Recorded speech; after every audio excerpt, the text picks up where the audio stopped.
didn't I do that? But, hey, what's going on? We're back at it. Back at it. Earlier than normal. I'm just kidding. Can never get here at a reasonable time. But we're back. Welcome to the black hole. So I want to check out this Erika Kirk video. It's called A Message from Erika Kirk. This was posted a day ago. That's going to be interesting. Mentions, Candace Owens, among other things. And Candace Owens responds. I haven't seen much of her response yet, so might check that out as well. Got this debate between Rachel Wilson and Brian Shapiro. I want to check out. If we can get to that, that'd be super duper cool. We never got to the Amy Eskridge stuff the other day. UFO lady and whatnot. We might get to the press secretary. And there's a couple other videos from 2 days ago that we didn't get to. So, yeah, that's the plan. That's the rough draft. Get my chat set up and we'll be good to go. Should be a nice quiet one tonight, I imagine. Speaking of quiet, while I get this two up, it's far too quiet. There we go. Much better.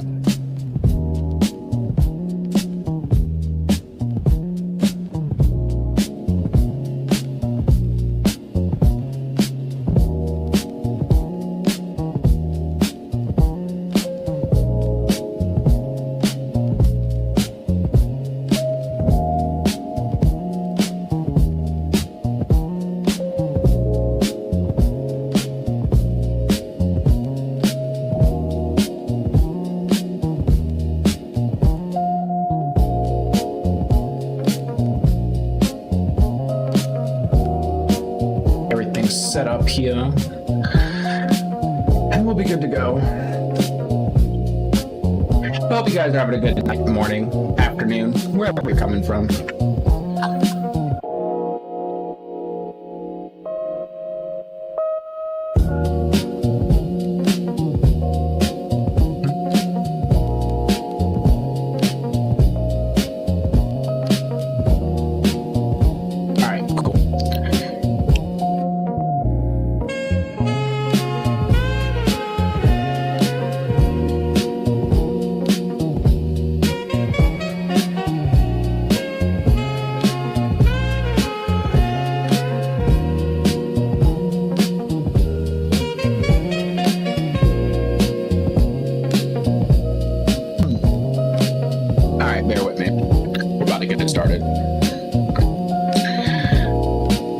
We're going to start out with this little doozy.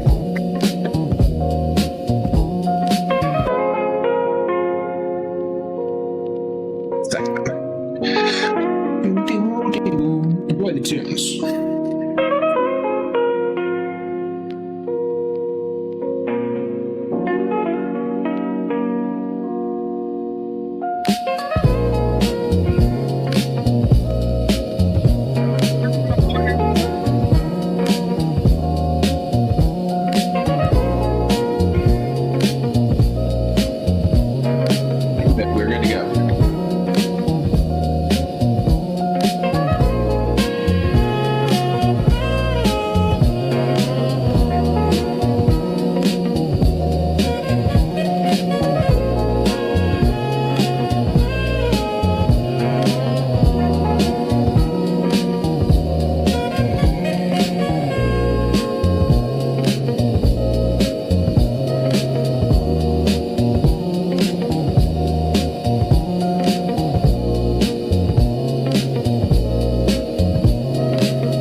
Starting soon enough thing I've just realized.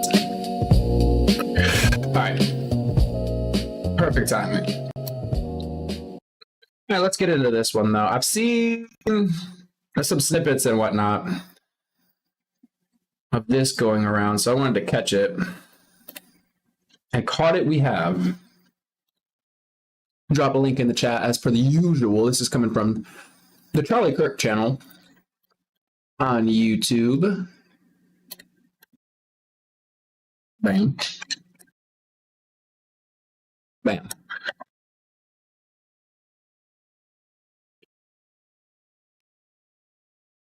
Let's see what we're getting into here. It seems to me that nothing will ever be enough for the evil in this world. Our country has become unrecognizable. These people have perverted the truth to the point that they motivated the murder of my husband. They have continuously tried to assassinate the president, and anyone who stands in their way is labeled hateful, racist, fascist, and every other trigger word that is grossly dishonest. We want the best for our country. They don't. This is why Charlie started Turning Point USA in the first place. He didn't trust the radicalized liberal teachers. And this past Saturday, it was a school teacher, of all people, a school teacher that attempted to change our history for the worst with bullets. And everyone is asking... No, I definitely... What's going on, Jose? I mean, definitely feel bad for, Charlie Kirk and everything. That was obviously terrible. There's obviously a lot of conspiracy or theories or what have you around the incident or murder, assassination, whatever you want to call it. And I don't want to say I've been defending Erika Kirk per se, but a lot of people are like, oh, we think that she did it. That's what people out there are saying. And I'm like, I don't know. And they're like, well, look how weird she's acting. And I'm like, people do process things differently when it comes to death, people dying and whatnot. And, maybe some people will go to work and just focus on work and work harder to try to put it out of their mind. Some people might, take some time off. So I'm like, it feels kind of crazy to come at somebody with those allegations. I'm not going to lie, though.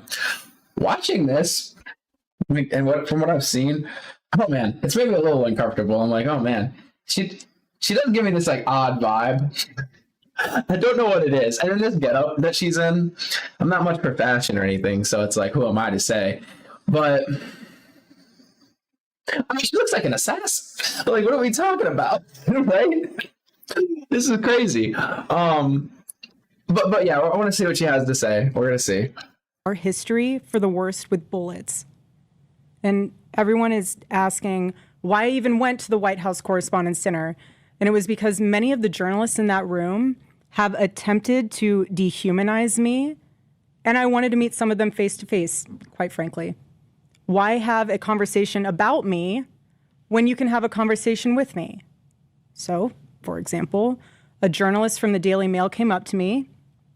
She introduced herself, and she was very gracious. She was saying, "You look so beautiful. I'm so sorry for your loss." To which I replied, "It is so nice to put a name to the face, especially with all of the slander, the lies, accusations that are out there surrounding my husband's murder and myself." And I said to her, "You know what's so interesting? This is my first time at the White House Correspondents' Dinner, and I find it so fascinating, the dynamic that is going on right now, because everyone is all dressed up, and you guys are co-mingling in and out of each other's cocktail parties. And so for one night, you are able to put aside all of your differences for the sake of freedom of speech. And then by Monday morning, things will go back to being an absolute bloodbath between all of you." To which she replied, literally, she said, "I know. Isn't it special, right? Isn't tonight so special?" And a little crazy. Just how they could really only come together. I mean, it's nice that they can come together at times and act cordial, I guess. But it is crazy how they're just most of the time just going back and forth and attacking each other. There's a lot of what's the word? I guess partisanship, a huge divide. The Drewski bit really got to her. Yo, you said that. Look, one of the top comments on this, guys, there's where is it? "Happy to see Drewski lost weight. You're doing really good, man. Keep it up." Oh my gosh. Okay, that one got me. There's a couple comments that got. Oh no. We went back. Thereafter, gunshots are. My fault. Man, my fault, guys. There's a couple of these comments that got me. She's dressed like she came back from a Mossad mission and forgot to change. It was all right. But that one, the Drewski one, kind of got me. Single 10-person table had 10 bottles of wine. Okay, hold up. And following that conversation, it was time to take our seats, and we went into the big ballroom where the dinner was. And one of the first things I noticed when I walked into that room was quite literally the proximity of the opposing outlets to one another. So you have one table here that's Politico, and another table here that's Fox, and another table here that's WAPO, and you're all crammed together, elbow to elbow. And to make the night even more of a spectacle, every single 10-person table had 10 bottles of wine. Seems a little excessive, right? A little bit. And the president of the White House Correspondents Association, she did a great job of trying to make the evening have that feeling of Americana. You know, we were in a room celebrating freedom of speech despite our differences. And the U.S. Marine Band performed the national anthem so beautifully. And then shortly thereafter, gunshots rang out and total chaos ensued. And you guys have all seen what happened next because there are 1,000 videos of it. So let's discuss that fact. Hey, appreciate you for stopping in, Jose. You take care. Get your sleep now. Catch you on the next one, maybe. For a second. If you were in that room, you had no way of knowing what the status of the shooter was, how many there were, or honestly, really anything. It was just utter chaos. And so during an active shooting, these journalists are using their phones to find moments to capture for clips. They were so concerned about getting a video in a room with an active shooter that they could have accidentally and quite literally filmed themselves being shot. Many of those people have become so desensitized that fight or flight became secondary to the opportunity of putting themselves into the story, which ironically breaks the number one rule of journalism. It was a little weird watching the aftermath from the journalists trying to get the news out there. I think it was like CNN. They were trying to get, reporters that were there like, hey, what's going on? It was kind of weird to see them in that setting like that. But it seemed pretty apparent because one, from what I understand, the shooter didn't make it to into the room with them. So, it's not like there were bullets flying over their head. If that was the case, I don't think they would be, having their phones out trying to capture footage. I think they'd be running or screaming or, something like that. I think they were probably pretty assured that it was safe, but by the point that they were flipping out their phones and stuff. And to say desensitized, it's like, well, yeah, I mean, being a journalist, I would assume. I've talked to one journalist, well, a few, but one I had this in particular conversation with that kind of, I don't want to say it rubbed me the wrong way, but it was apparent they were desensitized to sad stories or horrific stories just because of the way that they were talking about certain things. So, yeah, I imagine that job could probably do that to you. And again, ironically enough, the shooter was a teacher. You have these people who are supposed to be teaching our children the future of this country, and he's so unhinged that he is able to teach children by day and then attempt to murder the president of the United States by night. On TikTok, teens get... Okay. Yo, this ad read, this is a wild place to put an ad read. What is happening here? What are we doing? Everybody runs their thing their own way, who am I to say, but that's a weird place to put an ad. I mean, this feels like a video you wouldn't put an ad in, but okay, hey, get your money, get your bag, respect it. I mean, I don't know, but I'll go ahead and post that link up here again. This is coming from the Charlie Kirk channel. So, but yeah, let's continue. And in his manifesto, he starts by contextualizing himself by saying, I am a citizen of the United States of America. And while we may have big problems with illegal immigration in this country, I have to tell you, we have an even bigger problem when it comes to the systemic indoctrination and radicalization of our own citizens. This is what got my husband killed. This is what has led to 3 legitimate attempts on President Trump's life. And I can speak firsthand to that unbearable toll that this must take on our First Lady. There has never been a president who has faced this many assassination attempts in Americans' entire history. And after each one, the reaction from the far left has been, at best, a shrug, and in some cases, a sick disappointment that the shooter was unsuccessful. We are all here. And then all the conspiracies that flew out about 5 seconds after after everything was said and done. It's an inside job. Oh, it was Israel. Was there really even a shooter? This is a distraction. It's like, which I always hear, everything's a distraction. It's like Iran was a distraction from Epstein. The shooting was a distraction from Iran. It's just a circle of distractions. The UFOs, right? The UAP stuff that they've been mentioning. Trump, he was with the Artemis 2 team, and he mentioned it. We watched that, like 2 days ago. And although it would be really cool if they released some stuff, like some actual stuff, like release something you could actually sink your teeth into. The way he was just so flippant about it just, I don't know. I'm not very confident that they're actually going to release anything. Human beings. Or anything substantial. But they did get that. I mean, this is totally off topic, but they did get that UFO.gov site. So, maybe. I check it every now and then. It's still down. So, If you can just pause and just take a minute and ask yourself, how would you feel if even just one person made cruel jokes about the attempted murder of your loved one? That is what Jimmy Kimmel did to the First Lady. He said that she had the glow of an expected widow. I was like, that's kind of messed up. But then, because I thought he had said it after the fact, like after the incident. But it turns out, I think he said it 2 days or 3 days prior to the incident.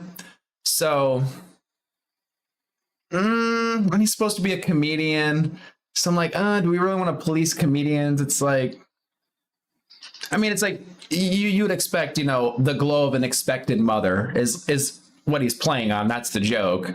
So expected widow, it's like, aha, but it's, it's edgy. It's edgy. The glow of an expected widow. Just 48 hours before that nightmare almost became a reality. Yeah. In this culture we're living in, absorbs disagreement as a form of personal betrayal. It turns having an opposing viewpoint into a moral crime worthy of punishment. And here's what I've realized through all of this, truly, having lived through quite literal hell these past 7 months, if you strip someone of their humanity long enough, you will arrive at the chilling conclusion that they don't deserve to exist at all. Every morning I wake up to a new headline lying about me. I have comedians dressing up in whiteface.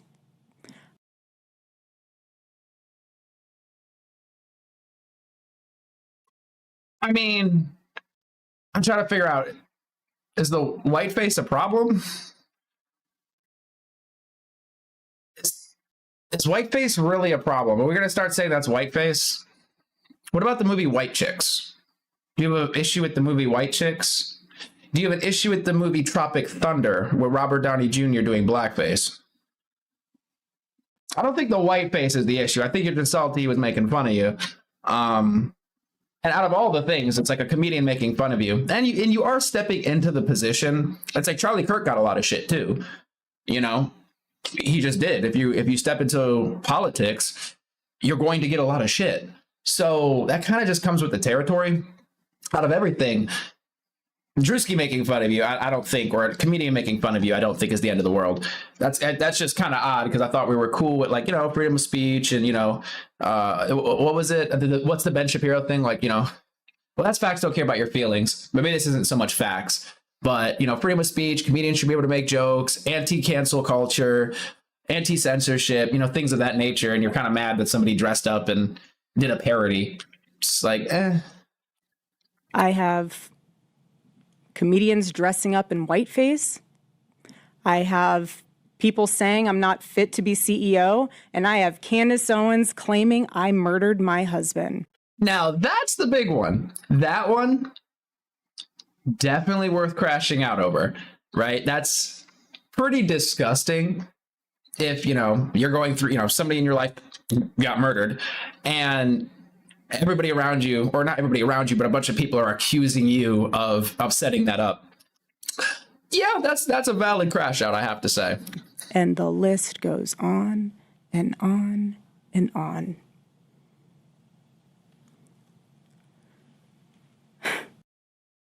Wait, what was this? Bro, you stupid.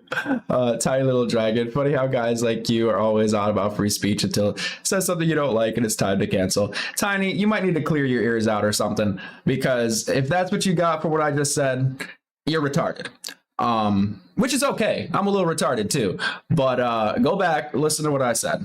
And if you come to the same conclusion, well, it's a comprehension issue. But I do appreciate you for being here. There is a serious epidemic of dehumanization plaguing this country. The most unthinkable tragedies have now become commonplace in our daily headlines, and yet the media finds a way to conveniently explain away violence. This is what we're up against. This is what we're up against. What is happening right now is something none of us can afford to ignore. The evil forces working to divide us, to distract us, and to pull us apart has never been stronger. This is a moment for Americans to come together and decide what kind of country we are going to be before. At this point, I would love to see her and Candace come together for a debate. That would be fascinating. Just lay it all out on the table. Let Candace come and make, you know, all of the accusations, bring all of her, evidence or whatever. Then, it's messed up to, if Erika Kirk has to defend herself in that. But I think it would be interesting if it could kind of just set the record straight and then just leave it there. Because this does feel like it's going to be like a never-ending thing with Candace Owens and Erika Kirk. Or we lose our country altogether. In Romans chapter 12, verse 21, it says, "Do not be overcome by evil, but overcome evil with good." And this is why my husband created Turning Point USA, so we could have civil discourse and debate and open dialogue, because when we stop talking to each other, bad things happen. I am choosing to fight for America, for my children, for your children, and for our humanity, because we all need to do our part. And by the grace of God, we will succeed, and America will remain what she was always called to be, a shining city on a hill, a light to the world. So let me give you a perfect example of how it's done. My husband did it best and left us the blueprint on how to have uncomfortable conversations with those who disagree. Buckle up, everybody. Here we go. Felt a bit weird. It felt weird, I have to say. I'm probably not the target demographic for her message. I'm gonna go ahead and drop it again in the chat. That's a link over there. Charlie Kirk channel on YouTube. That was Erika Kirk's message. Now, Candace Owens, I believe, responds, and we're gonna listen to some of that. I really probably should have pre-watched this to see if I could get to the response, because is she actually directly responding? Well, we're going to get to a bit of this. Let me go ahead and drop the link for the Candace Owens one we're about to watch. Vital Surge, what's going on with you?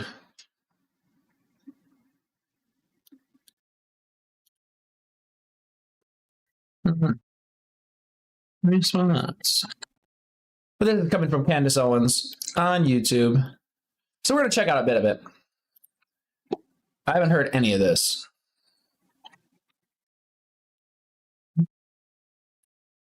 comedians dressing up in whiteface, and I have Candace Owens claiming I murdered my husband. And the list goes on and on and on. On the heels of the White House Correspondents' Dinner, she tweeted that she would be addressing her latest traumatization, and she did that today. She said, I need to spend time with my family. We should have pulled the tweet. She went literally in one sentence. She said, I after today's traumatizing shooting, I need to spend time with my family, and then I will be on the Charlie Kirk show on Wednesday. So I think she just needed 48 hours. And what we got today was objectively weird. It was weird for a couple of reasons. First is that it was 9 minutes, and then they just played Charlie Kirk clips for the remaining almost 2 hours. The second thing is that it was pre-recorded, okay? It was straight from the teleprompter, and it was very clearly not written by her. But we can kind of go over. Talk about the video we just watched. It did look like she was reading a teleprompter. I mean, it's what it looked like to me. So does that make it less real? I mean, I would think you could kind of come up with that stuff off of your chest, especially, if it's like really bothering you. And even if you had to take multiple takes to get it right, or do cuts or whatever, I would think you'd be able to like get that stuff off your heart pretty much. But it did look like she was reading a teleprompter. I mean, to me at least, but I don't know if that's really a here or there thing. The points that she delivered. And yes, there's been immediate backlash. And yes, I am already being blamed for the immediate backlash because it's always somebody else's fault when it comes to Erika Kirk, okay? So the first thing that's weird is the reason that she gives for people asking that question, why did you go to the White House Correspondents' Dinner? You literally just said you couldn't do your UGA commitment because there were credible threats and you couldn't trust the Secret Service to absolve them. Then you did an event with Trump, which relied upon the Secret Service. And then now you're doing another event and it's like a press event, right? That actually Charlie hated. He always made fun of the White House Correspondents' Dinner. So why do you feel obliged to show up here? And here is the answer that she provided. Take a listen. And everyone is asking why I even went to the White House Correspondents' Dinner. And it was because many of the journalists in that room have attempted to dehumanize me. And I wanted to meet some of them face to face, quite frankly. Why have a conversation about me when you can have a conversation with me? So, for example, a journalist from the Daily Mail came up to me. She introduced herself and she was saying, she was very gracious. To be fair, I mean, I don't know, how the industry works and everything, but I imagine a lot of journalists would be down to sit down and get an interview with her. It seems like that would be a pretty hot interview to get and ask them, if you're making all these accusations, either make them to her or ask her questions, pointed questions. It seems like, you could say, oh, they're talking about me, so I wanted a chance to talk to them. And I get that point, but you could probably reach out and get interviews with a lot of these places, right? She was saying, you look so beautiful. I'm so sorry for your loss. Unless they're blackballing her. I don't know. To which I replied, it is so nice to put a name to the face, especially with all of the slander, the lies, accusations that are out there surrounding my husband's murder and myself. And I said to her, you know what's so interesting? This is my first time at the White House Correspondents' Dinner, and I find it so fascinating, the dynamic that is going on right now, because everyone is all dressed up. We just listened to this, so... Any takers of that? Okay. Any buyers? Any takers of that? That she went just for the social experiment of it all? And by the way, I know we're not allowed to remember anything she says yesterday, but I'm pretty sure that when she sat down with Caroline Levitt on stage at a Turning Point event, she says that she didn't read the headline, she doesn't care, she's completely removed. We've been told over and over again that she's just not aware of what's going on. Now she's saying, I actually went to this event because I needed to confront these journalists who day in and day out, I actually know their names, which is more than I can say. I actually don't know the names of all the journalists who write articles about me. I don't care to learn about their lives. I actually virtually never give them statements. Like my PR isn't open. You can just go out there and say, she doesn't care, she doesn't care, she doesn't care, because I just got tired of answering for things. But that's what we're getting. Now we're getting that she went there and she got dolled up, and it was because she simply just wanted to, and she even went to a pre-party, I believe, right? That was posted as well. But that was just because she wanted, it was a social experiment. Okay. And next she is going to say something that is ironic. Okay. She's going to call out those journalists because that's why she went to just like, I don't like you journalists. She's going to call them out for their reactions to the shooting. Okay. Take a listen. If you were in that room, you had no way of knowing what the status of the shooter was, how many there were, or honestly, really anything. It was just okay. So we just listened to this. So basically, they started flipping out their phones. The press is desensitized. I'm curious what Candace has to say ironically in breaks response. the number one rule of journalism. Anybody in the chat want to tell her what's ironic about that statement? Oh, is she gonna? Anybody remember Terrell Farnsworth? And when we said that was weird, they said it wasn't weird. And now Erika is basically going, who would record themselves in an active shooting? This Okay, is Terrell she's on something else. Farnsworth, doesn't know how many shooters there are, doesn't know what's going on.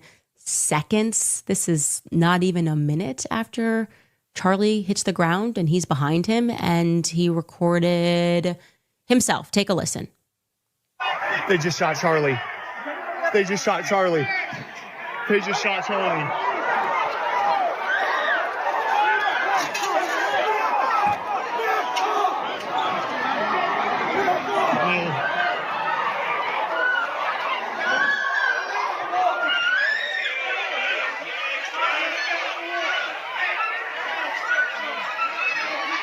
They just shot Charlie.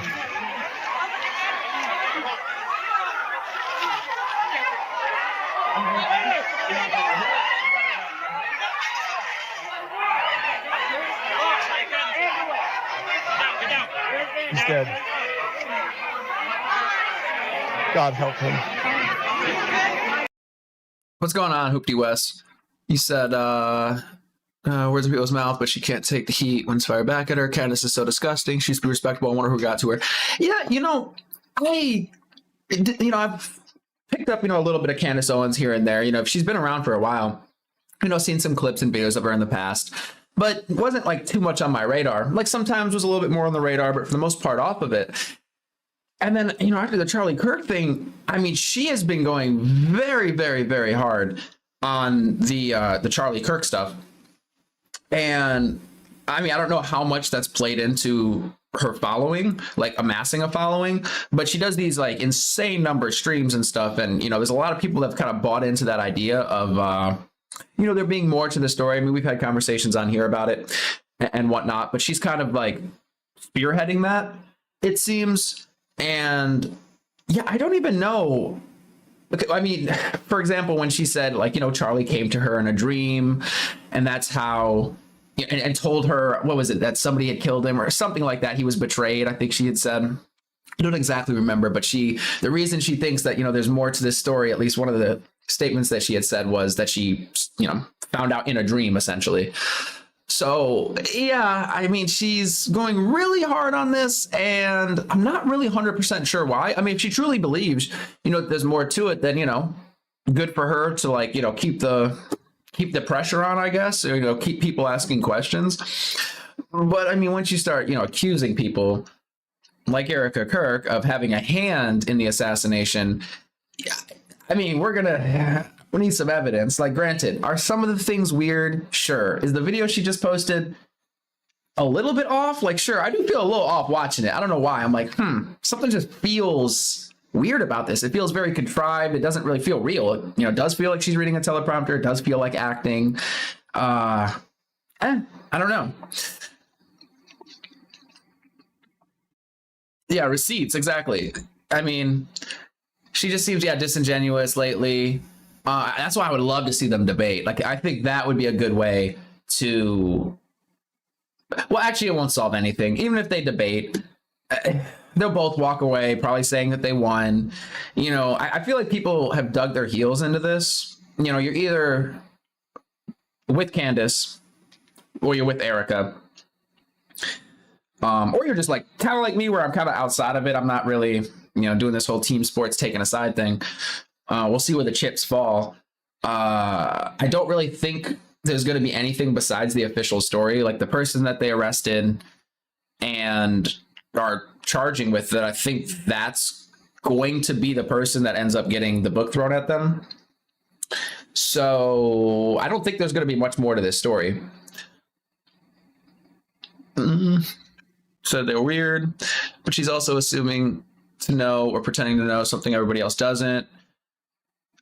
And the discovery of this, oh yeah, it was a civil case. Yeah, and she does, claim to know certain things, and yeah. And then, I mean, the whole thing about, Kirk being a time traveler and stuff. I don't know. Not that he's a time traveler, but I don't know, how much of this is just you say something, kind of crazy or whatever, and people listen because it's crazy. It's like, oh my gosh. So people tune in. A lot of people tune in. So the next day you say something crazier and it's like, oh my gosh, even more people tune in. Well, if you keep having to say crazier and crazier stuff, at some point you're going to go too far. That just seems to be the natural progression for this, or people are going to get bored.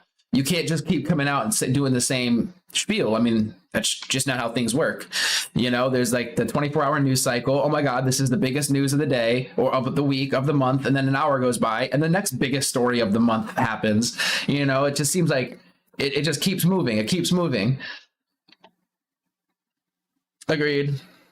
If there's a conspiracy, you think, well, no, I don't. I don't think we'll ever know about it. Or at least it'll be one of those things where they, release files 50 years from now or 60 years from now. If we're still alive, maybe. But no, I don't think so. Also, okay, because what throws me off about this is, was he so important to actually take out? First off, who's doing the taking out? Some people say Israel. Some people have said, oh, it's some sort of like rogue agency in the United States or what have you. But like, what's the reasoning? Some people said, oh, because he was not going to support Israel, so that, Israel wanted to take him out. People are saying he had a lot of pull, for Republicans, getting the Republican vote up, getting young voters to come out and for the conservatives and whatnot. But it's like, was he that big of a player to want to set up an operation like that? That's what confuses me. It's like somebody assassinated, like a random person hating him or whatever and being crazy and going out and shooting him. It's horrible. But I could understand that makes sense because there's crazy people in the world, right? There's people that fall in love with a celebrity and get obsessed with them. And they're so obsessed with the celebrity, they kill the celebrity.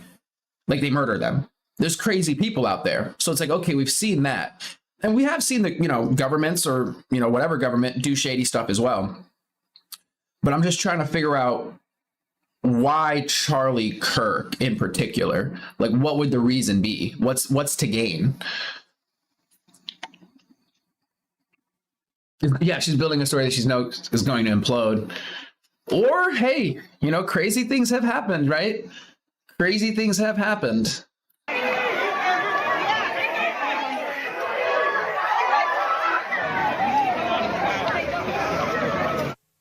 No, be even crazier if she's 110% correct. I'm just pointing out irony. That's all. I know I'm going to get crushed for that. How dare you remember? I go kind of spending a lot of time on this case, and it's part of the bizarre reactions that the public doesn't feel good about. So I just think it's weird to call out journalists for the exact same actions that your team took. That still works for you. Taking down cameras. All that's a bit weird. But if they started taking down cameras, you might think it was a little weird. Anyway, another part, which there's this random push coming from the White House, and you're going to hear this from Erika and from the First Lady as well, where I'm just starting to feel like they're coming after the First Amendment, right? And and that's where I was getting a bit. And I think this is going to be the clip about comedians dressing in whiteface, Jimmy Kimmel making a joke. It is kind of weird from that side of things to hear them complaining about comedians making jokes and doing parody. That is just like, whoa, what are we talking about here? I'm pretty sure that's the clip she's going to play. Bizarrely, they're going after Jimmy Kimmel, which I'm, again, angry at. This is the second time that they're going to make me defend Jimmy Kimmel. They are trying to assert, and again, on the heels of Trump sharing that about me, on the heels of his advisors sharing this information about me, all right, going after my family, that it's actually Jimmy Kimmel's joke that is to blame for the White House Correspondents' incident, okay? And Erika Kirk is going to underscore that as well. Take a listen. If you can just pause and just take a minute and ask yourself, how would you feel if even just one person made cruel jokes about the attempted murder of your loved one? That is what Jimmy Kimmel did to the First Lady. He said that she had the glow of an expected widow. The glow of an expected Just widow. like so Just disingenuous. 48 hours before that nightmare almost became a reality. It was a joke. I can't do the Hillary Clinton campaign. I can't do it. I can't do. That's how it felt. Trump would make a joke about something and then they'd all get out and pretend it was super serious. And it's ironic because like Jimmy Kimmel was a part of that syndicate of people that. Yeah, so that's why it does feel weird hearing that from the other side, from the conservative side. Yeah, no. Like, no, the one thing that Jimmy Kimmel, what was it? I think it was the Charlie Kirk shooting where Kimmel had set out or come out and said something about how MAGA or conservatives are trying their hardest to make it seem like the shooter wasn't a conservative or something along those lines, which I thought was a bit, that one rubbed me a bit weird, to be honest, because it kind of felt like that was more pushing a narrative, whereas the whole expected widow thing really does seem more like a joke. Did this and I said no and I couldn't stand Jimmy Kimmel and I still really don't like Jimmy Kimmel, but they're flipping it now on its head and they're Jimmy Kimmeling it. Exactly. Okay, they're doing the thing where they pretend that a joke is existential. A clear and obvious joke is as existential and now the source of shootings. That's that. This happened because Jimmy Kimmel made a joke. She may have liked the joke. I don't love everything that's said about me. Oh well.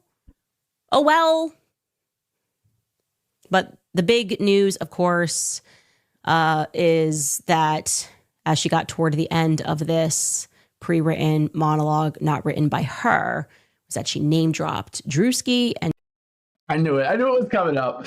and she name dropped me. And that was supposed to be, I think, as they planned it. And this is why she's got to stop working with Blake Neff. It's giving Blakey Neff wrote it. I know he's her writer for things.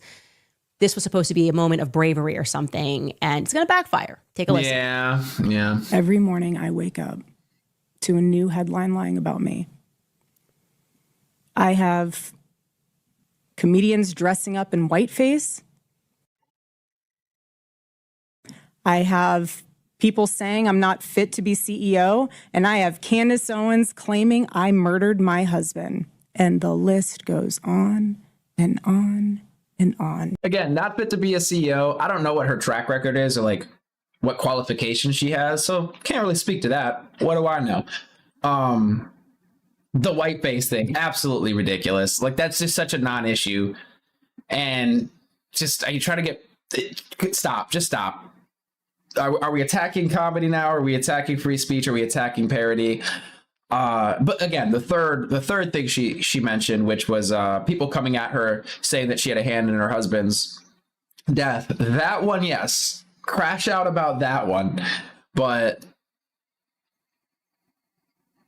putting that next to a comedian dressing up like me and doing whiteface and the CEO thing, it seems like something here doesn't belong. Out of those three options, the third option is way different than the other two, right? Man, it's just not, the performance of all of this is not good. And before we get to her claim, in which people immediately checked her on, and it was not trending in a good way, it's not trending for her in a good way, the reaction to this, whatever this was supposed to be, just an obvious lie. She wakes up to headlines and Candace Owens saying that she killed her husband. Now, I'll show you how they're trying to clean it up. It's similar to UGA. It's going to be narcissistic abuse, where they blame it. They try a way to wiggle out of Erika lying, as opposed to saying, oh, she misspoke. They're going to try to assert that, no, Candace did say this. But overall, before we even get to that, the response has just been brutal, okay? Everyone is calling her out. They're saying that the look is wrong. People are making fun of saying that she looks like she came dressed up as the assassin. it's low hanging fruit. It's low hanging fruit, but everything she could have worn, and then the way she's staring at the camera, and then the hat. I mean, oh man, I should have did this before stream. Just edit like a mask like that the ICE people wear. The ICE officers where, it covers their face and it's just their eyes. Like, put that on her. I mean, and she looks like she's ready for combat or something, She's ready to get out there on the streets.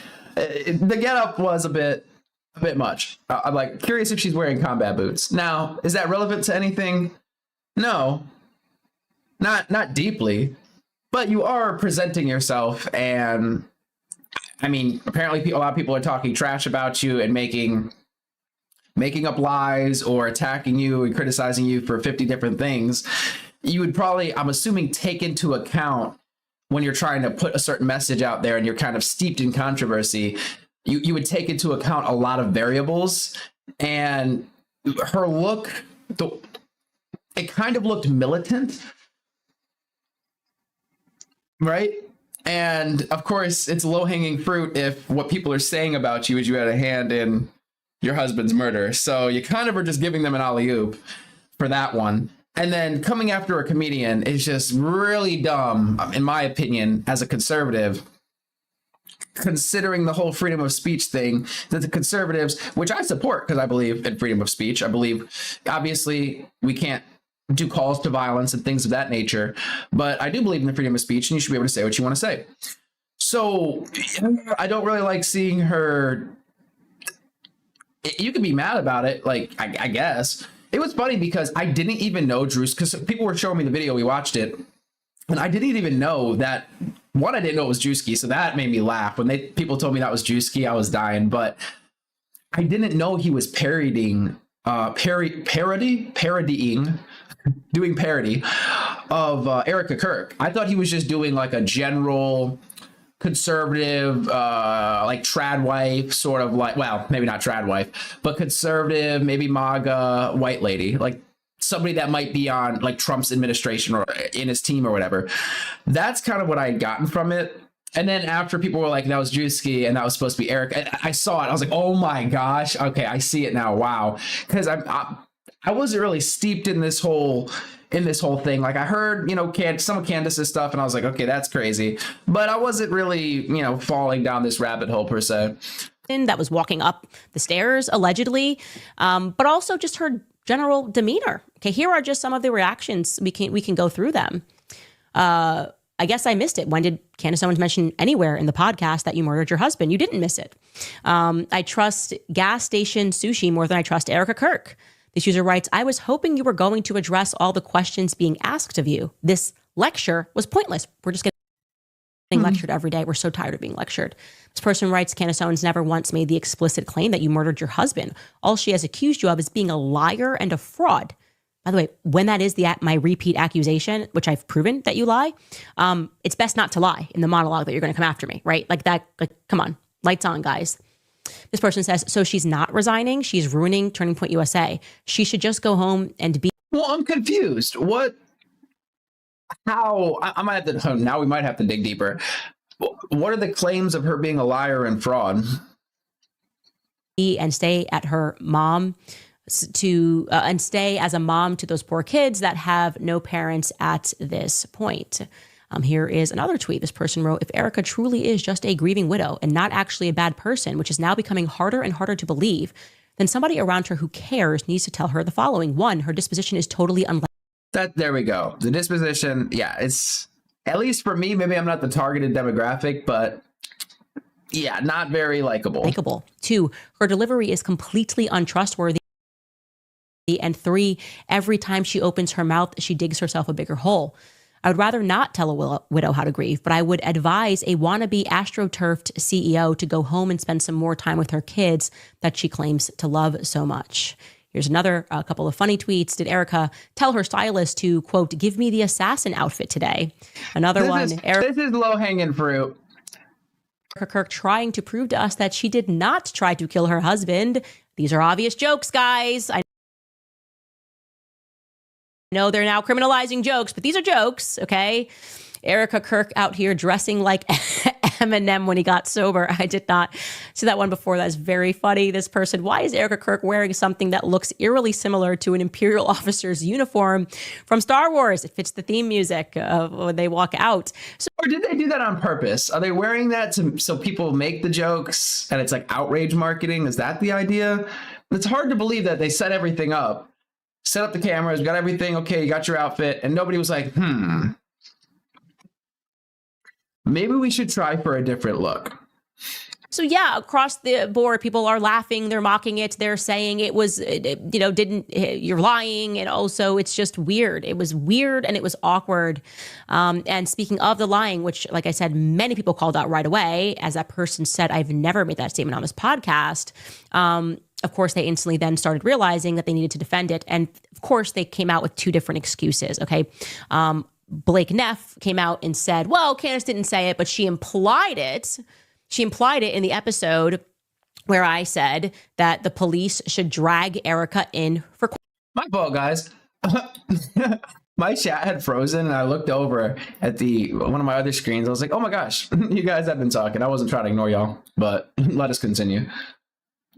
Questioning that Charlie would have already been he probably would have been arrested until further notice and asked questions if we had found this many holes in his story. Like, of course, they should have her phone. They should.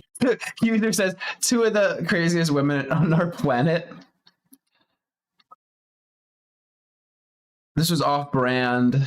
Wait, you said, yeah, I'm pretty sure this is way off brand for her to be defending Kimmel. Yeah, I would say so. But I feel like it's off brand for, people, part of TPUSA to be pushing against, I don't want to say, to say it simply, pushing against freedom of speech, right? When it comes to comedians telling jokes. Candace and never said that. I'm done. Just own it, girl, right? The grift harder. Oh my gosh. She's holding it together too well for her mind to be gone. She's a player in the distraction or performance or whatever this is. And my mom on the screen. Oh my gosh. I'm dying. That was funny looking and sounding, but in extremely poor taste, but got the views and that's all that matters. Yeah. College dropout. His dad is an architect. He failed in college. What's going on, friend zone? Lie is that she quoted her out of context for a joke over text message. Okay, we're gonna have to see some of these receipts, I think. Candace is obsessed with this woman. For some reason, it's actually sickening and disgustingly vile. I used to be a fan of Candace. She's absolutely disgusting. How long,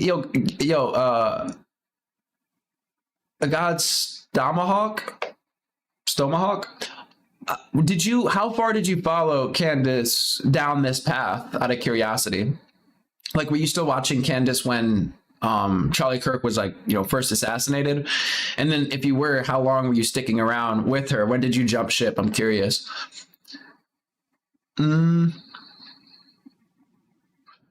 Black and fail at college. You get to go to grifting tour and make millions. Wait, who's Black and fail at college? I'm so confused. Trying to look tough, going max. Maybe she's actually grieving and just trying to keep it together for the kids and is worried so much about appearance right now. Again, that's why, because we've had this conversation a few times here. There's a lot of people in the community that think she's evil or something. And I'm like, guys, I know sometimes things look weird or you're like, well, why is she acting like that? But until you're in a situation, it's kind of hard to criticize how other people sort of process things. So maybe she's just trying to keep busy, get her mind off of it. But then again, that doesn't make sense because she's stepping into the position that her husband had. Like, you know what I mean? So that doesn't really make sense. And when I say appearance, I would not expect her to care about her appearance. She's going to the grocery store or she's at home or something like that. But you're setting up a camera and you're on the Charlie Kirk channel and you're posting this video to call out the haters, so to speak. That is a moment that the appearances do matter, right? And I mean,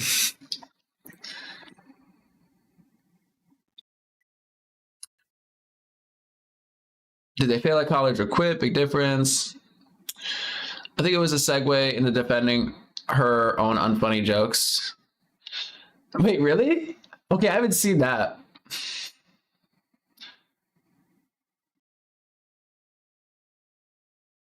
Yeah, I lost our respect for her when she went off about this stuff.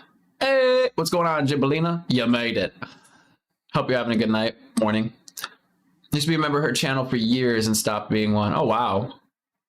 So this is definitely, I mean, maybe caused some damage to her, but I mean, she still seems to be, I'm not checking like Social Blade or whatever it's called, but I can't even pull it up right now.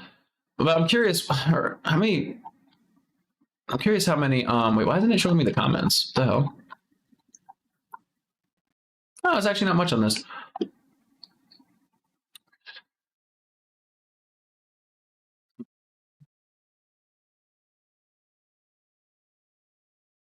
It makes me cringe, like, why?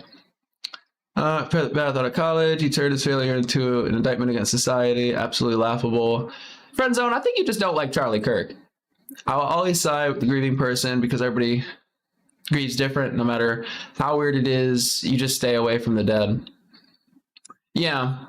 And that's why I was like, I don't know. I didn't really want to stick my toes too deep into, oh my gosh, she was definitely a part of this operation. Like, that's a bit fucked up, guys. I mean, I don't know how many of you guys have lost somebody in your life, but it's like, go back to the moment that you lost that person and you were, you know, somebody close to you and you were dealing with that. And now imagine a bunch of people accusing you of being the reason that they died.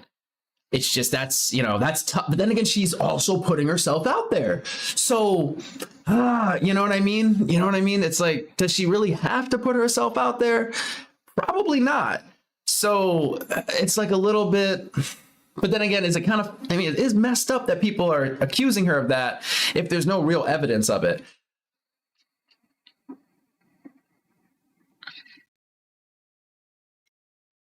Oh, always we talk about, wait, what? What we talk about? I don't know what that emoji is. I was going for years and I watched even up until a few months ago, but had to turn her off. Amen. The whole thing is weird to me. That's why I don't follow it that closely. I think we should give the fam space and grace to grieve. It does give mixed messages. It does give mixed messages. Where's her rest state? I don't know what that is. It's not interesting enough to dirty my soul with engaging. Oh yeah.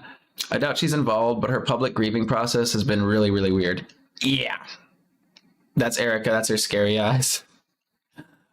Okay, guys, I was, again, because I've been like basically playing that fiddle. I've been like, hey guys, let's maybe chill out on that.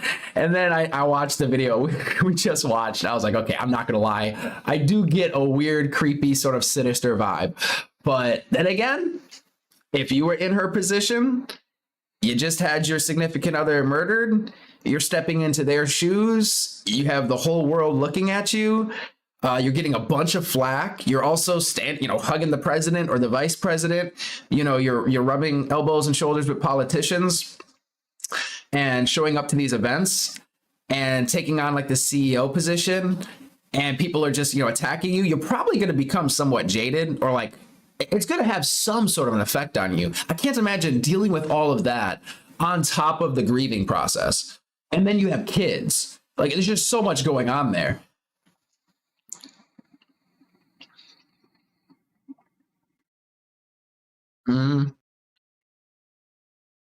Look, it's full of my contemporaries. Charlie Kirk is victim of society, laughable.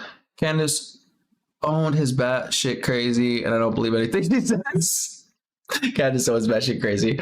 I mean, the claims she makes are sometimes pretty out there, man. I feel like TPUSA is using her as a prop more than anything. Yeah, well, who else would they have to fill the role? I mean, it's messed up to say, but from a marketing standpoint, she should be perfect for it. Like, she should be. It's like the grieving widowed wife, and she was, right? She was kind of like put on that pedestal for a bit, But it does kind of feel like that pedestal is eroding. Like I have seen it, well, at least in people I've talked to, it seems like people have more of a pushback or a bad feeling about her now than they did when it first happened. Which maybe that's just the natural way things go, especially when you have, Candace Owens or other people out here spitting stories or, putting their stories out there.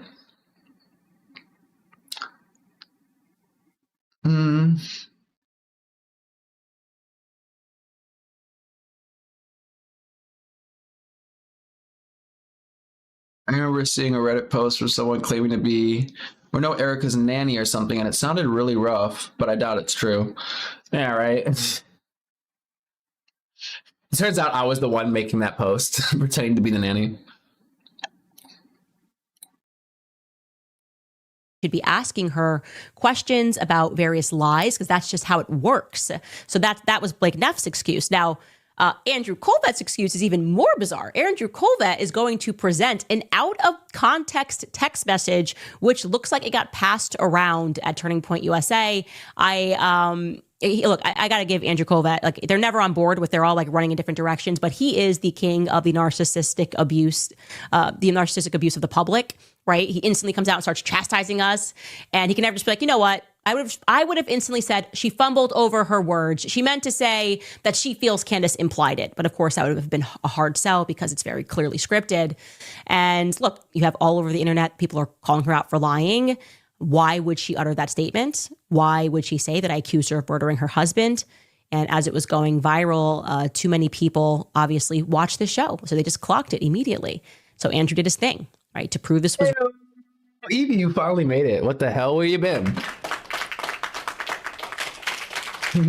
It's been so long. You get applause just for showing up. Okay, you get a cookie, a gold star.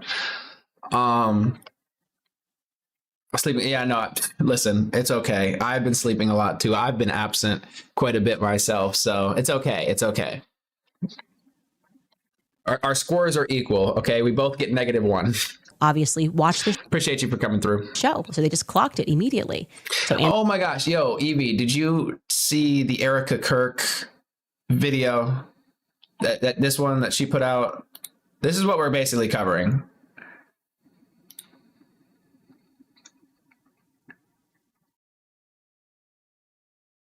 On any time, where's the plane? A pilot on the planet, and he's a college dropout.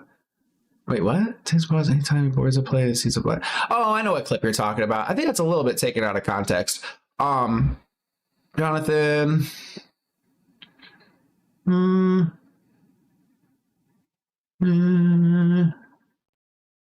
Wait, what? You said when the fuck did you decide to get a black bone and actually grow it enough to actually monetize it? I'm so confused. You're a disgusting pig. Do you not like Candace Owens? Yeah, at this point, I hope you're feeling rested. It's only been like 2 weeks. When would Erika, or why would Erika go on stage and say, I forgive the man who killed my husband? I mean, sometimes people say that like forgiveness, well, one, it could turn down the temperature, like overall, sort of like nationwide or whatever. And then two, I mean, some people say that forgiveness isn't necessarily for the person you're forgiving, but it's like for yourself, because if you haven't forgiven somebody, then it's, a weight that's on you that you're either upset about or you're coping with or whatever. But when you forgive, you're kind of releasing that. So, but I mean, it's probably just good PR too. Because she's a Christian, transgender was his girl. You talk about the shooter. Candace lost her fucking mind. She's all bullshit, weird, leftist lies now. They're both, man, if we could get them to have a debate, if they have a debate, if they sit down and talk it out, I have a feeling it might not be just talking, but that would be fascinating.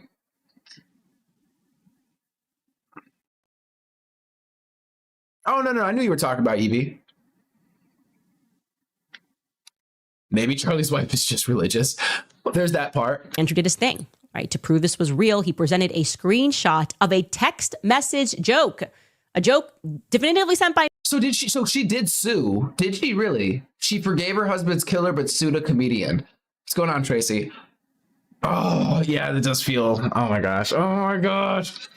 The optics are a bit out there. Ah, man, that's man. I mean, regardless of whether or not she forgave the shooter, I don't think she should sue a comedian for doing parody of her. And I think it kind of probably goes against some of the conservative values of the First Amendment, but Screenshot of a text. You don't think she actually sued? Okay, we're going to have to look that one up. Text message joke. A joke definitively sent by me. And I will say right now, Andrew Kovet, you have my full permission to release the entire conversation, because how dare you remove this joke from its context, okay? And it's a message that had never been revealed to the public. I stand by it. I'm assuming employees passed this around. It now kind of explains why so many people got fired. I think I'm grasping some understanding of that. And he presented it as an authentic exchange. I just don't know how you would even sue for that. It's a comedian doing parody and you're a public figure. What are you going to sue for? Like, it doesn't even make sense. At least to me, I don't know what would even be what she would stand on in that.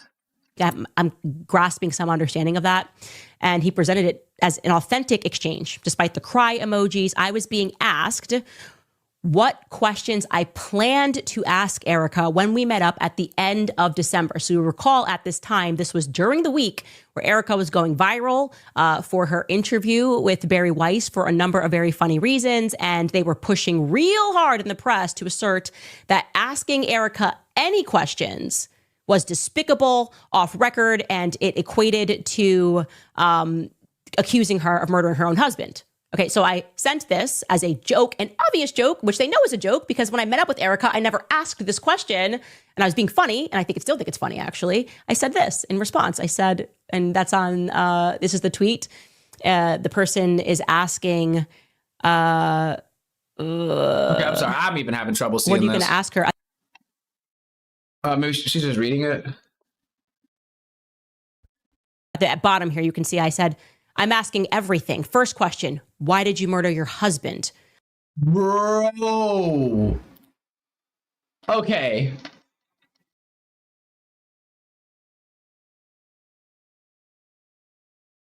Wait.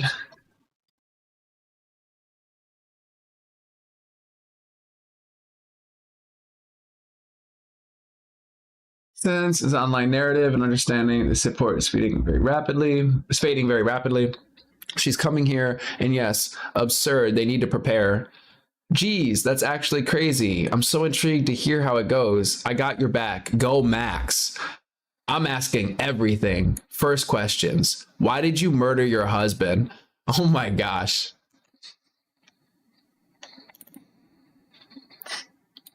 Oh my gosh, stop. Cry emoji. And again, the context of this was us making fun of Barry Weiss and Ben Shapiro and the syndicate of people that had come out and said that asking any questions about Erika Kirk at all was akin to just saying exactly that you murdered your own husband. This was never released to the public. It's a private conversation. So to pretend that that is what Erika was responding to today, how disingenuous can you be, Andrew? You have to get tired of it at some point. You just got. He said, did you see what Trump said about Candace, saying she's just trying to get with rich white guys? That was crazy as hell. I'm not one to see racism in anything, but I felt the undertone there. Wait, what are these eyes? Oh, that's what the emojis are. Okay, I missed the first one. I'm like, what? What is these blue circles? Okay, I get it now. I'm slow. Okay, my bad, Jimelina. Yeah, I was like so confused when you sent it, and I'm like, what is this emoji? I've never seen this before, but apparently that's the, is this the Charlie Kirk emoji now? Is that what this is? The Charlie Kirk, I'm sorry, Erika Kirk eyes, the Erika Kirk emoji. That's crazy. But no, I didn't see Trump say that about Candace. I actually kind of want to look that up. Was it like a tweet or something? Or did he just say it, man? Hold up. Let me see. Trump, Candace Owens.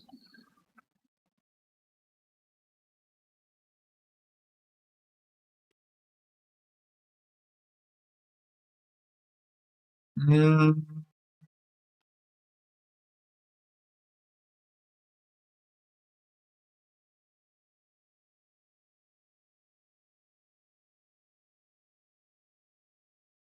I'm not seeing it.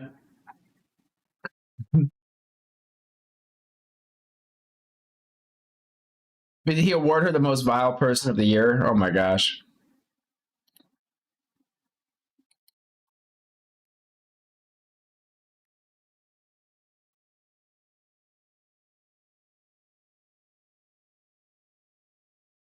I'm sorry. I'm trying to.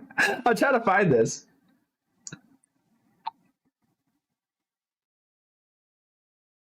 Okay, here we go. Found it.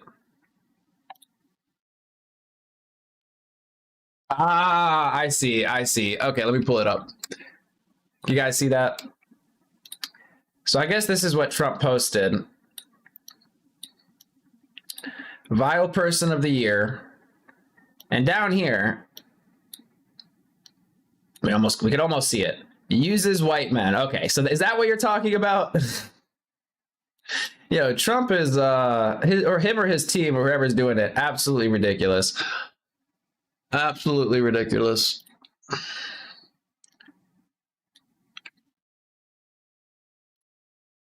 Got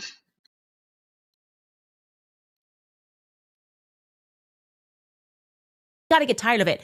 Again, I will assert publicly, you have my full permission. Go Max. Release the entire chain. I have nothing to hide. When I said and I asserted several times, there is not a single thing that he can point to that I said on this show that was leaked to me by Aubrey Leitch, like from December 15th, okay? Post getting fired. Obviously, she spoke out, and I've had many conversations with her. But nothing was leaked to me about that I presented on this show about anything that was going on internal. So pretending that this joke that went around of I'm the first thing I'm going to ask her is why'd you murder your husband? Like, why are you gay? Is a little over the top. Release it all. Let the public judge. I have nothing to hide. And in this investigation, when I went into that room, I believed that, Erika was being a little weird, but I thought that I was going to get straight answers. And then she lied to my face.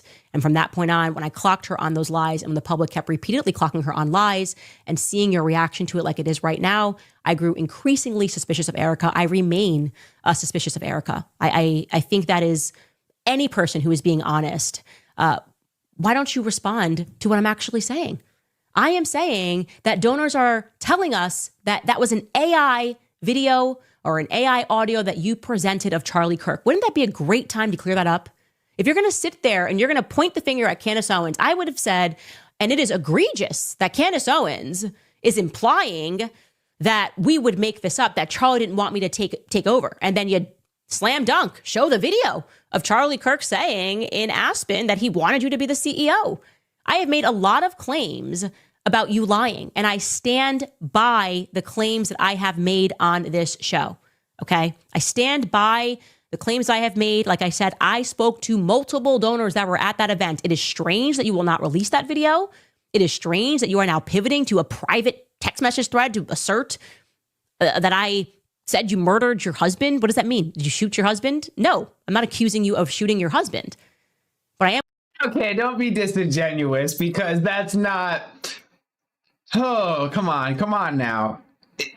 The people saying that she murdered her husband aren't saying she was behind the trigger. So, I mean, just to be clear, am assuming that I have been open about on the show is that it reeks of dishonesty. And that people told you this. There's something about your general nature that comes across as very dishonest. You don't seem to be interested in the very many holes.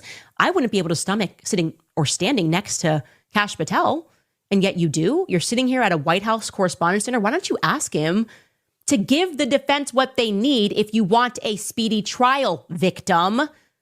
Oh, no, I'm just there to, for a social experiment. Well, you're standing next to the FBI director that's holding up your case. I wouldn't be able to stomach looking at Kash Patel, and you can. I'm sorry that we're all noticing these sorts of things and keeping track of. Yeah, that's what everybody says. She says that she knows a lot more than she's letting on. But I don't know. I wasn't even planning on getting this far through it. I was hoping there was a little bit more going on with it. But we watched most of this. I'm going to go ahead and drop the link. This is obviously Candace Owens on YouTube. So we checked out Erika Kirk, her message, most of Candace Owens' response. I don't know how long this tit for tat is going to go on between them. And I think that's why, I might have to circle back to it, because it could be 6 months from now and they could still be going back and forth with each other at this point.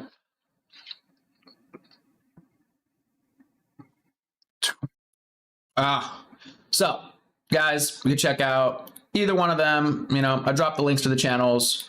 Interesting stuff. This next one was really interesting to me. Saw some clips. Okay. Now, this is Rachel Wilson versus Brian Shapiro. Okay. This is coming from Modern Day Debates, which I actually really like this channel. I've watched Modern Day Debates on and off for some years now, maybe, at least 5 years. A few years at least.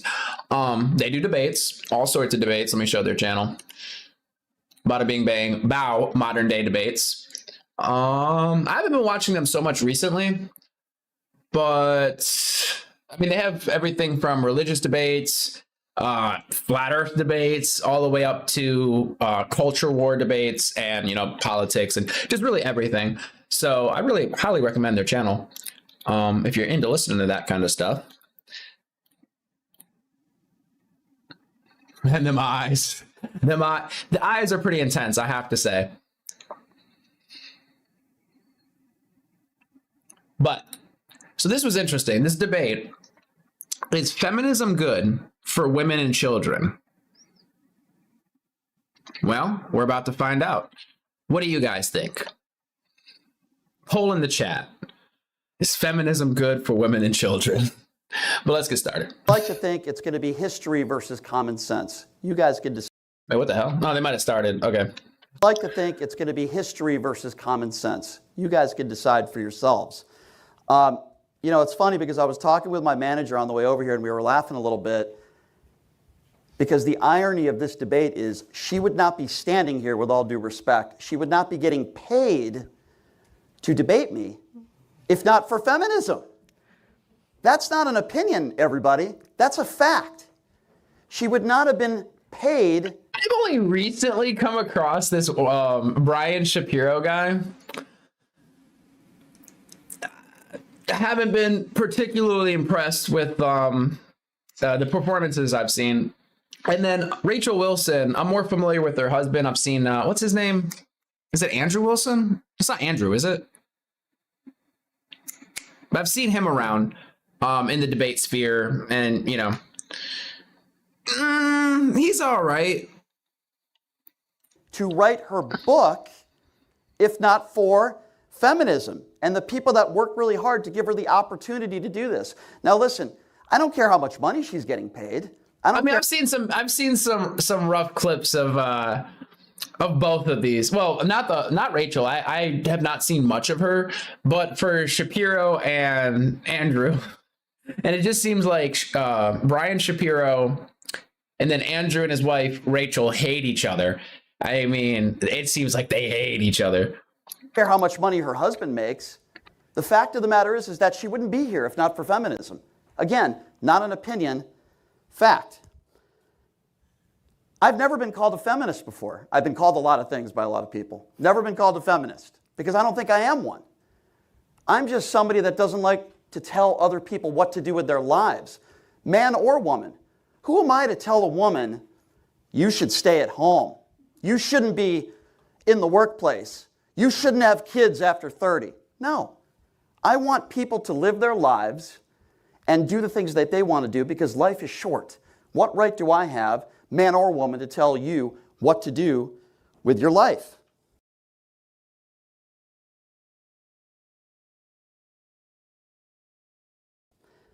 Now, I'm not really sure, and I'll ask Rachel this question.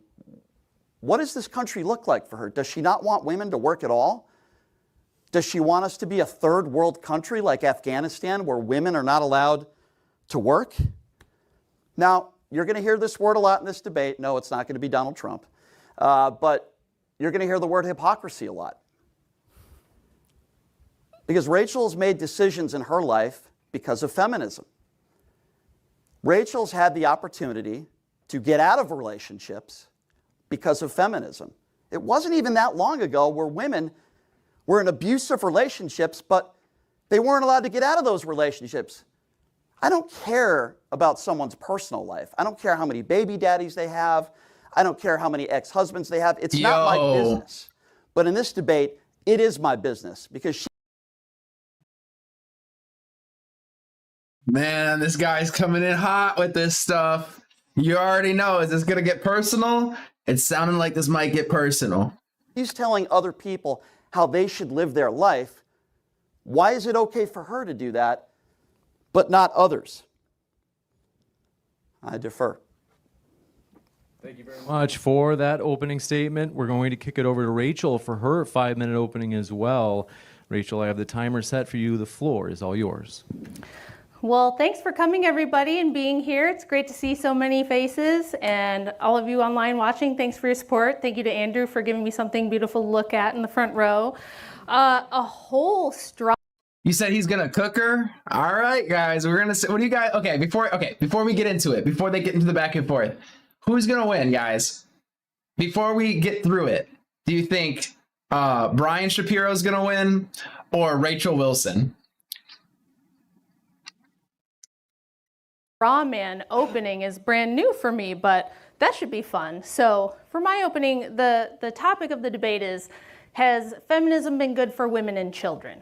I'm glad we're talking about this because the whole reason I do this is that feminism has destroyed the lives of children. So let's talk about the promises of feminism, what it told women and children it was going to do, how they got suffrage passed, how they got the whole agenda passed. We're about to learn. It was supposed to provide women with safety, equality, and happiness. Let's look at the last 100 years and see if feminism has delivered on any of those promises to women and kids. So after no-fault divorce became kind of the law of the land starting in the 60s and spread across the country, we changed all of society. Prior to 1950, there were only about 2% of kids living with single parents in a single-parent home. Now that number is over 40%.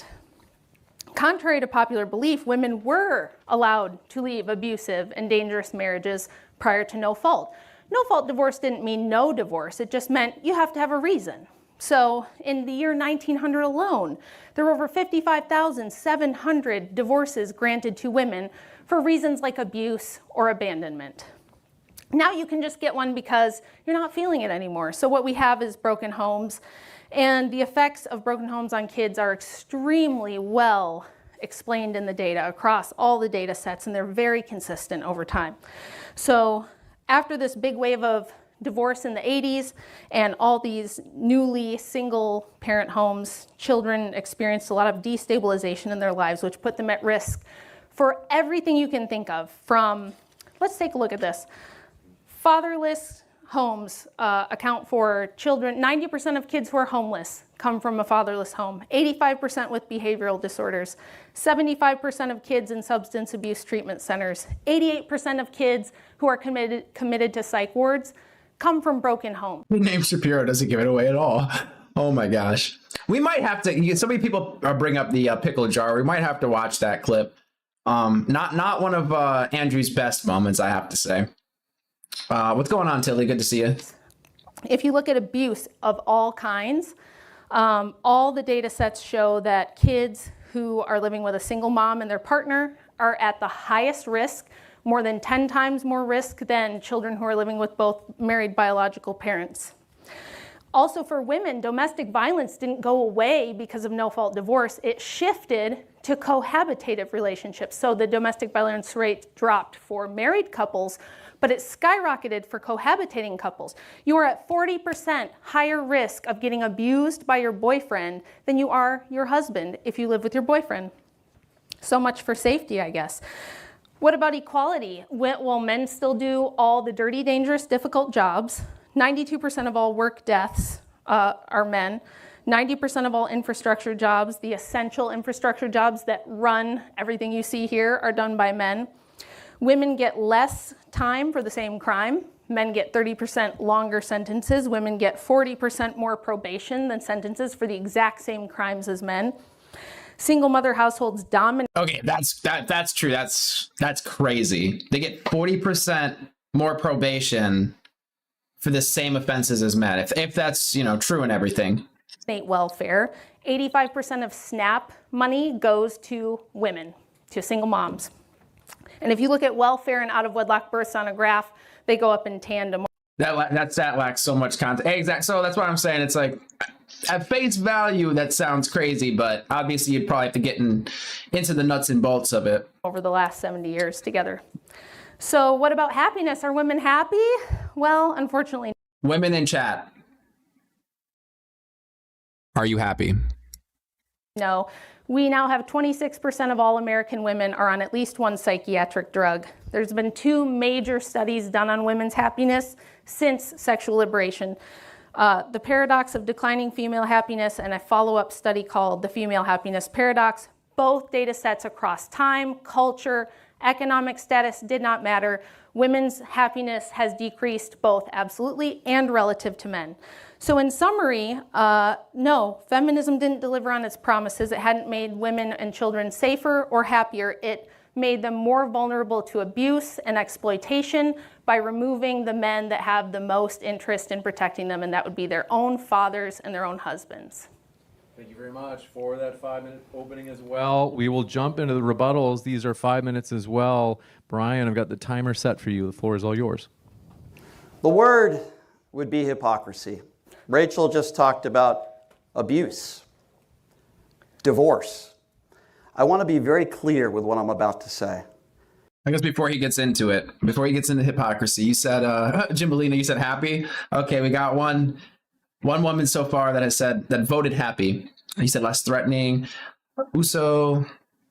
It's hard to say because there's no definite law that benefits women aside from certain state laws. Majority of the time, the judge will be more lenient on women.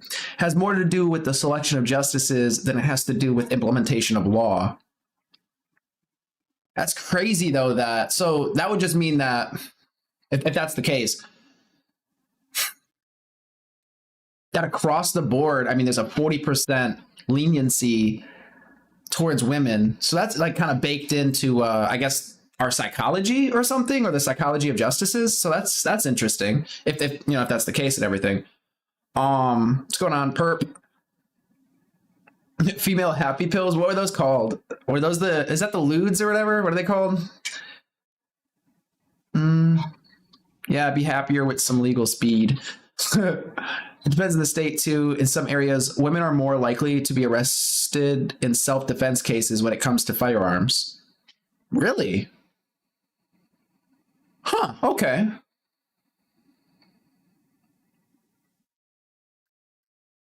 Please, no lobotomy. Yeah, I hear of a bunch of hard drugs and threat of institutionalization if you don't act happy. Wait, where? Where are you talking about?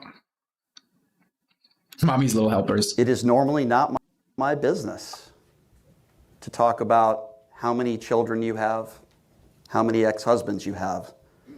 But when you have somebody to my left who wants to tell other women how to live their lives, I'm going to bring this up, and I'm going to bring up some studies.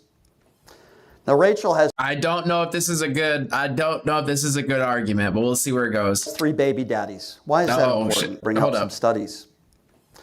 Now, Rachel has 3 baby daddies. Why is that important? Well, Guzzo and Firstberg's study says that if you do have multiple baby daddies, the family has higher stress, more likely to have more mental health issues, the things that you claim that you care so much about. I do as well. The Doria study, lower income and families most likely in children have a lower education rate. The Rutgers study, you just talked about physical violence. The Rutgers study, which, by the way, these studies have just come out in the last couple of years. You could look it up if you would like on your phone.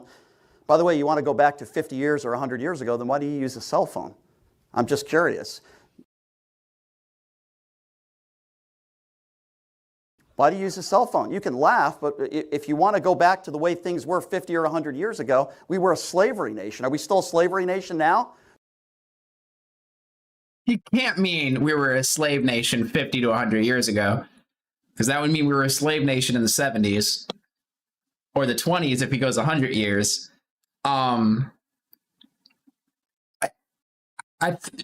to give him credit, okay, if I'm being generous, he obviously doesn't mean we were a slave nation 50 to 100 years ago. Obviously, he can't mean that.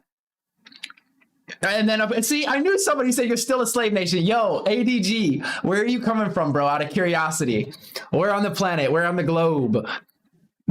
Do you want to go back to slavery? Should black people be allowed to vote? I'd love you to answer those questions. But anyway, going back to that Rutgers study, if you have multiple baby daddies, there's a much higher rate, in fact, a 24% higher risk of physical violence and sex abuse. Okay, Jim Crow. There you go, Jim Crow. But I mean, again, I mean, you said slave. So again, I'll give him, be generous there, okay? Be generous there. I'm sure that's what he meant, something along those lines. A Halpern study, among other studies, you're likely to be below the poverty line if you have multiple baby daddies. Now, you might tell me right now, and I would believe you, if you said, I got through it, my kids grew up to be great people, and I would say, I'm happy for you. I think that's great. But why is it okay for you, but not okay for them? Why is it okay for you to say, well, you know what, I made some, maybe you won't say it was a mistake, I don't know, I'll ask you. But why would it be okay for you hypothetically to say, I made some mistakes, but, you know, everything turned out okay, my kids turned out okay. Why can't other women use those same excuses if they have kids after 30, or if they want their own career? If you want to be a stay-at-home mom with kids, I think that's great. Go ahead and do that. But if you want to be out there in the workforce and be a doctor or a lawyer, you should be allowed to do that too. And Bible thumpers shouldn't be telling you what you should or shouldn't do. That's exactly what you do, Rachel. So I'd like you to explain to this audience right now why it's okay for you to have 3 baby daddies, why it's okay for you to take those risks and those studies that I just mentioned for your kids, but why is it not okay for everybody else? We will switch over to Rachel for her 5-minute rebuttal. Okay, Got the so timer set for you, Rachel. I don't like yours. this argument because I'm trying to think, what's a good analogy? Okay, the Scared Straight program, right? You take children or teens, troubled teens to a prison, and you scare them straight, right? The prisoners are, telling them, hey, you don't want to live this life. Or somebody, touches a hot stove and they're like, hey, you don't want to touch that hot stove. Or somebody's like, hey, when I was your age, I made these decisions that impacted me negatively. So you might not want to make those decisions. I wouldn't call that hypocrisy. I would call that giving somebody advice because you've lived through it. If you've lived through, it's like a crack addict. It's like somebody sitting there smoking crack and they're like, bro, you do not want to be sitting here smoking crack, man. You don't want to smoke crack. It's going to ruin your life. I'm not going to be like, shut up, hypocrite. I'm going to, you know what I mean? It's like, well, maybe I should listen to the crackhead. The crackhead on the street that's sitting there, like picking up cigarette butts and shit, telling me not to smoke crack. Maybe he had some sort of like reason or some sort of experience that would give him a reason to tell me that. You know what I mean? Not telling me how to live my life. Shit, you want to go out and do stuff? Nobody's trying to take that away from you. Go smoke crack. But I'm just letting you know it might not be a good thing to do. So what you just heard was amateur hour of somebody who does not know how to make an argument, somebody who doesn't know what a debate is or how to Ad hominem have attacks. a debate. You can't Ad hominem interrupt. attacks. You can't. Well, you can't interrupt during the No. Yep, go ahead. Again, amateur hour. This is the person who did the ad hominem attacks. He didn't present an argument. He just said, what about you? He used a tu quoque fallacy. What about you, though? This debate has nothing to do with my life or your life or Yes, my it does. personal life or your personal life. We got to mute you. Okay. You're going to interrupt. Oh my gosh, he keeps interrupting. This is crazy. You said Scared Straight programs don't work. Well, it's okay. You're missing the forest for the single tree here. My point is, I don't know that the hypocrisy argument in and of itself is strong because it's like if you were to advocate for something because you have a certain path, you cannot advocate for people to take a different path. That doesn't really make sense to me. Control yourself, Brian. Yeah. Sean, please mute Brian. Staggering lack of self-control. So again, another fallacy, a straw man fallacy. My argument was not that I can tell women what to do. My whole entire opening was just explaining what has happened to society in general. Going over data, there was no condemnation of working mothers. There was no condemnation of women who need to leave abusive relationships like I did. There was no, we need to go back to slavery, which was 50 years ago, I guess. Again, not sure how this person is employed in media. But all that aside, he did not address any of the arguments I made, which were that, actually what he did was support my arguments by saying, yeah, when families are broken up, it's bad for kids. When we see divorce, rampant divorce, children raised in single household families, it's bad for kids. Yes, it is. Now, if everyone was only getting divorced in instances of abuse or abandonment, we would see divorce rates much closer to numbers that we had prior to no fault.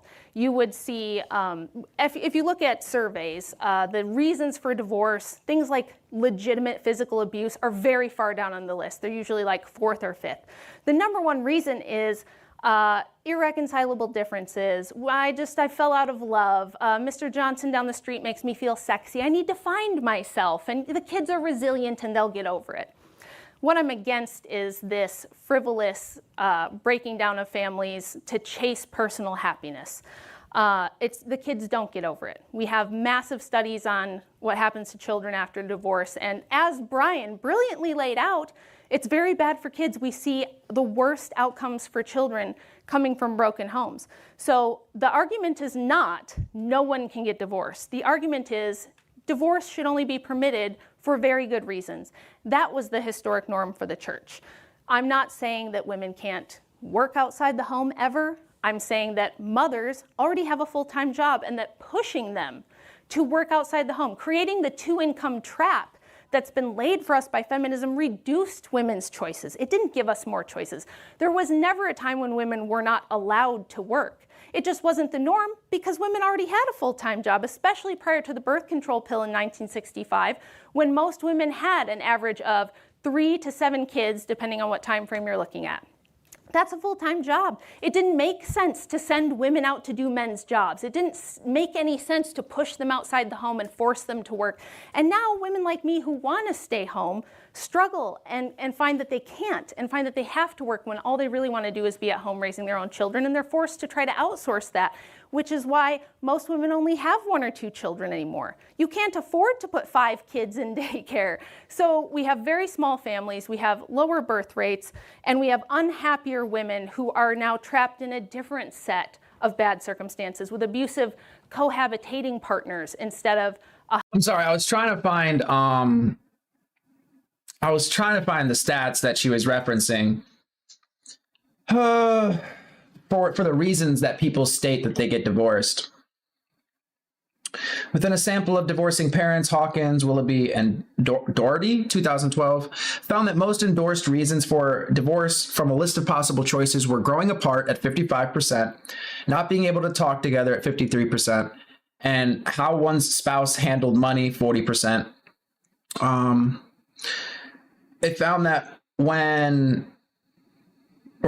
and Praviti, 2003, found that when divorced individuals were asked open-endedly to provide their reasons for divorce, the most cited reason were infidelity at 21.6%, incompatibility at 19.2%, and drinking or drug use at 10%. A statewide survey in Oklahoma found that the most commonly checked reasons for divorce from a list of choices were lack of commitment at 85%, too much conflict or arguing at 61%, and or infidelity or extramarital affairs at 58%. It's not showing for abuse on this one. I mean, some of this is, again, this is just like a quick search, so take it with a grain of salt. Okay. A husband who loves them and takes care of them. We're trapped in this two-income trap. We have women who are trying to juggle everything and balance everything and are struggling to do that, and they're reporting higher levels of anxiety and depression. I'm not here to condemn women. Brian's here to condemn me personally, apparently, which is the actual ad hom argument. If he had an actual argument rather than just pointing at me, that would be fine. But if all he's here to do is say, well, but you got divorced because you were in an abusive marriage, that's actually not an argument. It supports my argument that you should be able to get out of abusive marriages, and you were. You were actually able to get out of abusive marriages prior to no fault. No fault means you don't need a reason, and the other party does not have to agree. And that's where I think that we went wrong. Thank you very much for that rebuttal from Rachel. Okay, I think that rebuttal was good, but I think they get into the back and forth here. We're going to... So we're going into the 40-minute crossfire. Okay, here we go. Now they go back and forth, but guys, let's do this again. I'm dropping the link to this channel in the chat. This is Modern Day Debates. Definitely check their channel out. They do all sorts of debates here. They host debates. Highly recommend them if you're into this kind of stuff. Dialogue. I'm going to trust you guys, but if there are interruptions, I do have to jump in and break it into 90-second responses. So, handing it off to you. The floor is yours. Well, first of all, for somebody that wants to stay home, you're certainly out a lot debating people, so I really don't understand that argument. Well, number are you one, aware of well, let me address that. Was that since 10 this seconds, is the back and or forth. Can I just finish? Well, this is the back and forth. I know, but that was like 10 seconds. But you already got it wrong. So my children are... You got everything wrong. My children are grown. Wrong. No, I got everything right. I know they're grown. They're Can I grown just up finish? and out of the house. Can I just finish? So Okay. I've never Can I said finish? that women can't leave the house when their kids have grown up and left, and that they can't... Do you believe women should be allowed to vote? Do you think women are chained to the kitchen? Do you I'm think asking you a chained to question. the Do you kitchen? think women should be allowed to vote? I think it would be better if women and many other groups didn't vote. I would categorize women as one of the groups that should not. Yes. Is there any other demo that shouldn't be allowed to vote, or is it just Yeah, women? I think there's a lot of different ways that you could limit suffrage that would make everything a lot more fair and a lot more efficient. I think that if you're taking more from the system than you get, so that would be a great way to limit suffrage. You'd have to be a net zero taxpayer. You can't be taking more than you're getting. So if you're getting... It might be a bad point. I'm going to let her expand on it here. Hopefully she expands on it, because if she's saying that she doesn't think any women should vote, that's an interesting argument. I have heard, and I'm sure they're going to get into it, because people have made this, I've heard these debates similar to this. And one thing I've heard people cite is the fact that women don't have to sign up for selective service. Now, I don't think that should necessarily bar you from being able to vote. Actually, I don't know why women can't. I don't know why women don't have selective service, because, there's non-combat roles. So frankly, I don't know why you should. I mean, we should just draft women too if we need to draft people. But regardless, but then again, from like a strategic standpoint, one man can impregnate like a ton of women, whereas a woman is pregnant for 9 months. So it's probably smarter to keep the women like in your country so they could have kids and the men go out and die, because you don't need as many men to impregnate the women. I mean, if you're thinking like strategically like that, but equality wise, I don't understand why women don't get drafted nowadays, because women serve in the military. I'm just assuming like a non-combat role, right? But I'm curious to see how what her argument is for women not, or why she thinks women shouldn't be able to vote, or what she means by that. Be a net zero taxpayer. You can't be taking more than you're getting. So if you're getting more in SNAP benefits and welfare, So voting than you're paying, should be based on how much you pay in taxes, or if you pay taxes? It should be based on whether you are contributing to the system or not. If you're taking more than you're contributing, no, you shouldn't be having a voice in governance. You should also have to take a civics test proving that you have some rudimentary understanding of how our government works. A lot of people wouldn't vote for Donald Trump if that was the case. But anyway, so you don't think that women should be allowed to vote? You don't think women should be allowed to vote, at least if they're... Would you like me to explain why? No, do you know why the vote rate is so low? No, he doesn't want me to explain why. I will anyway. I find it interesting that you want to take away one of the most fundamental rights of a woman, which is being able to vote. By the way, women are, I think you're aware, bringing children into this world. Not enough. Well, yeah. Why? Why is that? What's the number one reason why women aren't bringing children in?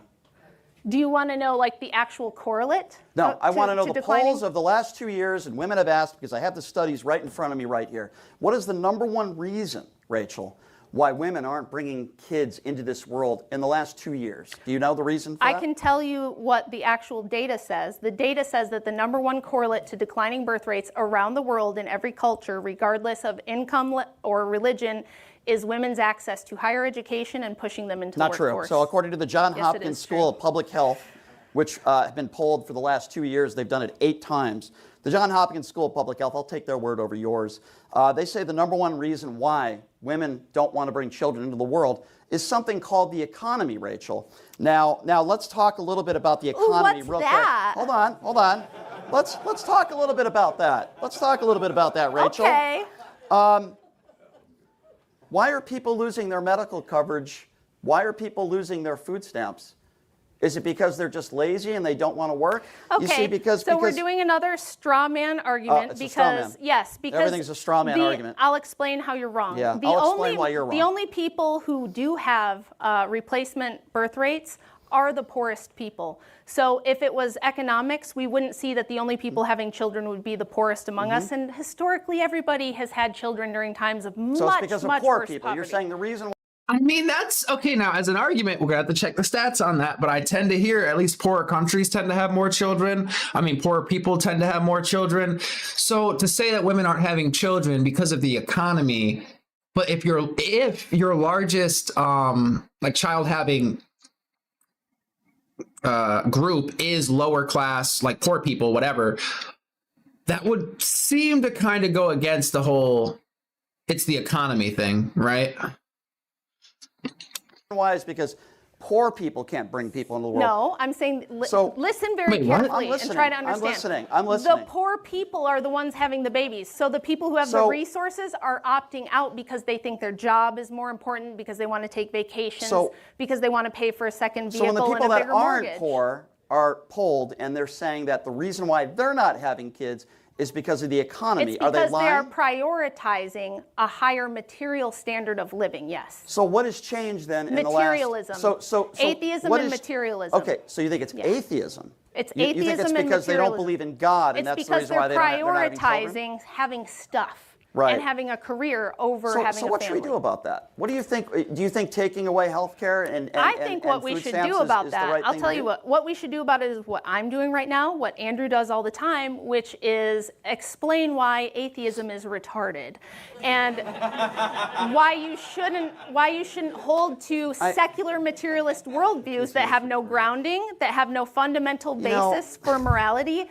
and lead you into deaths of despair and lead you into an antinatalist position where you won't even reproduce yourself. You know what? I think you saying that makes you retarded. So first of all, to use that word and to call... No, it's not cool for her to use that word. To say that just...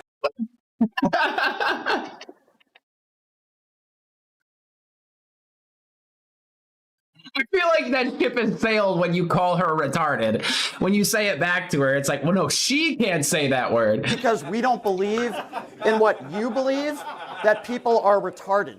Because, bro, that's retarded. Okay, good. So let me be very clear, okay? Everybody has the right to believe in what they believe in. Everybody has the right. You can be a Christian, you can be an atheist. To call people retarded because they don't believe in the religion that you believe in, or they don't believe in God, is so beyond absurd and bigoted in nature. Retarded? It's ridiculous. Is that what you're saying? No, I think you are. So what I was going to say, do you have an argument? What I was going to say, just be quiet. Make Andrew a sandwich and be quiet. What? It's just, how can you come from that side and make like those? What? You called it retarded, and you're over here saying you shouldn't say the word retarded, and then you're saying get in the kitchen. So that's pretty misogynistic. 20 million. Andrew, do you have a cigarette? Because I need one right now. So listen. I know it's got to be embarrassing getting your butt whipped by a housewife. Yeah, you're kicking my butt, Rachel. Calling everybody retarded because they don't think like you is a wonderful argument to make. So 20 million people in this country have lost their health care because of what is in the big and beautiful bill. Millions of people have lost their food stamps. And while people that are sitting over there think it's funny that people in this country are struggling, living paycheck to paycheck, many of those people can't afford to have a child. Okay, and if guys, dude, this camera movement is crazy. Is that just me? Yo, this camera movement on him is crazy. People that are sitting over there think it's funny that people in this country are struggling, living paycheck to paycheck. many of those people can't afford to have a child. And if they have multiple children, they have to work 2 jobs. They have to work 3 jobs. Now, what happens if a woman hasn't met the right man and she's in her 30s? What does she do there? What happens if a woman is a single woman trying to raise children? What is she supposed to do to raise those children? You know, the people who you support are against unemployment benefits, they're against maternity leave, and they're basically against every government program that would help that mother raise that child. These are the people that you support. So while you can call people retarded for simply not agreeing with your religious beliefs, you're mocking me for making arguments, and yet you want to insult everybody that disagrees with you. Let me be very clear. I support, hold on, 10 seconds. At some 10 point, seconds. I have to be able to respond. Okay, at some point you will. Finish the sandwich. So, I'm still not really hearing him make a point yet. I mean, the point that I was trying to make was, here we go. I want everybody to believe in what you want to believe in. I'm not going to call you retarded because you don't want to be Christian, because you don't want to be Jewish. By the way, I'm not an atheist. I do believe that there is a higher power. I just don't consider myself an extremely religious person. I would never call you all retarded because you don't believe in the same religion. This just kind of feels like moral grandstanding. I mean, we're kind of over the retarded thing. I mean, we spent like 5 minutes on this already. That Rachel believes in. I don't live my life based on a book. You can. I choose not to. That doesn't make me retarded. It doesn't make you retarded. I know a lot of very intelligent people that do not believe in God. It doesn't mean they're bad people. Okay, we get they're it. retarded. That is not an argument, Rachel. You're insulting millions and millions of people in this country that don't believe in what you believe in. Go ahead, Miss Retard, go ahead. So that was yet another straw man, ad hom, not an argument, because, and I'll explain why. You know how long the birth rate has been below replacement levels? Any idea? I'm sorry, are you asking me a question? Yes. What was the question? How long have birth rates been below replacement levels? I'm going by the last 2 years according to the Johns Hopkins School of Public Health. Answer my question. How long have the birth rates been below replacement? The data I have are the last 2 years. Okay, he doesn't know, so I'll tell you. So tell me. It's been for about 50 years. Okay. So was Trump to blame for the birth rate being below replacement in the 1980s? I didn't say that. Okay, what caused it then? During the prosperity of the early 90s, when we had one of the best economies we've had, I'll respond. Why was the birth rate below? Well, actually, Jimbalina, I think we looked this up the other day. Apparently, we are below replacement level. U.S. birth rates. The U.S. birth rate dropped to a new record low, with approximately 3.6 million babies born, a 1% decline from the previous year. The general fertility rate dropped to 53.1 births per 1,000 women aged 15 to 44, marking a 2-decade downward trend, with total fertility falling to 1.57 births per woman, well below replacement level. So, because we looked this up, I think 2 days ago. Sure. Replacement then. Sure. So I'll answer that, but I'll start by saying this. I don't know what's so funny. I have the study for the last 2 years. Now, I didn't bring up the study for why the birth rate was lower 50 years ago. And the reason why I didn't is, in my opening monologue, what I told everybody is that I care about what's going on in this country But I disproved your point. Now. My point disproves your point. What are you talking about? You It's said, the economy you right said, now. You said, right now. yes, you said the reason women aren't Right having... now. Yeah, you Right said now. the reason is this. Right. I'm telling you, it's been this way for 50 years, so it can't be anything that's happened in the last 2 I years. just gave you why women are not having children Are you not now. able to follow... So is she not... Okay. Because he's basically trying to say the economy is why women aren't having children. He cites a study where women said it was the economy. The study goes back 2 years, and he tries to say it's Trump's fault, which is not even the point. I mean, you're talking about feminism and stuff. I don't know where this whole Trump stuff is coming. Like, this is like you're getting into some weird politics that have nothing to do with like the actual subject at hand. But like 2 years ago, was Trump even in office 2 years ago? Well, I guess at this point, right? I guess it's been about... Wait, would it have been 2 years ago, though? I guess it depends when they started the study, right? Or was it 2023 or 2024? Whatever. But she's saying, well, no, the birth rate's been declining for decades. So how do you factor that in?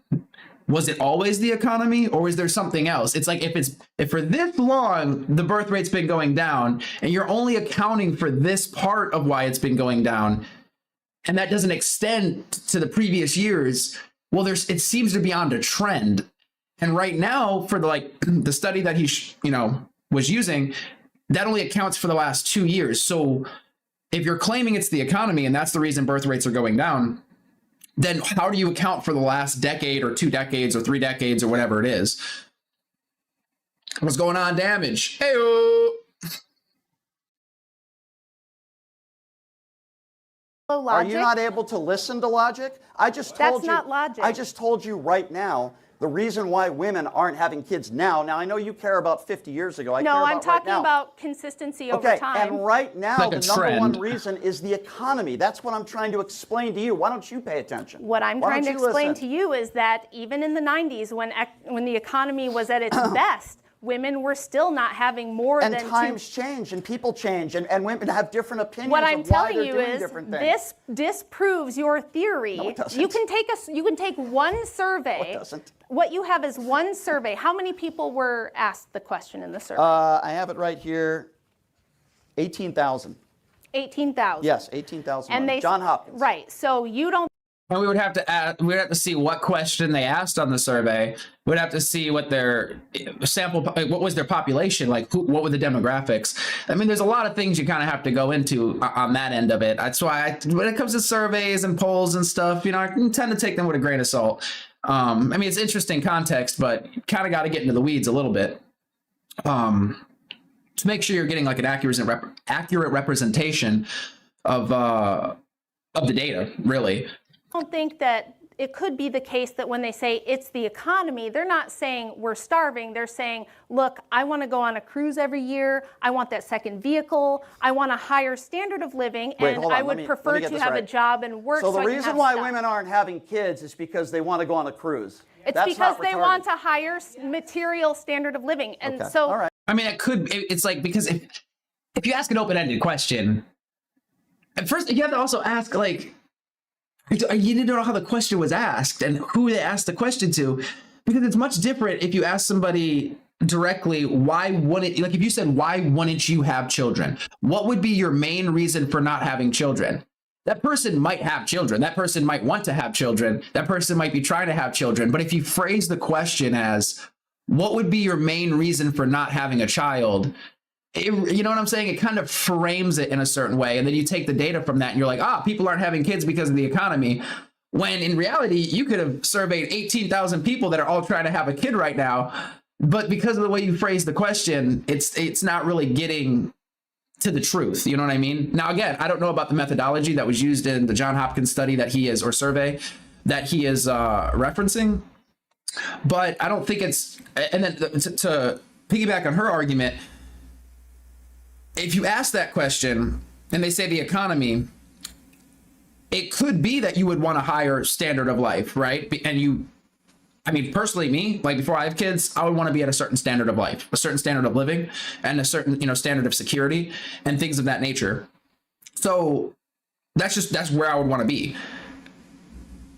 That's just what it is. I don't need to be a millionaire or anything like that, but I would need some sort of stability. But I don't necessarily need, money to go on a cruise or do this or do that. Well, actually, that would be nice to be able to take a vacation once a year. That would be nice.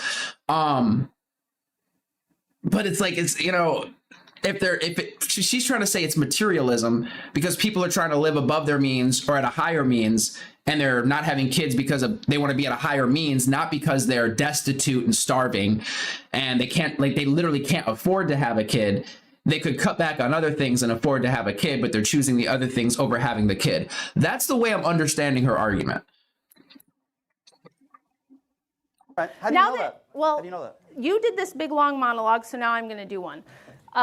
If you know anything about the economics of the last 50 years and the birth rates, you would know that prior to pushing women into the workforce in huge numbers in 1970, most women with school-age children stayed at home. Overwhelmingly, there was only like 6% of kids who had a mom that worked full-time.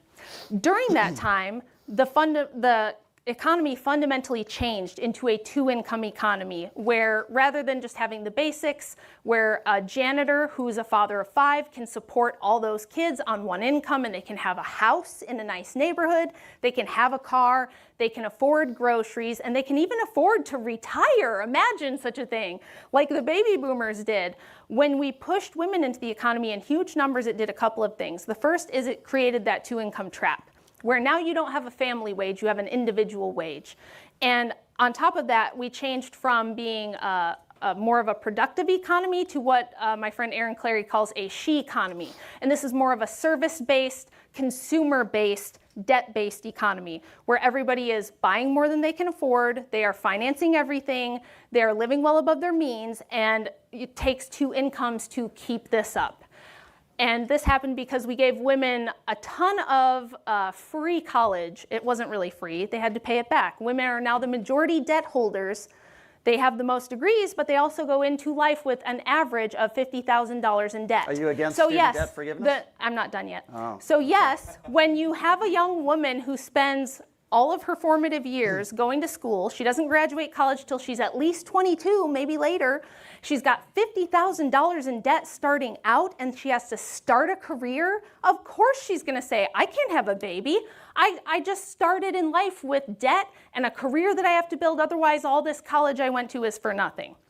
That's why I chose not to do it, because I wanted to have a family and I thought it doesn't make sense for me to do things this way. Yep. And a lot of women want to do that and feel the social pressure that they cannot make that choice because everyone around them goes, you've got to have your own money. You can't depend on a man. That's scary. He'll abuse you and you'll have to leave and it's going to be awful. And we don't fearmonger women about, let's say a woman wants to be a dentist and we say, well, what happens if you get arthritis? What if you hurt your hand or lose your fingers in an accident? You can't rely on being a dentist. What if something happens? All right, let me jump in here. So it's not that, just to summarize, it's not that women are too poor. It's not that people are too poor. We still have a much higher standard of living than we've ever had historically. It's not that we can't afford children. It's that we fundamentally transformed the economics of the country and people have different material standards that they want instead that they prioritize over family. Okay, so I just repeat, she just said, it's not that women can't afford children. Rachel's in a situation where she has means and she has money. She doesn't speak for all the other women that were in this John Hopkins where they all said that the number one reason was the economy. There could be all sorts of different reasons. I don't believe that the majority of these women said they're not having kids because they want to be able to go on a cruise, okay? They got to pay their college I don't believe, debt. I'm not done yet, okay? I don't believe that at all. She's making a gross assumption in assuming to form her argument that all these women are not having kids, and it's got nothing to do with any of the policies put forth right now. It's got nothing to do with the fact that they're living to paycheck, or they're single mothers who can't get maternity leave. It's got nothing to do with any of that stuff, but it's forming her argument on that, which obviously I completely disagree. But she said something very interesting. It's the whole form of why I'm here today. She said she chose. She chose to do things in her life. And I would never want to take that away from you, Rachel, but you want to take that away from other people. And then you'll say, that's a straw man argument. You've said in this debate thus far, what are we halfway through, that she doesn't believe that the majority of women should vote. She thinks it should be on the level of taxes. I don't think the majority of men should vote either. Okay. Well, that's a great argument, Rachel. That's a great argument. So okay. It's a great argument. Yeah. So you don't that believe... does seem like a clarification. Did she say majority of women and men shouldn't vote? Should vote. She thinks it should be on the level of taxes. I don't think the majority of men should vote either. Okay. Well, that's women thus far. What are we halfway through? That she doesn't believe that the majority of women should vote. Okay, majority. I don't think the majority of men should vote either. Okay. Well, that's a great argument. Nobody should vote. It's gonna be like 10 people voting. Rachel, that's a great argument. It is a great argument. Yeah. So you don't believe women should vote, and you don't believe a certain percentage of men should vote. But everybody should be allowed to have a gun, though, right? If you're not a felon. Yes, exactly. Right. That makes a lot of sense. You know why? Okay, wait. How are we getting into the Second Amendment? What are we talking about here? Yo, we are so far off the rails. What is happening? That makes a lot of sense. I think the founders were correct about suffrage. The founders had muskets, Rachel. We have AR-15s What does that have to do with suffrage? Has a lot to do with By gun the control. way, all. This is a guy So- who's never shot a musket, because if he thinks Okay. muskets, I'm a firearms instructor, by the way. So if he think thinks about that for a muskets moment. are less I want you dangerous guys than to some of the think guns about- we have hold on, now, Rachel, he would calm be down. wrong. Don't spurg out. Calm down. So the bottom line here is she wants to take away the rights. He wants to of take away your people- guns. He He wants to take away your gun rights. No, I don't. No, I don't. Don't you let him take No, I away don't. your rights. No, I don't. By the way, the people laughing right there, that's the Andrew Wilson circle jerk crew right over there. So I don't want to take away. Oh my God, this is anybody's- she's wrong. ridiculous. I don't want to take away anybody's right to own a gun, as long as they're not a felon. I've never said that. By the way, as far as I Then know. why did you throw that at me? Why the hell you? I would infer from what he just said that he would be trying to restrict the Second Amendment to some extent by saying, well, but you want everybody to have guns. And he's like, well, no, I want everybody to have guns too. So this is a little confusing, man. As long as they're not a felon. I've never said that. By the way, as far as I know. Then why did you throw that at me? Oh, you want because everyone of to have how a gun? I'll tell you why. Yeah. I'll tell you why. Because of how ridiculous her argument is. Oh, I can't She wants wait. to take Explain. away the rights of people to vote, but yet those same people that are not, as you said, contributing to society, go ahead and buy 10 guns and thousands of rounds of ammunition. I don't want to take your right away, no matter how smart you are or how stupid you might be or how much money you're paying in taxes. I don't want to take your rights away. I'm pro First Amendment. Listen, I've never said that I want to take all of your guns away. And by the way, I can't think of one elected official on the left that said that either. Not that this is a gun control debate. I don't want to take your right away to vote either. Listen, I get frustrated sometimes and I say, man, I wish stupid people weren't allowed to vote. Man, I wish those people weren't allowed to vote. But would I want to put a law in place to take that right away from you? Of course not. Maybe I could agree with some sort of basic, I know I had a conversation with Vivek Ramaswamy about this, and I sort of agree with him, that if you had some sort of basic civics test or something, I can't say I would be against that. Maybe we agree on that. Great. But the fundamental, if you're not making enough money, or you're unemployed, or you're poor, that should be a factor in whether you should vote or not. I completely, fundamentally disagree with that. To be fair, I see his point with the you don't think that X people should be able to vote, but they should be able to have a firearm. I see the way he's looking at it. I wouldn't necessarily agree in the same way. Because then if like every person, even if they couldn't vote, had a firearm, those people could still overthrow the government if they wanted to. Let's say it was a tyrannical government, right? If that were the case, then they could do that, right? And then also self-defense and whatnot. But I see his point. It's like, well, if you don't think they're competent enough to vote, then how are they competent enough to have a firearm? Okay, so you think that people who take from the Treasury and raid the Treasury, take the tax money of those who are producing, should be allowed to vote in huge numbers to take more When you from say those take, people? please be specific. You talking about welfare, food Yes, stamps? I'm talking about anyone who takes. Yeah. I'm not saying poor people. Yeah. I was poor most of my life, but So most of your life you shouldn't have been allowed to vote? I Is that- wasn't taking more from the system than I was getting. So if you're on SNAP benefits, you're Right. on TANF, Right. you're getting Medicaid, you're taking tens to maybe hundreds of thousands from the government in subsidies and welfare, then no, you don't get to vote to continually steal from other people. What about people that steal billions of dollars? Should they be allowed to vote? They should go to prison if you can What prove if they get that. a full pardon? Should they be allowed to vote? Well, if you get a pardon, that's the Yeah. legal system. What do Gotcha. you want Okay. me to do about So it? It's if going to be you're- more Trump so hold on. derangement syndrome. So if you're somebody that has stolen billions Wait, of what dollars are we and talking you get about? a pardon, you should be allowed to vote. But if you're But it's a whole different, okay. somebody that is struggling, maybe living paycheck to paycheck, maybe doesn't have a job, maybe doesn't have the opportunities that some other people have, you shouldn't be allowed to vote. Correct. I'm sorry, that is okay, let's absurd. Let's ask another question here. So I'll make a deal with you. I'll say all the women can vote. No, I will not have a beer with your husband. Nobody wants to have a beer with Okay, you, dude. good. Okay, Thank you. so Thank you.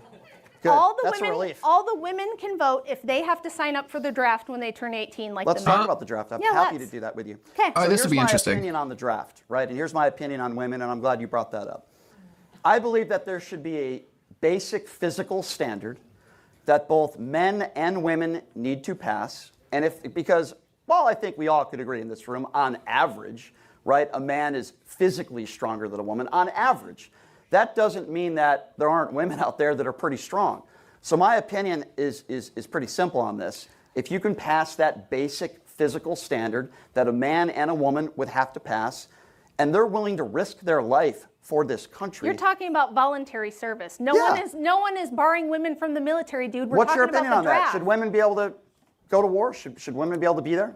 I asked you a question. Yeah, about wait, the draft. what? She asked if women should have to sign up for selective service. He's speaking as though you're talking about enlistment, which is voluntary. And he's saying, well, if they well, yeah, of course, like women could already join the military. Like that's already a thing. You just pass your physical, you go through basic, and you're in the military. So that's not the question being asked. That's voluntary. Anybody could go and try to join up. What she's asking is, should women have to sign up for selective service, which is the draft, which would be involuntary? Let's stick to my Okay, question you don't rather wanna than answer mine? switching. Okay. I think that if women want the same rights as men, they should have to. If we want equality, let's have equality. I'll believe women want Oh, equality. and you guys are saying, oh, the Second Amendment was to hunt down, escape black people, re-enslave them, terrorize Native Americans. Even if that was the case, I still like the idea of having a Second Amendment. You have the First Amendment, you have freedom of speech, right to assemble and everything. And then you have a way to defend yourself in modern times, which is a firearm. And at the end of the day, if a bunch of people came together because we had a tyrannical government and they wanted to overthrow the tyrannical government, that would help with that. It just kind of makes sense to me. You have freedom of speech, and then you have the freedom to, own a gun to defend yourself. Like those two things, they just seems like one after the other just kind of makes sense to me. Even if something was started badly, it's like, okay, well, is Planned Parenthood bad, or is because of eugenics, or Margaret Sanger or whatever is like, well, or is Planned Parenthood good? Right? I don't think you could always just say like, oh, well, it started off as this thing, so now it's always bad. It's just, that doesn't really make sense to me.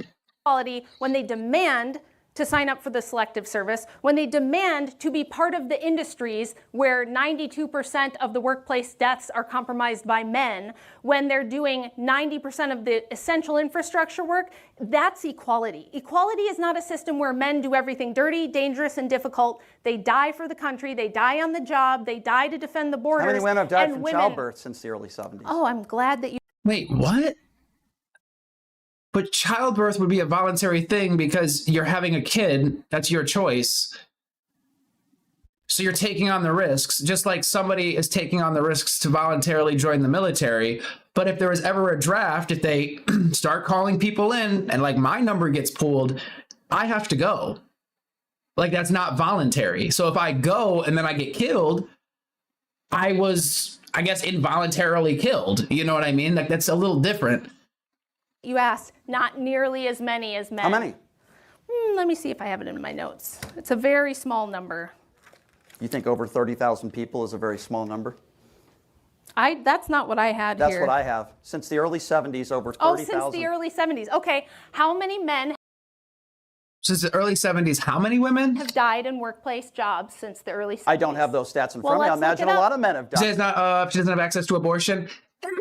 I mean, this is going to go into a whole nother debate. I mean, it is voluntary, like outside of rape, it's voluntary. Like you had sex with somebody, so you're pregnant. Like that's a voluntary action. Now, whether or not you have access to abortion, I think most states you have access to abortion since it's been kicked back to states. I forget how many states is it illegal? Is it 13 states? I'm actually not sure. But from what I understand, the majority of states it's legal. But like the act in and of itself that would lead you there is a voluntary act. So for the military, it's like a voluntary act to go and join the military. Whereas, well, at least to enlist. But if you're called into a draft, that's involuntary. Like that's the difference. If that makes, I mean, am I making sense here? I never said it was legal in every state. I literally just said, I think it's most states. I believe it's, what is it? Like, thought it was 13 states that it was illegal. How many states is abortion legal or illegal in? 13. Oh, I was right. Holy shit. 13 states have enacted near total abortion bans with very limited exceptions, while 28 other states have restricted abortion based on gestational duration. These bans largely prohibit abortion at all stages of pregnancy, though most include narrow exceptions to save the life of the pregnant person. All right, we got our thing. Because now it says 28. Now I'm like, whoa, 28. Other states have restricted abortion based on gestational duration. Total bans, 13 states. Alabama, Arkansas, Idaho, Indiana, Kentucky, Louisiana, Mississippi, Missouri, North Dakota, Oklahoma, South Dakota, Tennessee, and Texas. Honestly, I think we all kind of saw that coming. Okay, early gestational limits. In addition to the 13 states, multiple states have banned abortion at 6 weeks before many know they are pregnant, or at 12 to 15 weeks.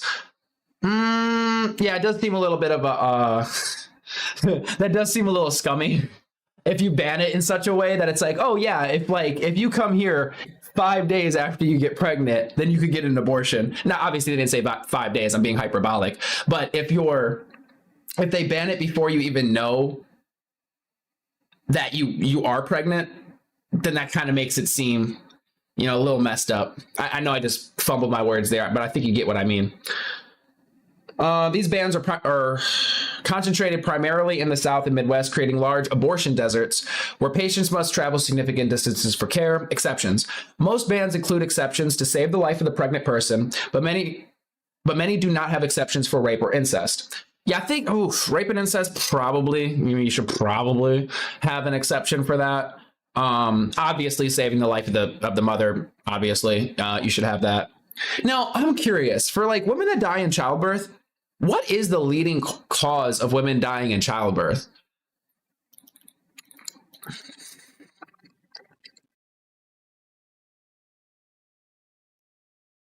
I know we're getting way off here, but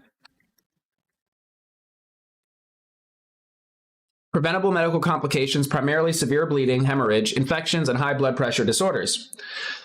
Well, not globally, I meant in the US.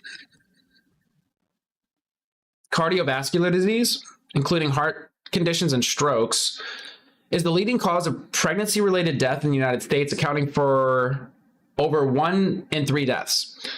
Other top causes include severe bleeding, hemorrhage, infections, sepsis, and cardiomyopathy, with over 80% of these deaths considered preventable.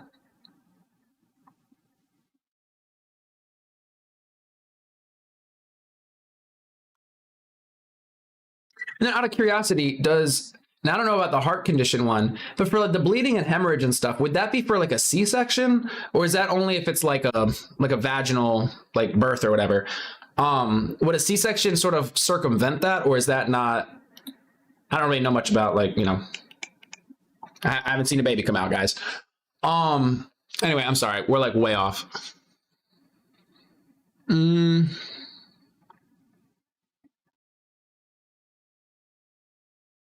Blood loss, hemorrhage.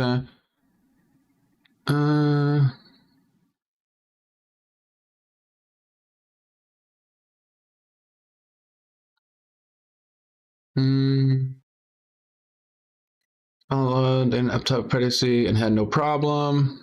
C-section and vaginal.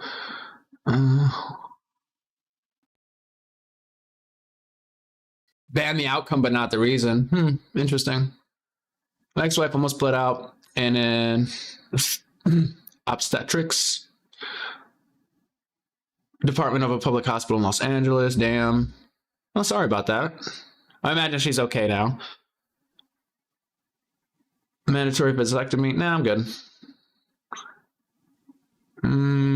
Anyway, sorry, we got way off. Okay, we got way off. My point was, though, is one is voluntary, the other is involuntary. That's the difference, which is why I feel like it's odd for him to bring up, well, how many women die in childbirth? It's what does it have to do with the draft? These two things are not equal. They're different conversations. One has to do with the medical system. The other has to do with involuntarily being forced to serve. died in more workplace than jobs. have died in Sure. childbirth by far. I don't deny if that. you combine wars, so we're talking about voluntary versus involuntary. Nobody Right, is I forcing understand women. that. Nobody's forcing women to have children. We are forcing men You don't? to sign up for the draft, and we are forcing men to do everything that makes these lights, this live stream, these microphones possible. So women do not build and maintain society. That's men. So because women aren't forced to have kids, you don't think that's a sacrifice when they do have kids? When they make that decision? When a man signs up for voluntary military service, yes, he is choosing to sacrifice.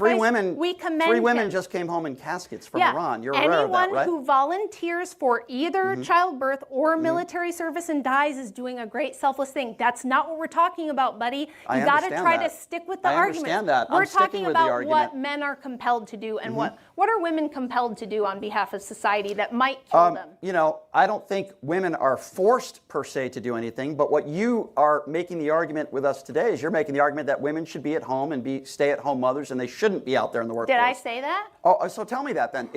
Tell me your opinion on women in the workplace. Do you believe that women should have the same opportunities as men in the workplace? Yes, and they do. But what I will say, yes, they do. What's the average pay for a woman and a man with the same job? The wage gap reduces to about 3% when you take into account the fact that women. Last time I looked this up, apparently it reduces down to 1%. She says 3%, but I swear I looked this up before. And when you actually account for all the variables, I believe it's 1%, but we'll say 1 to 3%.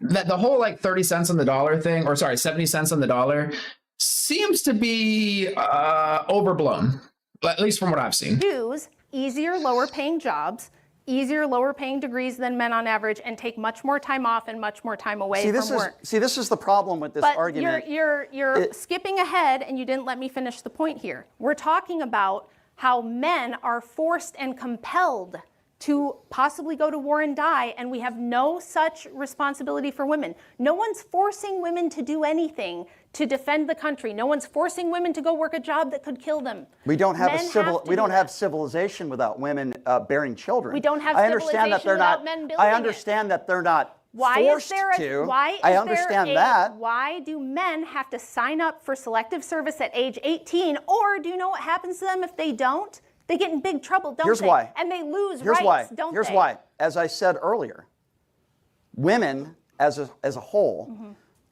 are not as physically enabled as men on average. Right. Wait, what is... I'm confused.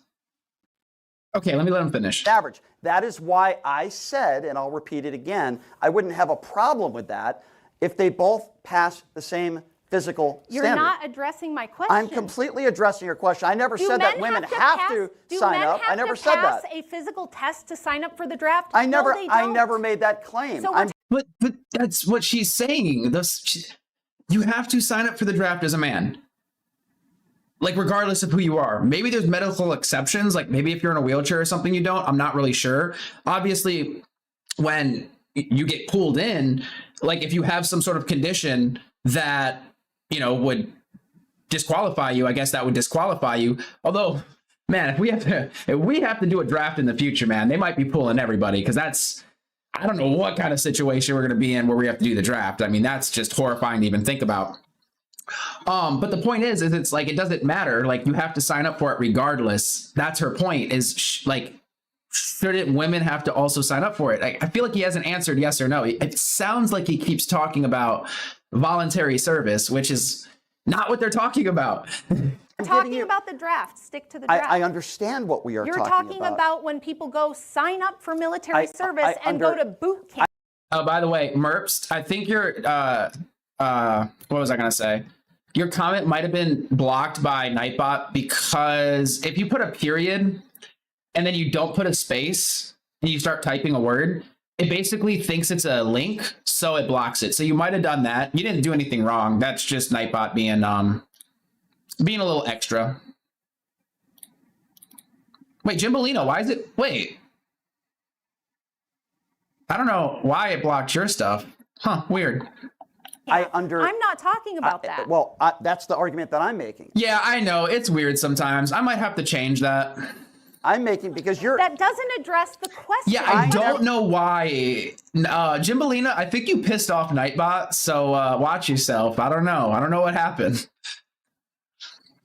Well, that's the argument that I'm making. I'm making because you're. That doesn't address the question. The I question never is, made the claim. If men and women are equal, why is there a standard Okay, for hold men on. that there is not for women? So men and women are equal. As I've said before, there are attributes that women have that are stronger than men. There are attributes that men have that are stronger than women. I never said as a whole, with every job, men and women are equal. I'm not making that argument.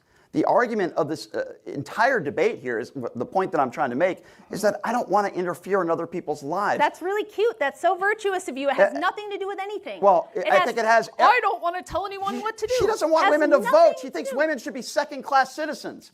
Tell me you haven't said that. I have not said that women should be second-class You've never citizens. said that in any debate on the record. You think I've said women should be second-class citizens? You've never said that? No. Maybe as a joke. Oh, maybe as a joke. Okay. I say a lot of stuff. It was just a joke. It was locker room talk. Tell me when I said that.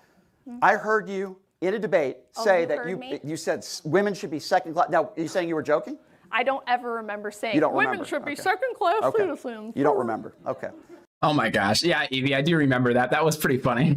You don't what remember. debate was it? I think that's interesting. I think you're lying. What debate was it? I think you're lying. What debate was it? Was it a joke? Who was I debating? I'll look it up. Was it a joke? You're lying. I didn't say that. When I was doing debate Do you have proof or not? When I was doing debate prep. Do you have proof or not? I will provide you the proof. Okay. So you're saying you never said that? No, I never said that. Okay.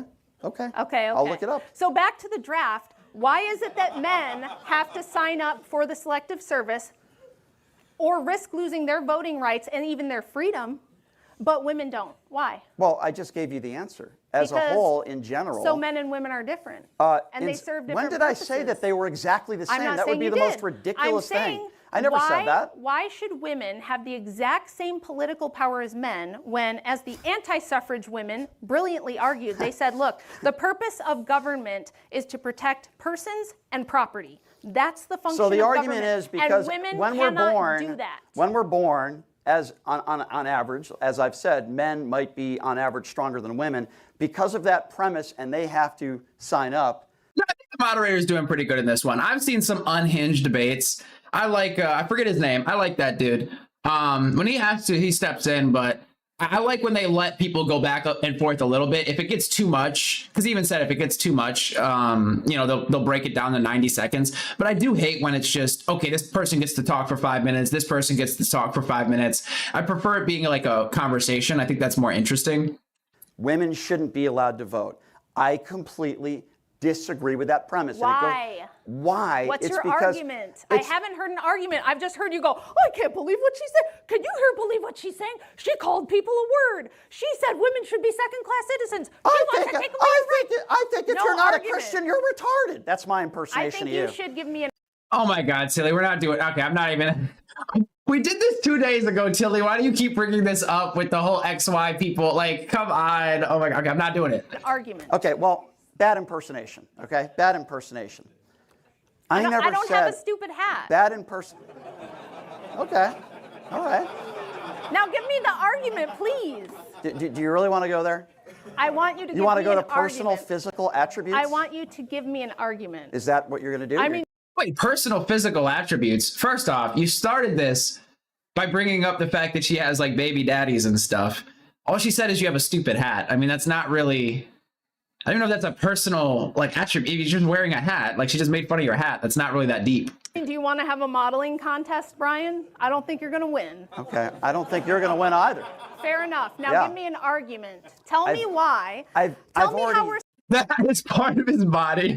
You guys are y'all killing me. So that's funny. Between the sexes, when one is expected to die I will tell you why. Okay, tell me. And I've tried to explain this to you.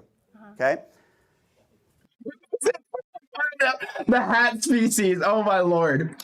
Women have certain things that they are better than men at. Women have certain responsibilities, like bearing children, if they decide to have children. The argument that you're making is, well, it's a choice for a woman to have a child. Okay, yes, it is a choice. I understand that.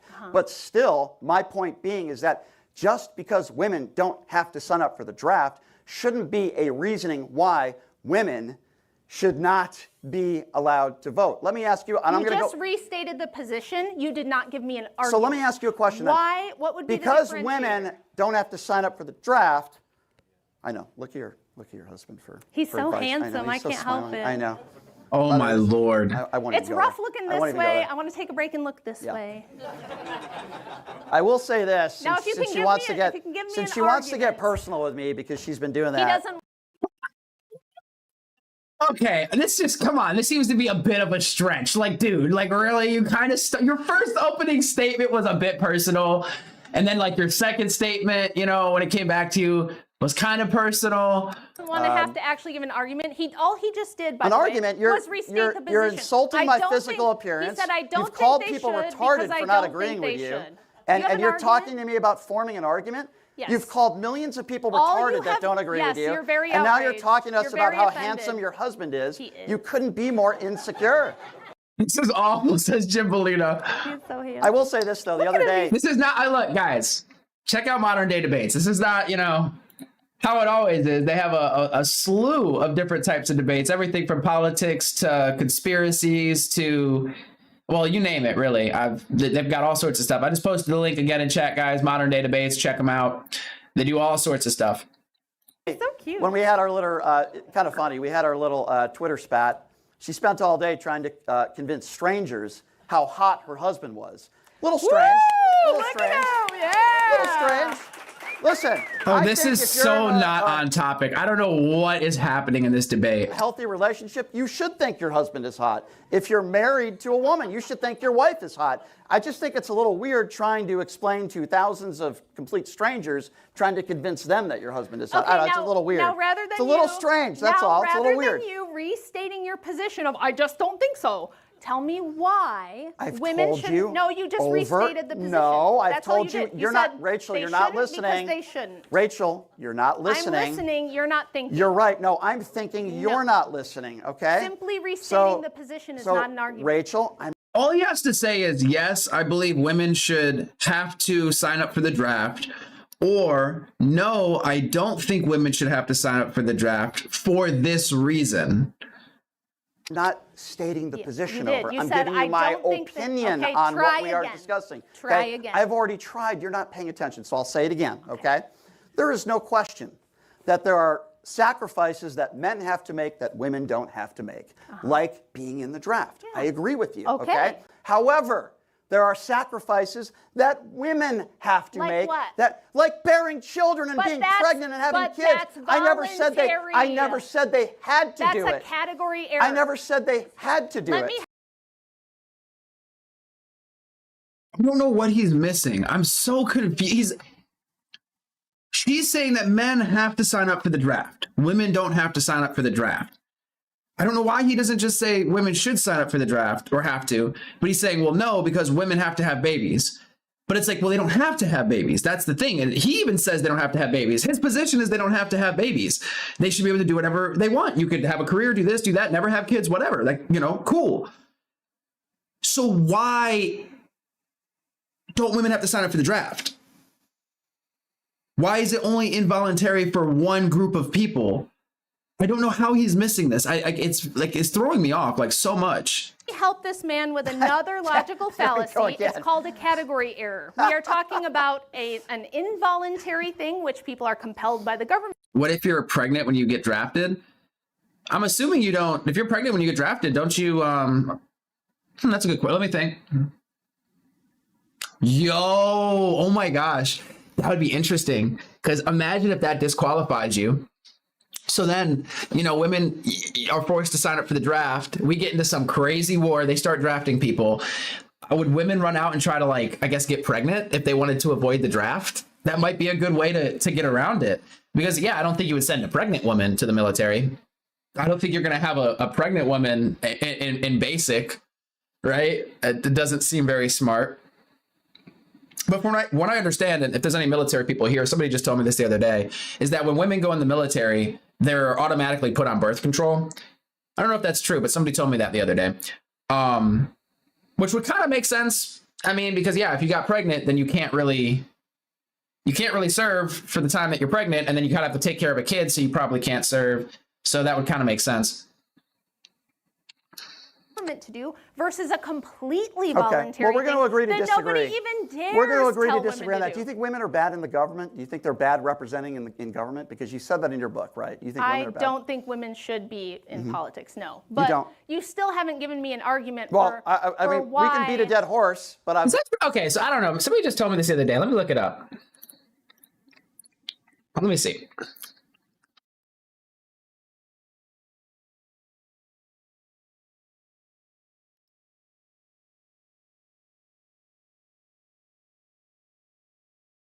No, according to Google AI. Women in the U.S. military are not forced to use birth control. However, it is highly encouraged and easily accessible through TRICARE to manage menstruation and prevent pregnancy during deployments. While contraception is not mandatory, the Department of Defense prioritizes access to it to ensure medical readiness, reduce missed duty days, and avoid issues in unhygienic, austere environments. Okay, wow. Voluntary access, female deployment preparation. Pre-deployment service members are encouraged to discuss options with providers, blah, blah, blah. No cost, walk-in services. Recruits can continue using birth control, blah, blah, blah, blah. So whoever told me that, you lied. You lied to me. I know who it was. I'm not going to call you out right now. If you're in chat, though, you know who you are. I know you're not in chat right now because you would have said what's up. I'd like to move on to another topic. Do you I'm think, sure you would, Do you because think you women had- are you bad? just- I No, just because won we that only. How point. much time do we have left in this debate? There's a lot of other things that we should be discussing. Yeah, exactly. 10 minutes more. You think? Well, what do you mean, EB? Because again, I mean, obviously, yeah, the women aren't in selective service. I mean, so yeah, they would have. I'm assuming there would have to be a rule for that. I'm assuming that when you go, like, okay, because you have to do like a physical, right? When you do the military, you have to go to like MEPS or whatever. So, do women get pregnancy tests before they join? Do women get pregnancy tests at MEPS? Yes, women are required to take a pregnancy test at the Military Entrance Processing Station, MEPS, during their physical examination. This test is mandatory for all female recruits, typically done via urine sample with a female attendant to ensure they're not pregnant before enlisting or shipping to basic training. And then, can pregnant women may not be drafted, but be in the, I mean, yeah, might as well. No, you cannot enlist in the U.S. military while pregnant. Pregnancy is a disqualifying condition for initial entry, meaning you cannot ship to basic training or enlist if pregnant. However, you can join after child is born. Yeah, obviously. Okay. I think women are bad in government, right? You don't think they should be in government. You don't think Right. they should be politicians, right? Yes, Why correct. is that? Why do you think that way? Because the purpose of government is for the protection of people and property, and women Good. are not able to accomplish that. Women, there's a Yep. reason, by the way, that historically women couldn't own property. It's because they can't defend it. So as a Yep. woman, if I owned like 100 acres of land in 1845, how am I going to protect it Yep. from bandits, from marauders, from people I hate who to want to break just it come to and Rachel, steal it? but- I would need, you asked me a question, so I'm answering. Yeah, I lady. would need men to do that on my behalf. I think the reason that we shouldn't have women in government is because men are the only people who can defend the borders, who can enforce the law. We've seen what happens when you try to put female law enforcement officers on the streets and on the border. It doesn't work Yeah. out very well. We need men, and we rely on them to protect persons and property. Yeah, let's talk about that. Therefore, that's the task of Let's men, talk not about of women. protecting. Let's talk about COVID for a moment. Female What? leaders. Yeah, let's. COVID. Okay, sure. Tell me how Why are this you is gonna- laughing at 'cause COVID? it- Millions of people died of It COVID. had better tie back to feminism. Why are you Because laughing? we're debating feminism, and You think you're bringing COVID's up. funny? I think it has nothing to do with feminism. Okay, well, why don't you shut up and let me finish and make him a sandwich again and Are let you me mad? finish. Are you No, getting a you're little just emotional? respect. I'm trying to make a point. I let you talk. Be quiet. Let me talk. There's a reason why I'm bringing this up. You said turning women. red. You said women shouldn't be in government positions. yes, correct. I am telling you, during COVID, female leaders were far more successful than men in dealing with COVID. Globally, women only held 7% of leadership positions. 4 of the top 10 countries that were run by women, and in this study, the death rates, 13 countries led by men, 8 led by women, the male per capita, 214 deaths per million that were led by men. Led by women, 36 people per million. Look, you could look up that stat. Now, why? You could say maybe it was ego. You could say maybe it was bad policy. You could say maybe it wasn't listening to experts. Whatever the case may be, The women that were in power in these countries led to 36 people dying per million. By the men, 214. Well, I mean, correlation isn't causation. I mean, you would have to look at those countries. I mean, just off the top of my head here, guys, you'd have to look at those countries because I thought COVID deaths was due more to comorbidities and then the aging population and whatnot. So if those countries were, let's just say, healthier and like had less comorbidities or what have you, and people on average, let's say, for example, people say that America is like the country of the obese. Like, apparently, we have an obesity problem. And that was apparently one of the comorbidities, if I'm not mistaken, with COVID. I mean, there's a lot of things you kind of have to factor in. Maybe it was already factored in the study, so who knows? But I mean, off the top of my head, that would be like but then again, this isn't a COVID debate. So it's like 15 deaths per million. So if your premise is that men should be in power in these positions and women shouldn't, then what is your explanation there? Because if women weren't in power, more people would have died. Wait. On the door. Wait, I know how a woman who is a door gunner on a helicopter, and she is an absolute alcoholic mess to stay and overweight, and her female friends all commit. They all end themselves. Wait, Ultra, were you? Did you serve by chance? Out of curiosity. Fly planes in combat roles, at PTSD at an incredibly higher rate. Oh, so you served? Oh my gosh. Well, thank you for your service. I might have to pick your brain on some stuff. I'm not going to get us sidetracked with that conversation, but I have been I've been at the recruiter's office recently, guys, and I'm supposed to go back next week, and I'm trying to get all the info I can. But guys, we're talking about feminism. We're going back to that. Do you believe in freedom and liberty? I think I've made that pretty clear. Okay, well, the reason for those statistics is that women were notoriously tyrannical, like the Prime Minister of New Zealand locked down New Zealand tighter than a prison camp. What? And the fastest way to get rid of liberty and freedom is to put women in charge of the government, because they overwhelmingly bring in tyrannical welfare states. I just gave you the stats of how they save lives. Yes, by locking down their countries, by not letting people go to work, by shutting down businesses, by forcing people to take vaccines. So first of all, you think forced vaccination first of all, freedom? I find it yo, Tilly, what is pan? I've heard of pansexual. I don't know what it is. repugnant that people in this crowd are laughing at the fact that less people died because maybe you couldn't go to the mall, okay? I find that despicable, number one. You were number one of those two, people chasing people around with masks, No, weren't you? actually, Yeah. I was one of those people that almost died of COVID. I was in the ICU. Hold on a second. I was in the ICU for 2 weeks. I saw people die around me. Man. And the last breaths very sad. no, it is sad. How do you feel and the about last breaths forced and the last vaccination? breaths that Yes, some of the those last people breaths. made, So much drama. they didn't think that COVID was real. You said pansexual is homosexuality with more steps? Okay, I'm not gonna. Okay, well, let me Google it. I'm curious. I've heard of it before. I've just actually never. What is pansexual? Pansexual is a sexual orientation characterized by romantic or sexual attraction to people regardless of their gender identity or sex. So bi? Often described as attraction to a person's soul rather than their gender. Pansexual individuals can be attracted to anyone, including cisgender, transgender, and non-bi. Oh, I mean, okay, whatever. Yeah, gotcha. The reason why this is a personal topic to me is because I almost died from it. And I would imagine, sadly, I wish this wasn't the case, I would imagine a lot of people in this room know people that died of COVID. It was horrible. I don't want innocent people to die. Of course I want people to have their freedoms. Of course I want people to go out and be able to live their lives. The only point that I was trying to make was that women that were in these positions during that time, during COVID, saved lives, and they did a better job than men. Now, if you think they're woke and they shouldn't have closed and everything should have been opened, you're entitled to that opinion. How do you feel, I disagree with you. How do you feel about forcing people to take experimental vaccines? I've always said that I never felt like the vaccines should have been forced on anybody. I disagree with people that said that. That's what women did when they were in charge. But these women that were in charge of these countries, and by the way, that's not entirely factually. Yeah, I know, guys. I know. I've been asking a lot of questions. I've been talking to a lot of my friends and buddies and stuff that have served, or well, I guess they're all done serving, but I've definitely, they really want you to sign the paperwork. Their job is to get you signed up and stuff. Anyway, sorry, not trying to fall off. I wanted to respond to you. Okay. Accurate. So let me ask you a question.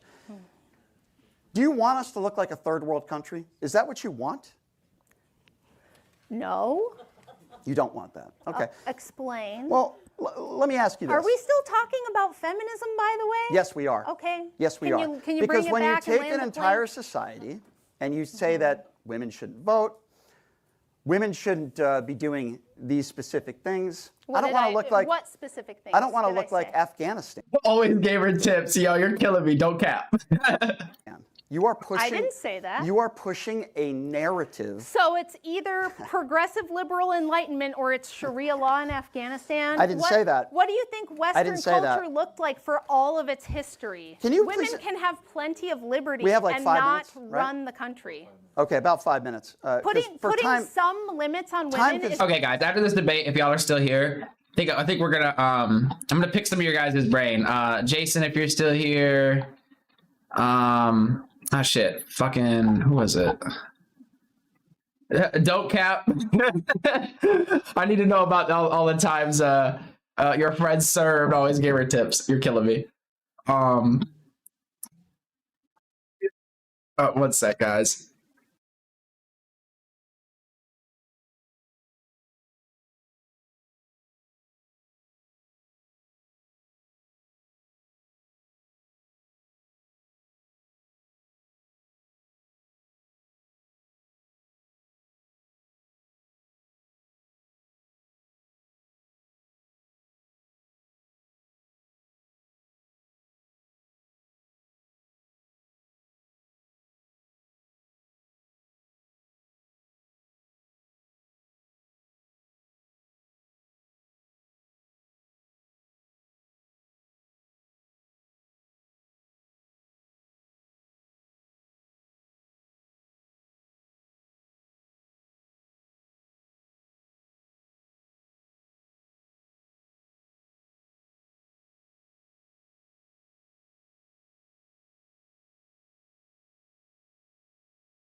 All right, guys. I've had something come up. We might need to take a quick break. It's unfortunate, really. Yo, Evie, are you going to be here for a little bit? And Tilly? Because if you guys are going to be here for a second, guys, we're going to have to take a break, okay? But if you guys are going to be here for a second, what I'm going to do is I'm going to leave the stream on, okay? And I'm going to leave it up to you guys to just, moderate the chat.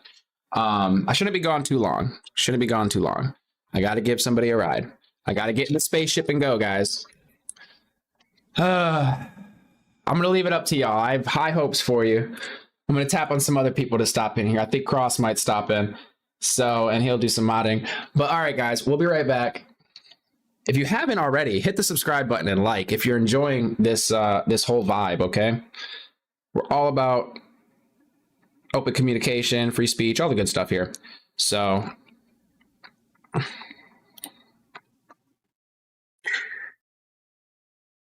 and before suddenly racist spam. Exactly. All right, guys, I will be right back. Sorry about this. Don't have too much fun.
All right. My fault.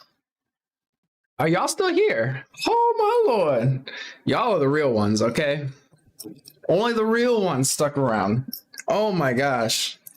Sorry about that, guys. I got some of your messages. Everything is fine. I just had to make a had to give somebody a ride. So hold on. Let's get straight.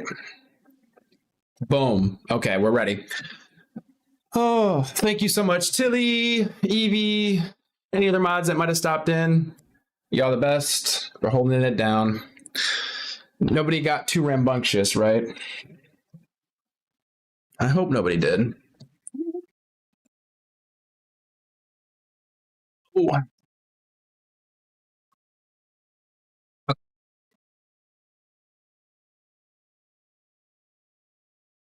Bump. Evie, you dozed off. You were on post. You were on watch. Oh my God. Well, Tilly was holding it down. I'm just kidding. All right. Well, that was a good little, I guess, way to break it up. Goat Simulator? Oh my gosh. That's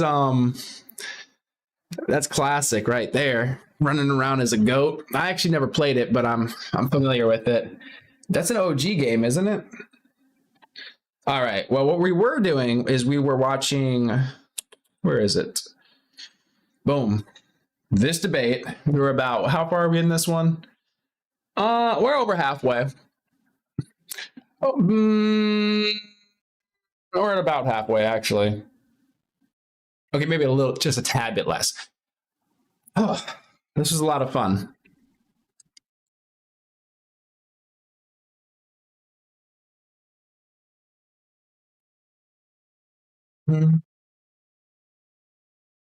Oh, they have a mobile version? Oh, that's crazy.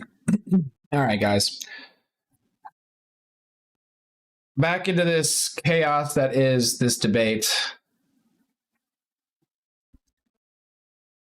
Looked like for all of The goat stimulator. Stop it. Adding to wish list now. its history, Can you women please- can have plenty of liberty We have like and 5 not minutes, right? run. One more time. Let me go ahead and post this in the chat. This is coming from Modern Day Debates. We're watching Brian Shapiro on the left debate with Rachel Wilson on the right.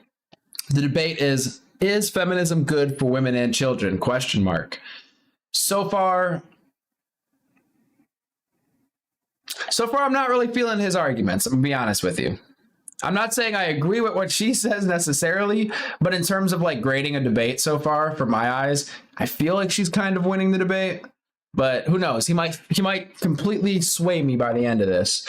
So Run the country. Okay, about 5 minutes. Putting some limits on women is not the same Rachel, thing as we only have Sharia 5 law. minutes, so time well, constraints. Well, you've spent all the time in your talking book, about Trump in your and book, COVID and all kinds well, of yeah, crazy because stuff. I gave you examples of women in government And that I thought did a good you've still job. not made a single compelling argument. Actually, I did. They saved lives, and obviously you don't care about that. Did you say in your book that Miley Cyrus, Cardi B, Katy Perry, Beyonce, because they stick their tongue out, they're invoking some Hindu goddess and they hate men? Is that why they stick their tongue out? They literally say in their songs they hate men. Yeah. No. Yeah, you talked about literally sticking. say- No, in your book Yes. you said because they stick their tongue out. You Yeah. think, okay, can you please explain that to the, because according to your theory, Gene Simmons must want to kill men too. When women stick their tongue out, could it just be possible that maybe they're just doing it because they enjoy it or it's something they do? I said in the book he's whether they know it yeah. or Sorry, the man Brian Shapiro is arguing, for feminism, saying it's good. Rachel Wilson is arguing that it hasn't been good. He hasn't really made very compelling arguments to me so far, which is crazy because to me this should be like an easy debate. Or going into it, I would think to myself, when I say feminism, like say I wouldn't call myself a feminist because that has a different connotation today than like the basic definition of the word. Like the basic definition of the word to me just means like equal rights for women.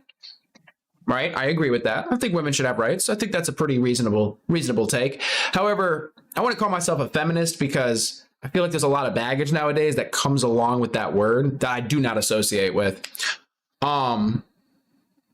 But yeah, but still, I would think that I would side with the feminist argument if you're talking about basic rights. Now, she's talking about women not being able to vote or shouldn't be able to vote, or at least some women shouldn't be able to vote. She also did say some men shouldn't be able to vote, and different groups of people, which is like, well, that's a hot take. But again, I just, in terms of like argumentation, she seems more on top of it, and he kind of just seems all over the place, to be honest.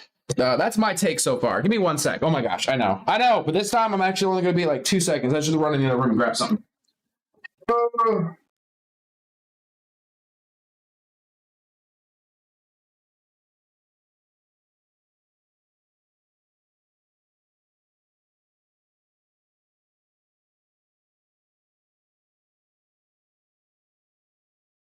I'd lose my head if it wasn't screwed onto my neck. Here we go.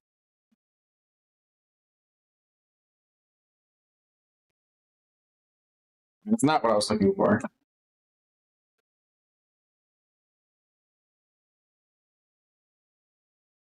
I'd lose my head. What's in this jacket? Sweet jackets.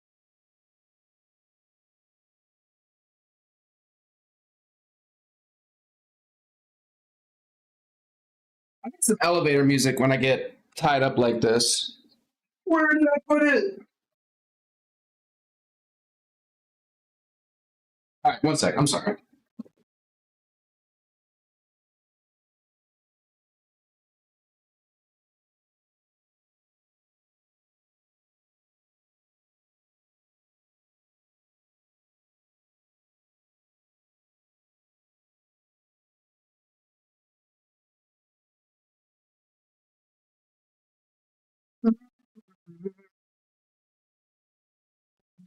Okay, I'm sorry. I left something in the car. Bear with me. I'm gonna run. I'll run for you guys, okay? Look at me. We're running.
Yeah, TERFs are more of anti. Oh, would you say TERFs are anti-feminist? I thought TERFs were just trans exclusionary. So they're feminists that didn't agree with trans women being in their spaces.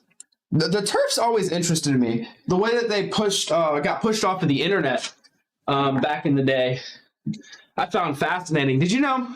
Because I was looking for TERFs one day. I was like, well, what's this whole TERF argument? Why are there these feminists against trans issues? And this was like 10 years ago. And I remember they were getting banned off of Twitter. So there's actually a social media. I'm not sure if it's still around, but I found this in the past where it was a social media made for TERFs. And it was just a bunch of, well, trans exclusionary radical feminists in a social, like imagine Blue Sky, but for TERFs, or Twitter, but for TERFs. Fascinating stuff. If I can find it, we might check it out. I don't know if it still exists. But that's literally where I had to go to like try to hear some of their arguments. That was back in the day now. You don't really have to go too far to hear arguments against trans ideology or what have you in given spaces. It's kind of become more of a mainstream concept. What the hell, guys? I'm retracing my steps. And I've traced them and I've traced them.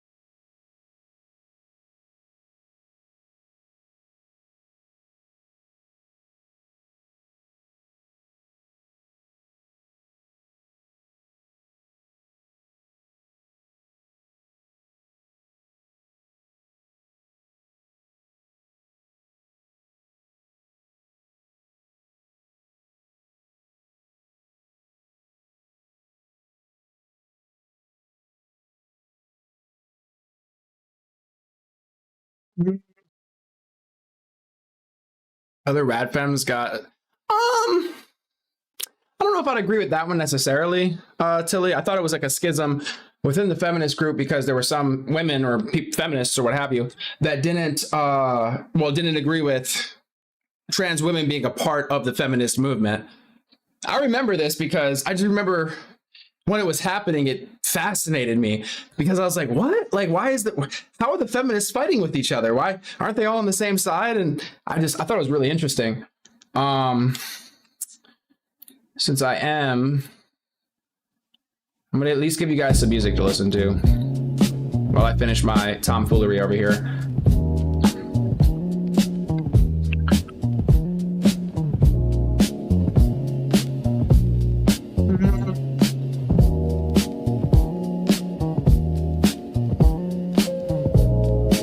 Not just actual rap femmes. I remember when the term TERF even started, it was definitely radical feminists sick of rad femmes.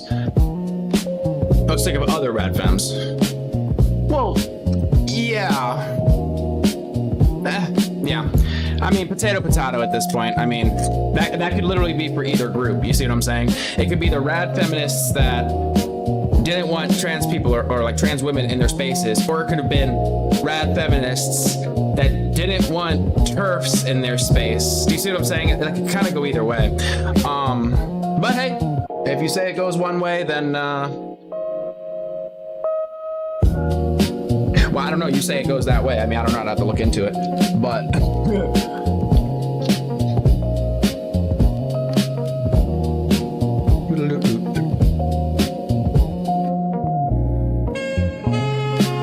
as someone who saw them go around doxing and bullying trans people, good, let them get banned. I mean, yeah, I don't agree with doxing, but I don't think banning people is going to help them.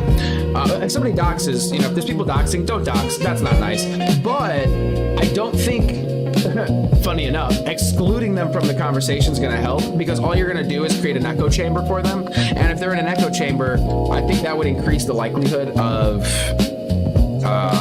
one, not being able to pull them onto your side, and two, potential radicalization, because, well, when you're in a circle jerk, or a echo chamber, well, you just kind of go off of each other, and it's like a feedback loop, You ever turn on a microphone, and you turn the speaker too loud, and the speaker goes into the microphone, and then that comes out the speaker, and it goes back into the microphone, and it comes out the speaker, and it goes back into the microphone, and it gets worse and worse and worse and worse.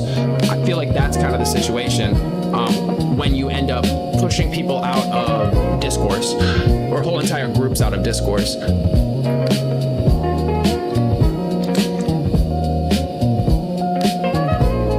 least that's my pick.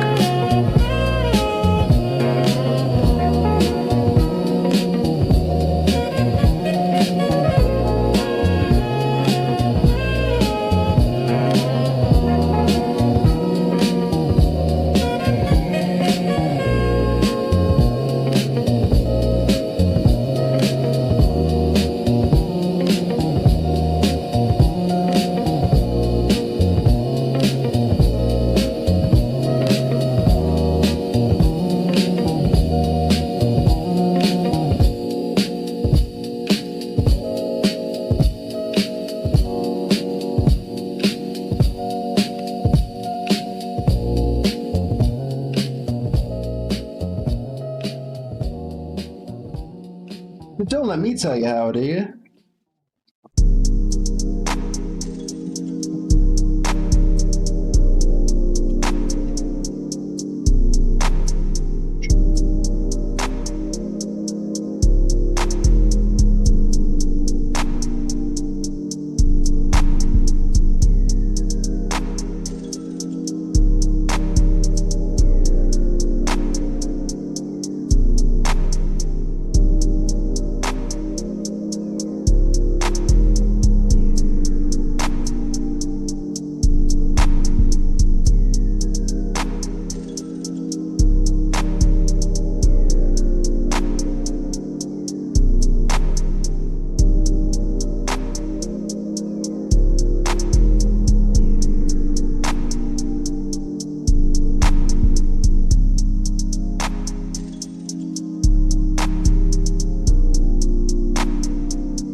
Officially back.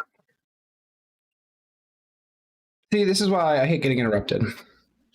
But sometimes you got to do what you got to do.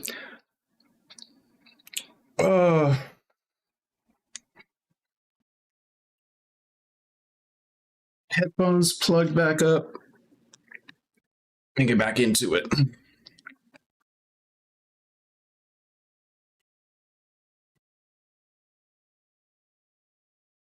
This could be invoking forms of ancient goddess worship, and they do in their own songs talk about it. That's not So really, hold on. So because Miley Cyrus sticks out her tongue, that must mean that they hate and they want to kill men.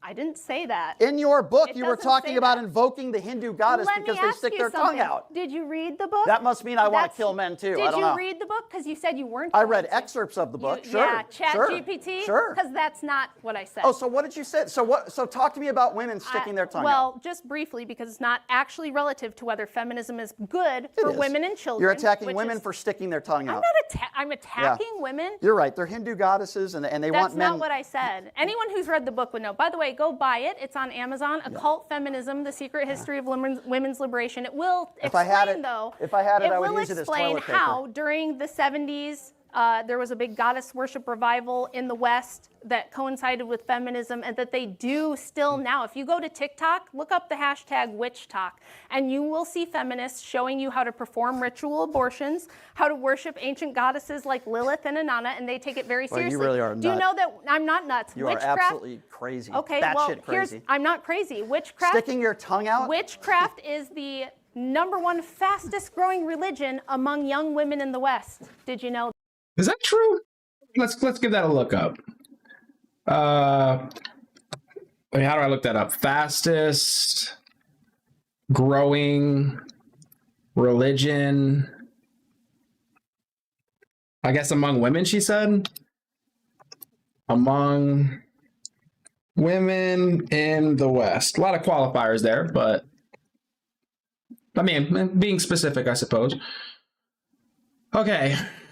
According to Pew Research data, Pew Research Center data through 2020, Islam is the fastest growing religion globally, a trend that includes significant growth among women in Western nations, driven by high birth rates, youthfulness, and the population and conversion. While Christianity still has a high... Okay, so I'm not seeing anything about... Okay. Is witchcraft a popular, I guess? Okay, witchcraft is experiencing a significant surge in popularity and has become a mainstream spiritual trend, particularly among younger generations in Western culture. Okay. Often cited as one of the fastest growing spiritual paths, it has gained traction via social media like hashtag witch talk and hashtag witches of Instagram, and focuses on nature-based spirituality, healing, and mindfulness. Okay. Know that? I did. I guess because that's that religion, so I should have said spiritualism, yeah. Yeah. You know why? So that's not me. You know why? That's them telling you that. No, I know They're that. telling you they believe it. I am very very Now, whether aware you of believe that. witchcraft is real or not doesn't matter. They're Well, saying you know why? they believe it. You know why I feel that way? Because I think most people that are into that. Well, if somebody says they're a Satanist, I assume they believe in Satan. But if they told me that no, Satanism is something else, I mean, okay, wait. Do Satanists do? Because I don't really know exactly what they believe. Do Satanists believe in Satan? Most modern Satanists, particularly those in large organizations like the Church of Satan and the Satanic Temple, are atheists who do not believe in, worship, or follow a literal Satan or any deity. Well, that's just stupid. Why would you call yourself a freaking Satanist then? It just seems stupid. Why don't you call yourself an atheist? Instead, they view Satan as a symbol of individualism, rebellion against authority, and critical thinking.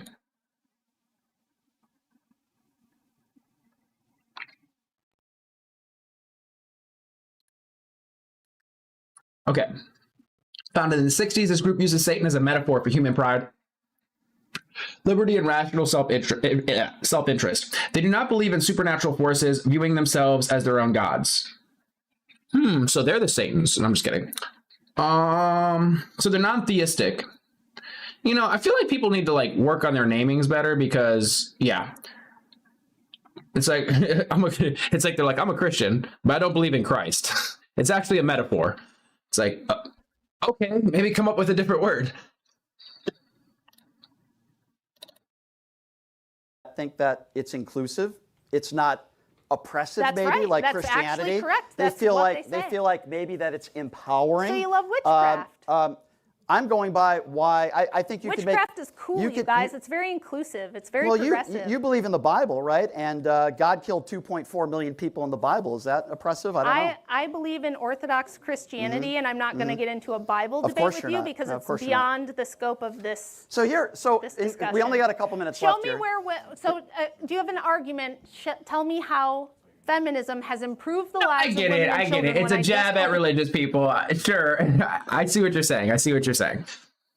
with all these statistics proving that I'll we use are, your argument we because are I want to worse move off. on to one other thing, but I'll just use the argument that you used 20 minutes ago. It's retarded. So What's retarded? There's a lot of Feminism? problems. There's Feminism a lot of is okay. So hold on. retarded? There's a lot of problems in So this he country. agrees with me? I think we all know. Okay. There's a You lot didn't of. answer the there's a lot- question. I'm How has- finished. Hold on. We have 3 minutes left here. We have a lot of problems in this country. We've talked a little bit about it, right? Education, healthcare, jobs, debt. This is why Republicans, women, female Republicans, are not entering. The reason why is because this is what Rachel is focused on. She's not focused on those other topics that I just brought up. I think a lot of people are. It's an uninspiring ideology that you have. Talking about? I'm talking about your ideology. I'm talking Patriarchy? I'm talking about your ideology What's and the my reason ideology? why What's I it think you've called? made it very clear to everybody what your Patriarchy. What is it? Like, what? This guy, man. I'm sorry. I keep double clicking. My fault. ideology is. Yes, I think it's very patriarchy. clear what you think women should be doing. Listen, as I've said before, Having families with good men who protect them and take care of them, yes, I think that's great. and what if a Are woman? you against that? Absolutely not. What would you say to a woman that hasn't found the right man? She's in her mid-30s. What should she do? Go to church. Go to church. Yeah. So you think church will help Okay, her that- I think find? she could that- find a good man in church. That's a funny response. There's a lot of other things you could do. I mean, church is one way to find community, I suppose.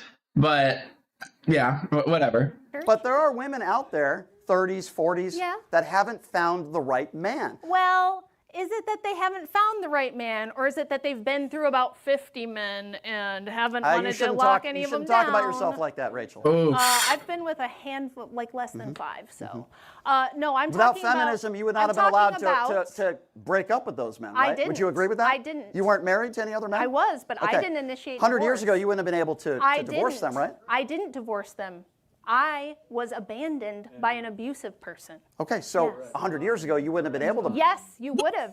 I He just told said, oh my Lord. you that in the year 1900, 55,700 divorces were granted to women who were in abusive marriages. So yes, I would have. And by the way, one more thing. Disagree. I would be able to be here without feminism. This is a very would? stupid, silly rebuttal. Yes. it's not stupid Mary at all. Wollstonecraft, yes, the anti-suffragists were having public debates against suffragists in 1848, you dumbass. I understand that. So women were So- allowed to speak publicly. Women have always been allowed to So- speak. They've Not- been allowed and they were to write authors, books, too, and yeah. they've been allowed to be part of the public discourse even far before they could vote. He is ignorant and doesn't know his history. Yeah. I hate to So- do this, but so- we really do have to transition. I hate to do it, but we do have to, as we are limited on time, as we've already gone. She called me a over dumbass, time but okay, go ahead. For the cross section. I guess be a I can't dumbass. respond to that. And someone has to have the last word during the open dialogue. Go ahead. We No do problem. have to go to the Q&A, which I'll ask you Sure. folks to get ready for in just a second. But first, I want you to get ready for some groundbreaking news from Farm Easy Bank, your trusted. I'm going to go ahead and skip the ad read, but guys, go check out Modern Day Debates. Dropping the link to the channel in the chat. They do all sorts of debates on their channel. Watch them on and off for years, all sorts of stuff, Modern Day Debates, everything from culture, religion. Shoot, you're flying flat earth on there. I don't even know. They do all Islam versus Christianity, all sorts of stuff. Definitely check them out. Trusted ally in health and wealth insurance. All companies in this bank.com. When you're mentioned at Sorry. By the way, I think the viral camera now comes going back on. up. They're doing Q&A, so I think they're switching the cameras. I think it comes back up. we're ready for you. by the way, I welcome anybody going up there asking questions, man. So Yeah, thank so you. you so stated cool. that you wanted a physical, like requirement to join the draft, whether they're man or woman. And so with that knowledge being known, if I was just a man, like at the age of 16, could I just like dodge the draft by eating a whole bunch of ice cream and dodging the weight requirement and requiring me to go to the draft? So I mean, there are obviously exceptions to the rule. No, you said that the weight requirement, so we would know it, right? Which means I was referring, right, I understand what you're saying, but we were talking about women. Obviously, this debate's feminism. Hold on. The argument is, right, and a lot of people make the argument, women aren't physically strong enough. Obviously, it doesn't make sense if a man eats a lot of food to dodge the draft. And maybe I misspoke. I'm talking about women specifically because a lot of people think that women shouldn't be allowed to serve, right? Which obviously I disagree with. That's not the argument. That's not. Oh my God. So what I'm talking about is the same standard that a man would have to go through. Let that apply to the. But that's already in place. There's already, as a woman, you can join the military. That's already in place. There's a certain physical standard you have to pass. You pass it, you're in the military. The question is whether or not women should be forced to sign up for selective service and be able to be drafted. That's the question. Woman. Does that make sense? But are you talking about the draft or just voluntary service? I'm talking about both. So you want a physical requirement for the draft? If they're going to be fighting to be drafted if they pass the benchmark? If they are going to be fighting in battle, in war, I'm not talking about office jobs or something. Listen, I am so confused. So is he saying women should be on the front lines? Like, I'm very confused. I respect J.D. Vance. I respect his service. I don't like him personally. I don't like his policies. But J.D. Vance didn't go to war, right? He was in an office, and I believe a woman would have been able to do the same job regardless of her physical attributes that J.D. Vance did. Women to be drafted. But okay. If they would pass that physical threshold, yes. We must go. All right, Brian, what's it like debating a woman where you can't just default to asking to see her penis? What? Is that a serious question? I don't even know what that means. The video comes up soon. Question.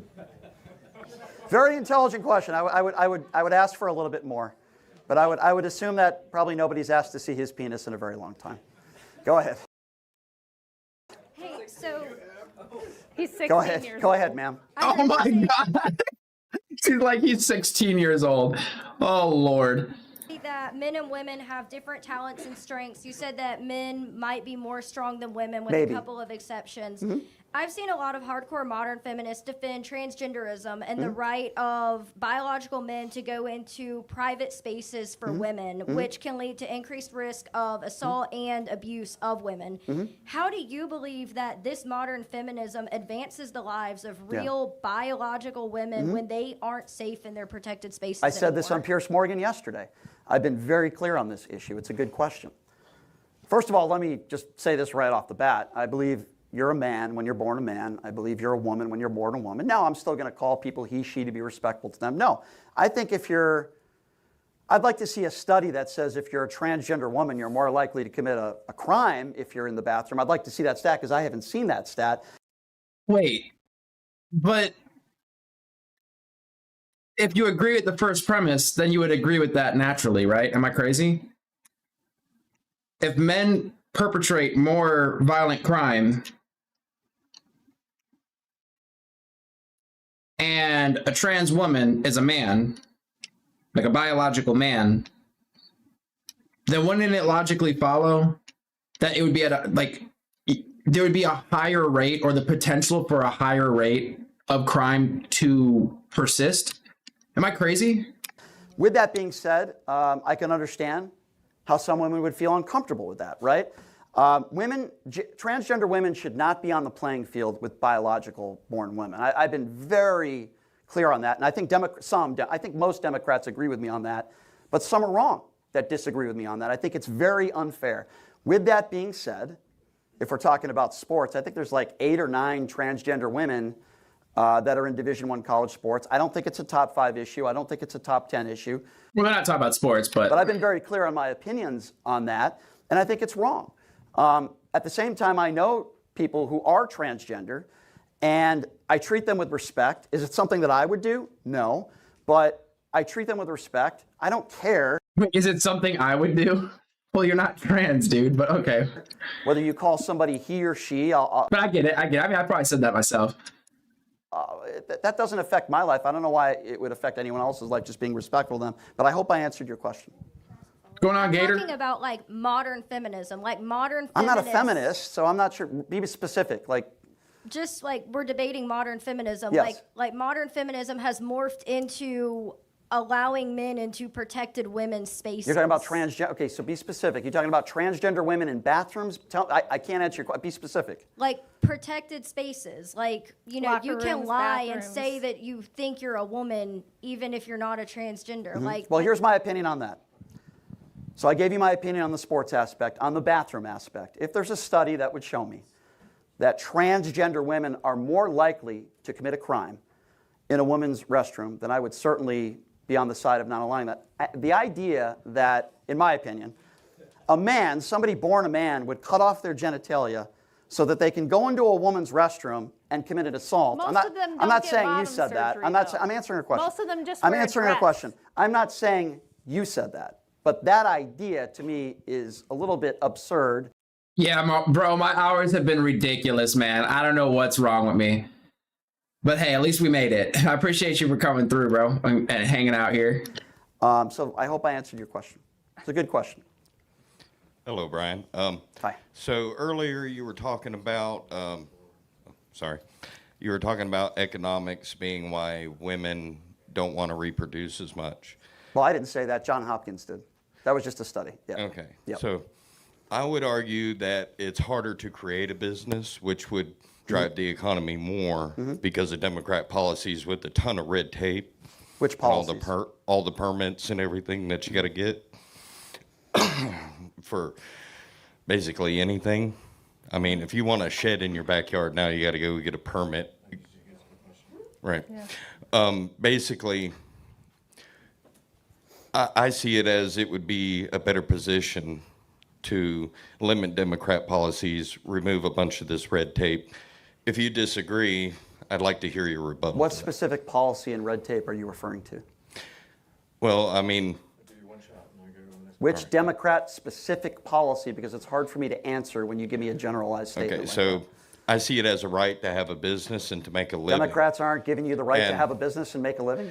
They're substituting your right by having you purchase a license, right? Okay, and which specific policy about a license are you referring to? Last I checked, Donald Trump is in office right now. Republicans have the House and the Senate. If they wanted to change policy, they could easily do that. So give me a Democrat That policy. would be a local Yeah, that's policy. it. That Okay, so isn't give a me- president Okay, policy. so which local policy in which city are you referring to that you think they make it too hard to get permits to own a business? I've asked you 5 times respectfully.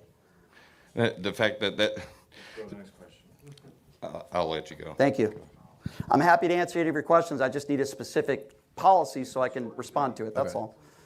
You talked a lot about freedom and how she wouldn't be here without feminism. So, like, if you go back to the actual history of feminism, there's a big history in eugenics and when you get to abortion. So I just want to know how you feel about, like, if it actually was, like, feminism to the highest extent, I wouldn't be here.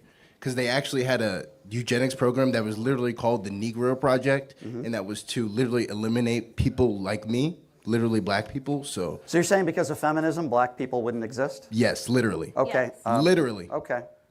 I'm not going to respond to that because I'm not going to respond to something when I'm unaware of it. If you're saying because of feminism, The invention an of- entire race of people wouldn't be here, I'll look that up. I'm not aware of that. I'll look it up. But literally where how many abortion years came ago from. are we talking about? Huh? How many years ago? Whenever It would be like 1928, the Okay. founding of Planned Parenthood Okay. with Margaret Sanger, and the same Okay. thing in the UK So with the Marie it was literally Stopes founded on project. a genocide. Well, I'll look project. that up. You can find me on Twitter, and I promise you I'll answer your question. I would love to see the response to that. I will. Shoot me an email. I put my email out there to everybody, and I'm happy to answer that. I'll look it up. Okay? Great. Yep. Hey, how's it going, Brian? I appreciate that you said that, like, you had to bring up the personal stuff. I think that is true, and sometimes people don't understand when you're So for having those of you who don't know who this guy is, I had a few debates with him, and this should be a Rob very Knorr. the Great Rob Knorr, everybody. Thank you. Yeah. I was actually giving you I don't know who this guy is. It's difficult in debates like this where there's a personal nature and you have to bring in things that are relevant to people's lives. It's not really an insult, even when you're implying she slept with 50 men. I understand how it's important to this debate, and I appreciate that. So given that, feminists such as Melissa Fabello and Caitlin Berg have written extensively about the problem of men adapting feminist talking points in order to harm women. Given allegations that have been made against you of financially exploiting women and your treatment of Savannah Hernandez, who was assaulted by a man, I'm happy to and talk how about you that. mocked them, do you think, Happy and to this is talk the about question that. to both of you, do you think that you exhibit those same sort of toxic behaviors of Happy. men embracing feminist talking points in order to attack women? I'm happy to talk about that. So first of all, I'll start with Savannah Hernandez. By the way, nobody's been arrested in that situation. I've been talking to Savannah for 3 years. Never have I ever condoned violence or said somebody deserves to be assaulted on either side of the aisle. I've said that on 4 national networks since that incident happened. I said it on Pierce yesterday. My issue with Savannah Hernandez is this. And by the way, the worst thing I said to her was I called her a grifter, a right-wing grifter. Okay? Now, I also interviewed somebody that used to work with her at Infowars, had her on my show, agreed with me. That doesn't mean that anybody deserves to be assaulted. I've said that over and over again. The family and the man who pushed her, which I know he regrets doing that, they've had death threats. There have been people that have threatened to rape the wife and the daughter. I've had plenty of private conversations with them and their attorneys. With that being said, I've also said, if somebody gets arrested, charged, and convicted, let the chips fall where they may. What I don't like are people like the Cam Higbees, like the Nick Sorters, and others that go to political rallies and they're looking to get that viral moment. Now, do I know if Savannah Hernandez wanted to be pushed or not? No, I don't. But I do know that when you go to these types of events and you're looking for that viral moment, and you're not a journalist. That was my other issue with Savannah. Her first job was at Infowars, okay?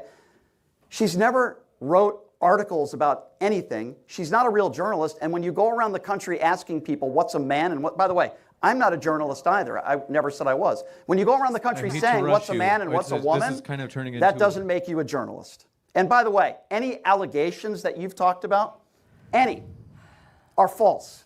And why do I say that? We do have to wrap this up. Okay, well, this is important. I had a death threat yesterday where somebody said they were going to go, they put my address out there.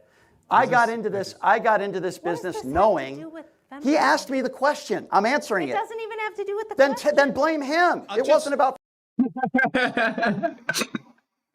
It doesn't have anything to do with the question. Then blame him. I know in his mind he thought she was going to say it has nothing to do with feminism, and he started talking before she finished. But it is kind of funny. Just He real quick asked follow-up. if you adopted feminist talking He made points claims. to attack women. And So you're the answer talking is about no. people doxing. The answer is I'll no. just say real quick, I understand it seems your argument there is you have to be careful with accusations or it could lead to death threats. The answer is no. You call No. Trump a pedo all the time. They just tried to kill him like 3 days ago. Who's they? Who's they? The person that The person. was the Thank you. anti-Trumper. Thank you. The person. Yeah. Will you retract you calling Trump a pedo, and will you acknowledge that rhetoric What I have helps lead said, to damage against what I women have said threats? over and over again, I believe, just like I believe with Bill Clinton, that both Bill Clinton and Donald Trump have probably did some horrible things to women. Donald Trump is also a liable sexual abuser. Donald Trump is also named 30,000 times in the Epstein files. And if you're going to say that I believe that Donald Trump may have done some horrible things to kids, then maybe you should call out the other side too. Donald Trump just asked for, 6 Democrats he called for them to be executed 3 months ago. Donald Trump is the guy who said, rough him up, I'll pay your legal bills. So if you're going to call out one side, you better call out the other one too. You're done now. The next question. You're done now. I answered your question. James, since Rob said that was a question for both of us, I just want to quickly say this guy who is the white knight defender of women and I never wants said to I was protect, the white knight. You want to protect women, yet your very first DM to me was asking how many beers my husband had to have in order to I did say that. work You know up why? I'll defend work up that. the guts to have sex I'll defend with that. me. I'll defend that. And it goes to what Rob Noor just said. Here's the reason why I said that. She put out a tweet. I shared a tweet Excuse somebody me. Let me else just answer. put Let out. me at least defend myself. She put out a tweet, a I didn't say retweet, you whatever you did call it. it. I just shared Doesn't a matter. tweet about She it. has a large platform. and she retweeted, or whatever you want to put it, a story about me with all the worst. My sister passed away at the age of 37. The person in this article, she doesn't care. Yeah, again, she doesn't. She can give two shits. I'm answering why. I'm defending why I called you that and why I said that. Because There's I was. no excuse for you to say Oh, okay, that but to it's me. an excuse You to don't call know people me. retards. Get lost. Go ahead. I'm saying you Holy don't give a fuck about women. No, I don't give a fuck about you. You are a sneaky fucker is what you are. He pretends to be a please. feminist so that he can get into women's Move on. spaces Please. and do Move things on. to Please. them. You Yes. defend to be a We're going to go Christian. to the You're a next fake question. Christian. We're ready for you. Go ahead. Okay, so Brian, we would agree that a man that turns 18 years old cannot willfully opt out of conscription, correct? Yeah. What duty to this country can a woman opt out of? What duty to this country that can a woman opt out of? Can they not opt out? Can they not opt out of, I think is what she meant. Consequence. Yeah. I mean, I guess nothing. Okay. You know? Exactly. The other point is we would also agree that men unfortunately hold the monopoly on violence statistics in the country, right? Yeah, I would say Okay. that's probably accurate. Trans woman. What is What is a trans woman? What do you mean, what is a trans woman? What biologically is a trans woman? I've already said, were you not paying attention? I said, if you're born a man, I believe you're a man. I believe Okay, if you're born. He's not following the logic. Oh my gosh, it's kind of painful to watch. She said, okay, so if statistically men hold the monopoly on violence, it's like, okay, what do you think a trans woman is? Well, biologically, a man. So Born a now woman, you you're a have the woman. Another statistics for trans why question? trans women shouldn't be allowed in women's Okay, bathrooms. well, that's just ridiculous. I can't believe people are clapping at that. This is so, hold on a second. Let me respond to that. What a ridiculous thing to say. So, How is that ridiculous? So, be quiet. Let me. That was I hear perfectly all the time. Again, the trans issue again. When we talk about mass shootings in this country, and when there happens to be a trans shooter, everybody says, "Oh, look at that! It's another trans person." It's almost like you're wishing it's a trans person. Less than a fraction of 1%. Less than a fraction of 1% of all the mass shootings in this country are conducted by trans women. You know, the demo is usually it's young white men. You could look up that statistic. So I'm not going to answer any more stupid trans questions. It's so insane and ridiculous. So you've shown a lot of righteous indignation throughout this debate. I wouldn't say that. I'm honest. I wouldn't say that. All right, I'm shooting it right back at her. I wouldn't say that. It's my opinion. I'm not a saint. All right. I never claimed I was. So Andrew has an argument where he talks about women had influence before they had the right to vote, universal suffrage, and he has an argument. He positions it as they got the temperance movement passed. I'm going to just do a little twist for you. They also wrote a book. Harriet Beecher Stowe wrote a book called Uncle Tom's Cabin, and it helped propel the abolition of slavery, which you somehow thought still existed 50 years ago. I have to press you to a question. Okay, the question is, how do you answer that question? Where women had influence, right? They didn't have universal suffrage, but they were still put on a pedestal, and they were able to influence society and help get the abolition of slavery passed. Yeah, I thought that was Abraham Lincoln. Am I wrong on that? That was a war, right? Yeah. But there was two different. So women ended slavery. What? There was abolitionists and then people that were against abolition. He's saying that there were women that helped push the abolition movement forward. That's all he's saying. Women helped move the abolition movement. You know there's an abolition movement, I understand right? that, but you're making the case that that's a bad thing? I'm trying to understand.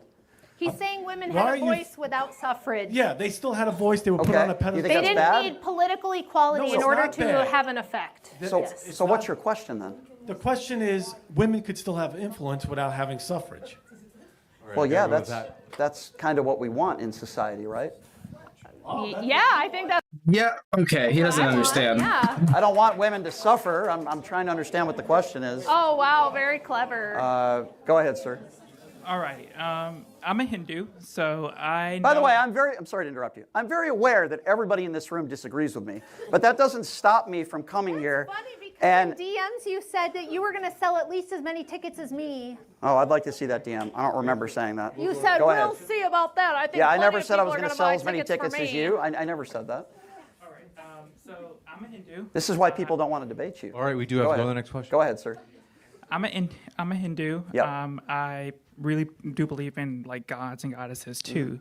So why do you think mocking other religions is a good thing about feminism? No, I wasn't mocking other. Okay, so give me the statement that I made. Mocking other religions. So like when you in your own debate, in this debate you were talking about like she said in her book about like there's women like mocking about like Hindu gods. Yeah, I was mocking her. I wasn't mocking religion in general. Let me be very clear. Well, you did say, do you really think people believe in that? Do you really think people believe that? And now he's up there like, I believe that. And he's like, well, I wasn't mocking. I mean, so now you're like talking to somebody that might believe in that stuff. So, yeah. Clear this up for you. I believe everybody has the right to believe in whatever you want to believe in, you can believe in. My problem with religion in general terms is that too many people, like Rachel, push their beliefs on other people, and if they don't believe in what she believes in her God, she calls people retarded. I want you to believe in what you want to believe in, and you have that right to do that. I would never want to take that right away from you. I don't care what religion you guys could believe in the tooth fairy if you want. You have the right to freedom of religion. I would never want to take that away from you, sir. I've been very clear on that. I think this is going to be our last question we can take. Mr. Shapiro and Ms. Wilson, can you each say something kind to each other? That's the best question. Go ahead, Rachel, you first. I decline. Yeah. Well, here's what I would say. And I'm not surprised she would say that. I'm not surprised. I'm not surprised you would decline after I've sat here pretty much personally attacking her the whole time. But either way, let's see what nice thing he has to say about her. Because before we were in the green room, Remember, you're asking for something kind. I know. Before we were in the green room, I said, hey, I'd love to shake their hands. I'm happy, even though obviously we have our personal grievances, which I think both of us would agree. I was happy to shake their hands and be professional. I said, hey, have them come in.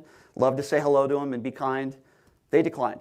I was trying to be professional. But I will say this. You're an opinion. Just to clarify, Rachel wasn't here yet when. Okay, well, whatever. You know, that's. Andrew was here. You said he was in the other room, right? Andrew was here. Okay, and I said they're both welcome to come in, and I'm happy to say hello to them. Okay, what's your nice thing you want to say about Rachel? Gonna have to think about this. Give me 10 seconds here.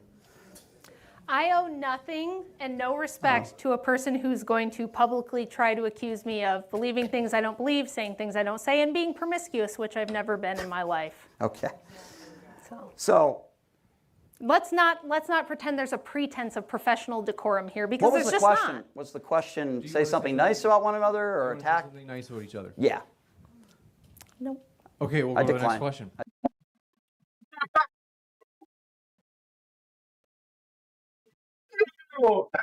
Yo, he's like, I'm not surprised she declined. Typical. And by the end of it, I declined. Oh my God.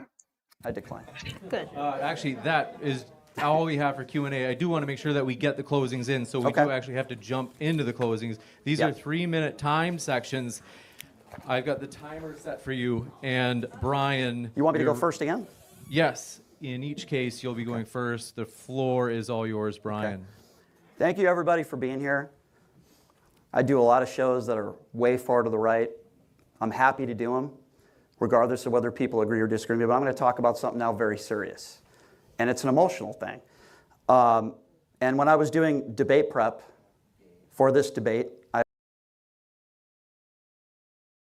learned of a horrible story that I am very sad to hear. That you had lost your 10-year-old son in a car accident, and my condolences to your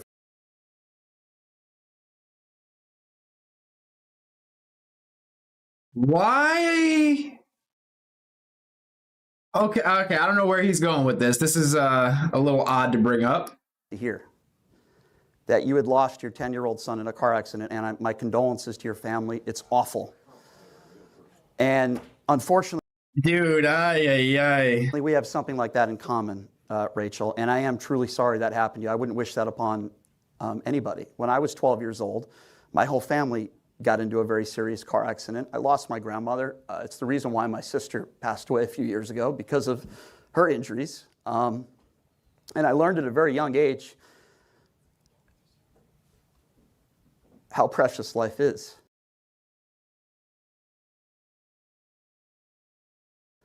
What does this have to do with feminism? Life is really short. And again, I say again how sorry I am that your family had to go through that. It's horrible.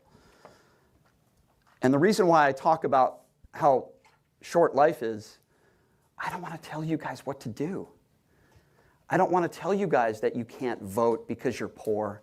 I don't want to tell you guys that you can't be in the workplace. If you want to be a doctor or a lawyer or a stay-at-home mom with kids, I think that's all great. Dude, that's a bit slimy, bro. That might be a bit slimy, man. Yo, you know Will Smith, keep my wife's name out your fucking mouth. Keep her kids out your fucking mouth. Especially, like, bro, like, I ain't even trying to speak on it too much just because it's kind of fucked up, man. Like, that's crazy, bro. Like, what are you doing, man? Like, you brought up every personal thing in her life. Like, what the fuck? This is wild. I don't want to tell you what to do. When I was 14 years old, my dad introduced me to two radio hosts, Howard Stern and Don Imus. I didn't really like Don Imus very much. I said, Dad, I want to be like that. I want to be on the radio one day. And my family supported me. I don't know why I'm laughing. laughing. Really fucking hard, pardon my French, to get to where I am, to be able to even do something like this, to be able to go on Pierce Morgan, to be able to do those things. And I'm very humbled by that. But it wasn't because I'm a guy. It wasn't because I'm a male. It's because I worked my ass off, which I'm still doing every day. And if a woman listens to their dad growing up and they want to be a radio host, or they want to be a doctor or a nurse, or maybe they're poor, but they're still involved in politics and they want to vote, I say, do what makes you happy. Live your life.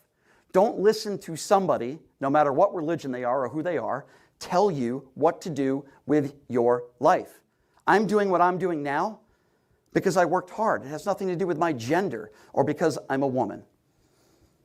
We all have tragedies in life, and I'm sorry for yours. 30 seconds. And I wish we didn't have that in common because it's awful. Don't let other people tell you what to do. I know there's a lot of people in this crowd that probably disagree with a lot of what I said today. And listen, that's okay. It's because you started to do it. His first part was kind of coming at her for having kids with different men. His second part was essentially the same, like, coming at her, calling her a hypocrite. Done a bunch of personal attacks.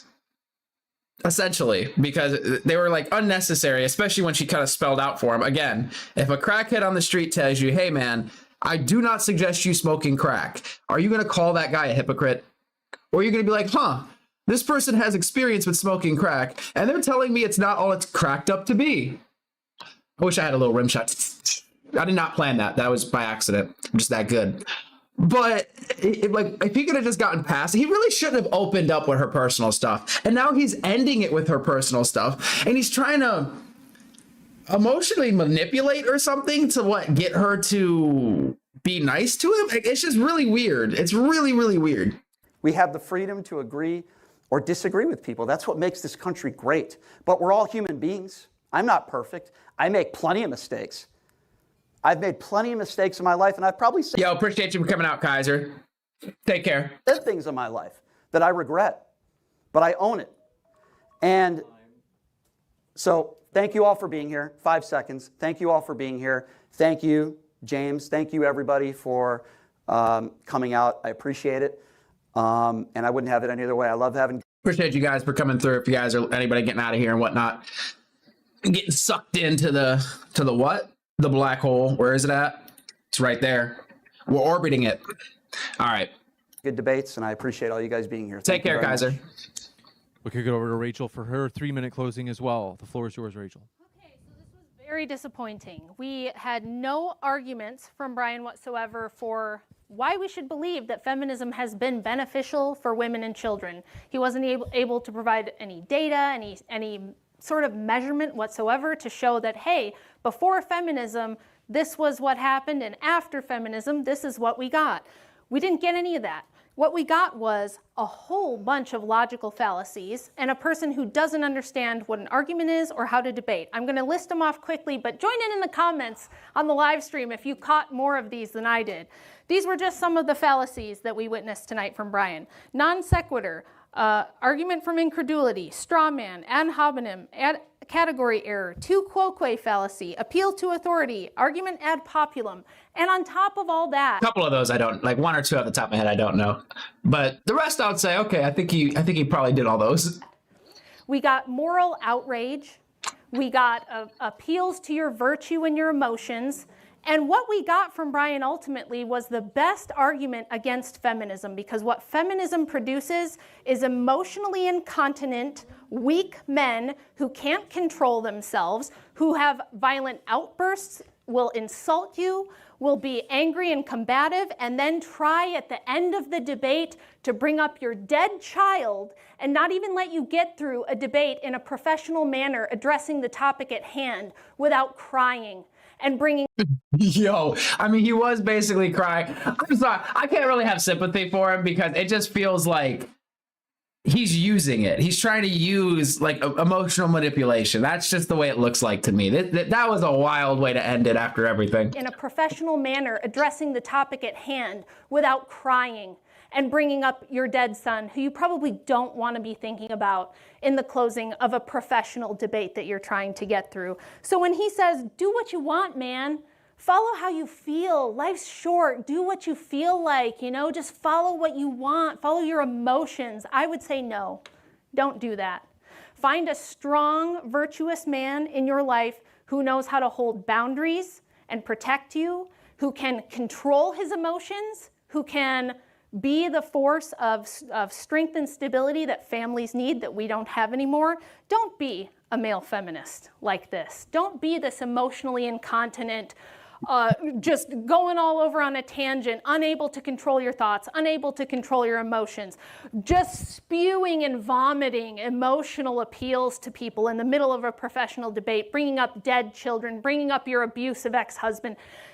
Be the kind of person who can actually handle getting up here and having an argument, making an argument, sticking to the topic, controlling yourself. And the fact that I, a housewife from the Midwest with no college degrees, no professional training, am better able than him to do that, just shows you this is the kind of men that feminism has produced, and this is why society is all messed up.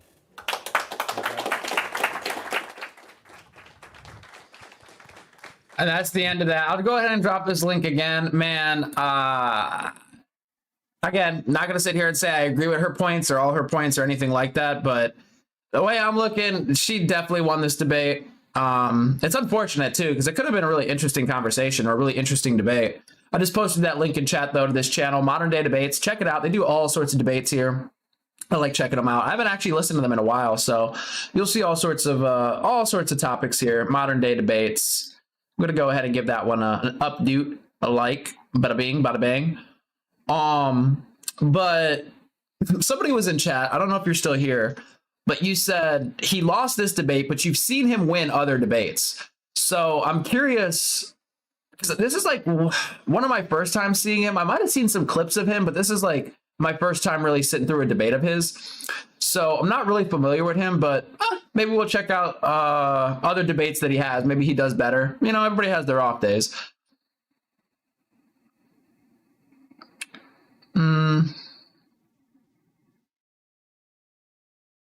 But yeah.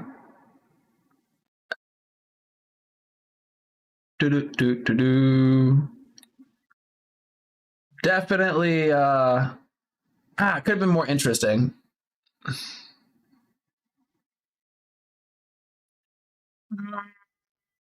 I'm not doing that one. This one I've been meaning to get to. It's a little shorter.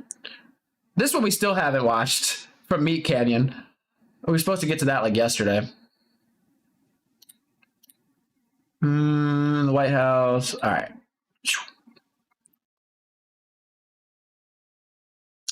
All right, what are you guys arguing about? Before we get started on the next thing,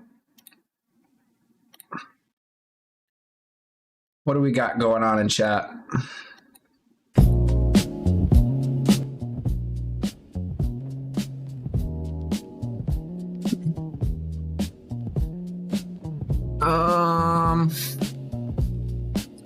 Check out that video I sent you. It's funny, we were talking about this the other day. All right, what'd you send me, Gator?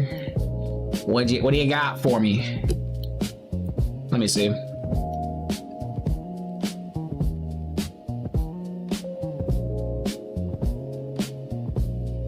Oh, that's tragic to hear.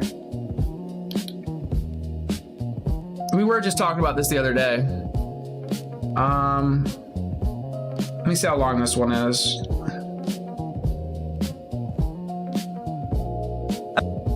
What's a shorter one?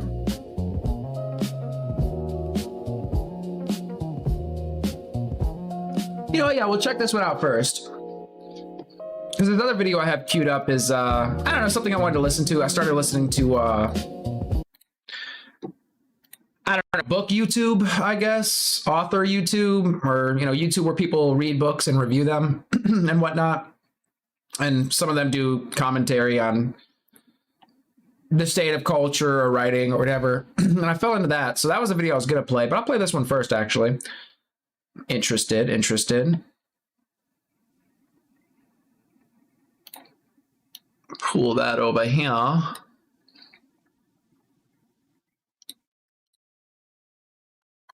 You guys are enjoying the vibe. Like and subscribe. All the good stuff. Don't like to say it too often, but I should probably say it more, I'm told. But yeah, let's jump into this one. This one's Benny Johnson.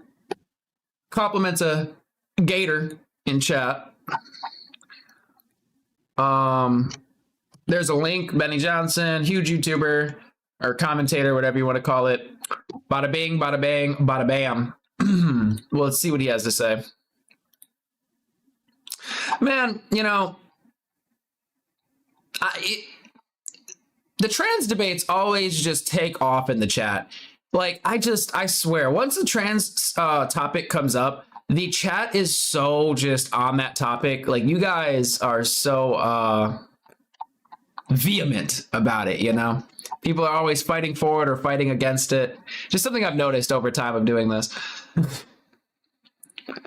Anyway, let's check this out. So this is Infowars just shut down forever.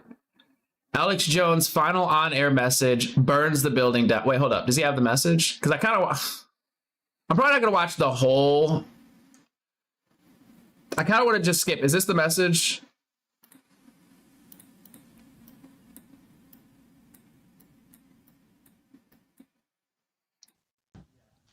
What's going on? Like 10 people just ran into my studio. Is a big giant party going on here? Oh, they want to have a toast. All right. I know this is going to happen. Before we turn this over to Mr. Rents, my point is that this has been beyond epic, and this has been 100% organic and real. You know, whenever they sued us, they would always ask everybody, who gives the orders? Who's the foundation people? Because they were all getting the orders. Guess what? My orders come from God, from my genetics, from who I am for humanity. And that's what they can't stand is your orders come from God. And remember, the devil's biggest trick is not that he doesn't exist. It's the second best trick.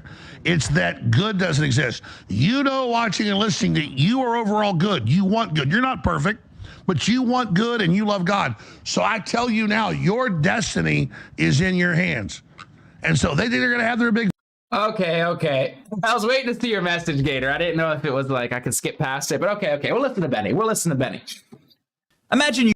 I mean, the reason it was shut down was because of the Sandy Hook stuff, right? The lawsuit, if I'm not mistaken. Doesn't he owe like $1.5 billion in the lawsuit? I think he's fighting against that, but. You work your entire life, sacrifice everything, build for 30 years, and create a very successful company. That company ends up getting a president of the United States elected in 2016, shocking the world. You become very prominent and powerful in order to destroy you. And your opinions, the deep state, the FBI, the DOJ, works with people who are offended over your opinions and take everything away from you. And that's what happened to Alex Jones. And I think it's wrong. And I've spoken out against it. Alex has been on our program.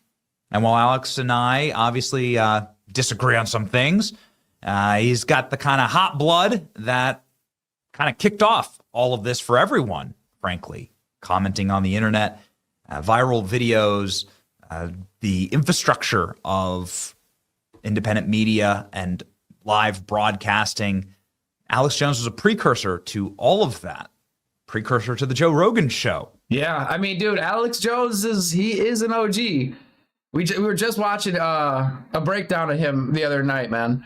Guy is just a living legend, and that just is what it is. I mean, he did kind of set this stuff going for the conspiracy channels, and that type of coverage, and like I don't want to say anti-mainstream, but outside of the mainstream, which I think is pretty cool.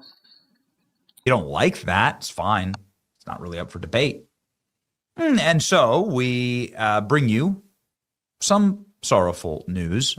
If you are an Infowars fan, or if you're just interested in freedom of the press, Infowars is officially now off the air. However, The Onion, which is trying to hijack the site and turn it gay or something, like they're trying to hijack Infowars and get somebody to play Alex Jones as some kind of... Dude, they get like Stephen Colbert.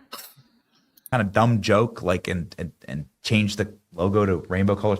At least there's a silver lining here. The Onion... second fraudulent attempt at hijacking Infowars got blocked by the Texas Third Court of Appeals. They had a press conference lined up. Major developments incoming. Infowars is on the offense, says Alex Jones. But it's not Infowars anymore. This is something that did, in fact, happen. I know there's been quite a bit of talk about it. Alex Jones has spoke about it on our program, that Infowars did, in fact, shut down in the small hours of the morning or of the evening last night. The Onion got smacked down. Infowars is not being sold to the Onion. Infowars is still shutting down, totally independent of the Onion's bullshit. We are being forced to close down. And they did, in fact, close down, even though a court has paused the turnover, which would just be like a silly licensing fee so that the Onion can make a dumb joke. The Onion hasn't been funny in ages. In fact, the girlfriend of the guy who's trying to take this all over got completely bodied last night on CNN for how stupid this all is. Nobody's laughing at this. Anyway, Alex Jones, ladies and gentlemen, who can help crowdfund this billboard in Texas? Yeah, fine. So Alex Jones and the Onion got to be playing us. Infowars had like 10 takeovers and deadlines happening tomorrow. Infowars and the Onion are pumping this. Some are saying online, but that's not true. It did, in fact, happen. Infowars did have a final sign-off with some of the production team having glasses of, I think, champagne on set. Alex Jones here. Yeah, I was going to say, I'll have to check out his Sandy Hook coverage because I would really have to look into it and see how bad it was. How hard he went, because it feels like this is a targeted thing, and it was targeted back then because he had too big of a following and they couldn't control him.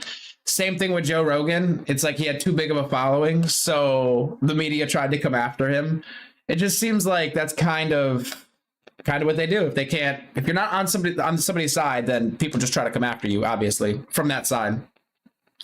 Like the way that CNN, for example, treated Rogan. I'm not going to sit here and say I agree with everything Rogan says or anything like that, which I shouldn't even have to say. It's so stupid that you even have to say that. I don't agree with everything this person said. Like, no fucking shit. But it's like, almost feels like you have to say that. But just the way he's been treated by some people, I'm like, well, that's odd. You know, like, does he have some bullshit? Well, sure. But to say he's evil or something just seems so odd to me or like whatever people say. Because I'm just like, well, this dude just has conversations with people. I mean, some of the conversations are really good. Some of the people he has on are fantastic and interesting and stuff. Some of the stuff is, a little lame or whatever. But yeah, it's just odd. I tend to think that these are like targeted attacks, or like they're astroturfed by like the media or large or interest groups, essentially powerful interest groups. Here on set, signing off. No, exactly. The 1.5 billion settle. It's like, where are you getting that number? You know what I mean? For the last time, legendary goodbye speech from the legend himself, Alex Jones, in the Infowars studio. I'll play this for you, ladies and gentlemen, because it's not about that, cops. It's not about it being left or right. It like truly not. That's not the issue here. I mean, I remember back when it's just, I've seen the news post bullshit. I've straight seen the news post lies. Okay, I've told this story like 50 times when it's like ABC News, it's like fucking 2016 or like right around the election or whatever. It was like leading up to the 2016 election. ABC News had posted like something on Twitter, and it had a quote from Trump, and I was like, oh my gosh, that's crazy. Like whatever he said, I was like, that's crazy. So I click on the story. I read the quote in the headline. I read the story. The quote is not in the story. I watch the video. The quote is not in the video. I reach out to ABC, in a tweet, and I say, hey, I would just like to, I read your story. I see that you have this quote here. Could I get a citation, or like, what am I missing here? I forgot about the tweet. Maybe 2-3 days later, I came back to the tweet. They had deleted the tweet. I went on to the website to find that story again, and they had changed the headline of the story. They'd gotten rid of that quote. However, when I searched around, there was no indication. There was nothing saying that, there was an edit made to this story. So it's like you could post stuff. Most people are only going to read the headline. They're not going to go back and check it. They're going to take that as fact, and then you just change it. You do a retraction, and then or a change, and then you don't even put out there that you did that. And that was just one example. I'm not going to sit here and say maybe it's a very rare thing, but it's just like to act as though all the media is not doing fuck shit is just like, come on. Let's hold everybody accountable then. Now was his, like, if he just talked about the conspiracy theory of Sandy Hook, of it being a false flag or what have you, I don't know if that's necessarily enough to sue him $1.5 billion. He's not the only person that was talking about it. There were other people. There was tons of people online talking about it. That was a big conspiracy. So maybe because of his platform or this or that, that's what I'm saying. It depends the claims he made and how hard he went. But if he was just like, hey guys, this is a story that's out there. This could be an inside job, blah, blah, blah. I think that's a little crazy to go after him for. Now, if he was going super hard, there might be something there, because then you are defaming the people and whatnot. So it depends like how he's covering it, really.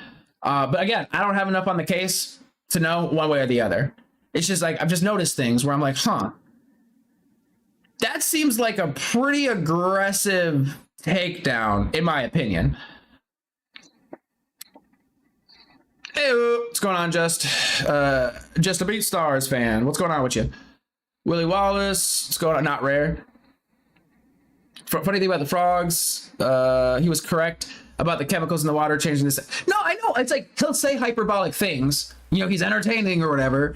And then you go and look into it, and there's like something to what he's saying a lot of the time. It certainly is worth listening to. But just a couple of quick takeaways before I do.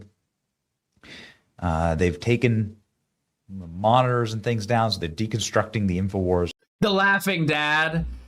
Yeah, I remember that. Studios. But it's funny because I didn't even see that through Alex Jones. I saw that just on YouTube. I don't know. I mean, I was a kid or whatever. I was pretty young. But I remember falling into that rabbit hole and like looking into that stuff when I was younger. And it wasn't through Alex Jones. It was through other channels on YouTube. I don't know if Alex Jones was on YouTube. Infowars is now off air. It is, in fact, happening. Alex Jones has Alex Jones Live as a new home. Same mission, Alex Jones Live. I thought it wasn't that the frogs were gay. I thought that it was turning them into hermaphrodites, essentially. Wasn't that what it was? It is now live. So it looks like they were able to get a good website up and rolling. Kind of looks like the old Infowars website, honestly. The content on Alex Jones Live is remarkable. Mine. Oh. See, I like fighting tyrants. I'm a sheepdog. This is the new. When I see wolves chasing the sheep around, I don't get scared. I just get excited and piss myself. It's kind of funny. He just kind of goes and just makes another platform, essentially. I mean, with joy.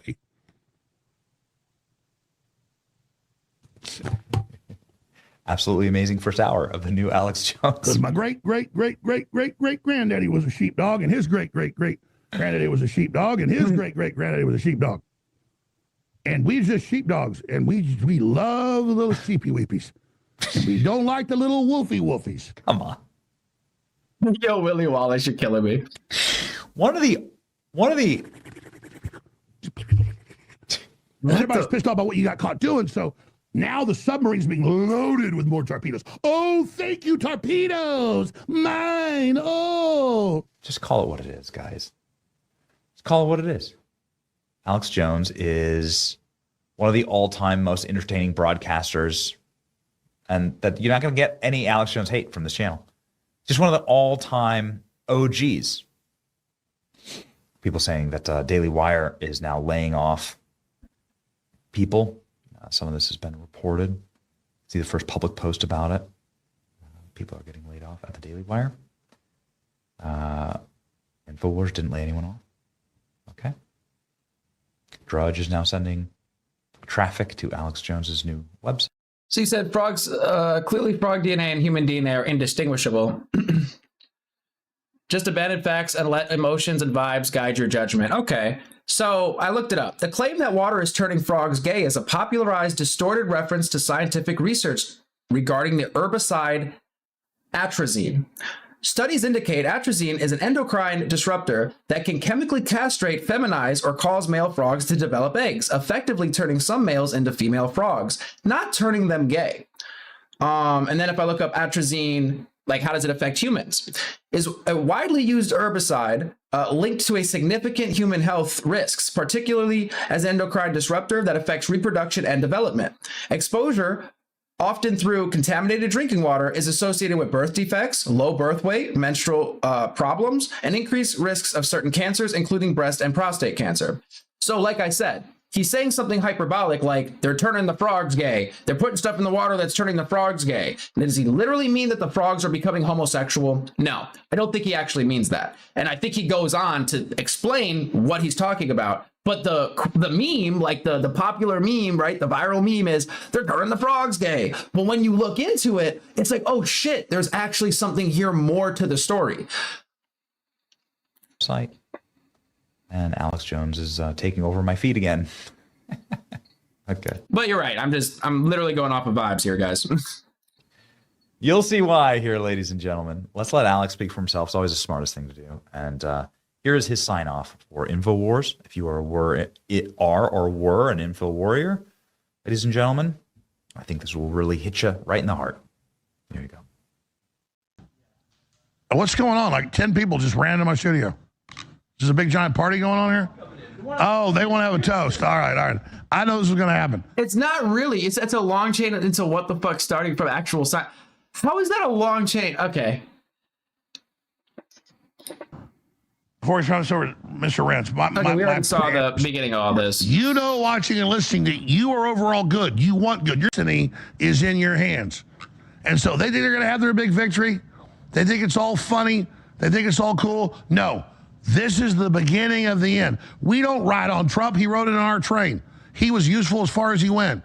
But humanity is unstoppable if we get in alignment with God. So go to Christ, pray to Christ, ask for God to atone you and to rebuild you and to lead God and direct you, and we will win. So I'm going to hand the baton for the next 30 minutes to our guest here, Tom Renz, and then Jay Dyer's going to take over.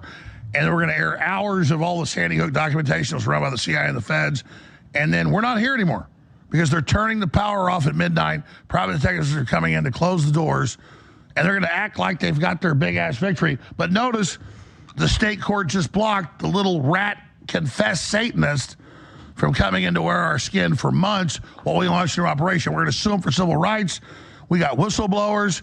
We've only begun to fight, but it's only because you buy the products at thealexjonestore.com that we're able to do this. They keep asking, why are they doing this? Why do they keep fighting? Who's the deep state? Who's the deep money? It's you. You are the deep money. You are the reason. And here's the great part. Our new owners, our new people, I have full control as news director. Everything I want, host, everything. They're ready. And I will sit there and live in a modest house with a modest car, which I love. And they think, oh, we'll take your money, Jones. Shut up. I'm ready to die for this. You think taking money from me does something? It makes me want to strangle you spiritually. It's a joke. Spiritually. It empowers me. And so now you've got all the people and the network that's launching that we're going to hire all these hosts, all this stuff, who are ready with all the people who know to sue your ass back. We don't just take lawsuits. We sue you, and we win, and we have your whistleblowers. We have you. You've walked into our trap because we don't start fights, but we finish them. And that, I'm telling you, it's all glory to God. I never bluff, folks. If you knew what we had, the whistleblowers, the documents, we have royal flushes. They are screwed to the moon. And all glory goes to Jesus Christ and our Heavenly Father that leads, guides, and directs us. We are commit ourselves to God in this holy fight, and we are committed. And if God stands with us, who can stand against us? And that's how I close out. So I salute you all. What a crew. The hell we've been through has only made us stronger. Let me ask you, would you have any other way? No! Are you not stronger now in this fight? Yeah! I salute this crew and all the viewers and listeners to this fight, and I commit myself to Jesus Christ's hands. Well, there you go. It's the end. You are the Infowar. It lives forever. We're going to play Frank Sinatra Blue Eyes and come back with the great Tom Renz and then Jade Eyre to close this out. God bless you all. That's it. The next phase starts. The real war begins now. Well, there you are. This was coming from Benny Johnson. Obviously, that's Infowars. I'll go ahead and drop a link to the video. Check them out. All the good stuff. Appreciate you for sending the video gator, guys. If you want to send videos, links, all that good stuff, drop by the Discord, Black Hole Discord. Jump in there, chit chat, but also you can shoot links and all that good stuff for us to pull up here.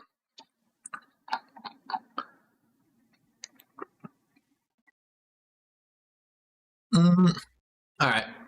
Oh, the topic. Well, Dreddy, we just I was recommended this video of like the shutdown of Infowars and stuff. So we just checked that out from Benny Johnson.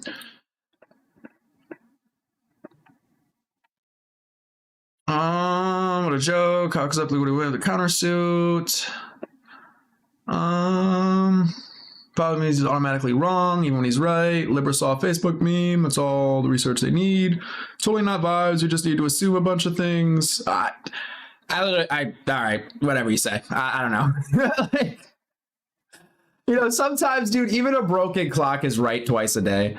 You know, you could hate somebody and you could still say, okay, you were correct about this thing. 1 + 1 does equal 2. You know, I mean, but either way, I don't care. So yeah, the next one, let's see, did anybody else send me anything? I know there's like a bajillion links in the actual like Discord. Oh, we still haven't watched the Meat Canyon video actually. But I have that pulled up.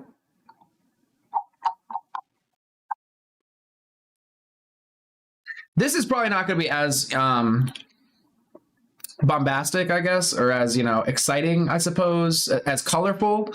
But I don't know. I was interested in this because I watched another video of hers and I was into it. I was like, oh, let me give her a sub. So this is, oh no, what did I do?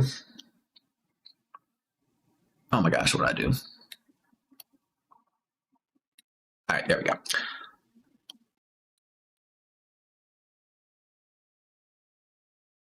I tried to center it.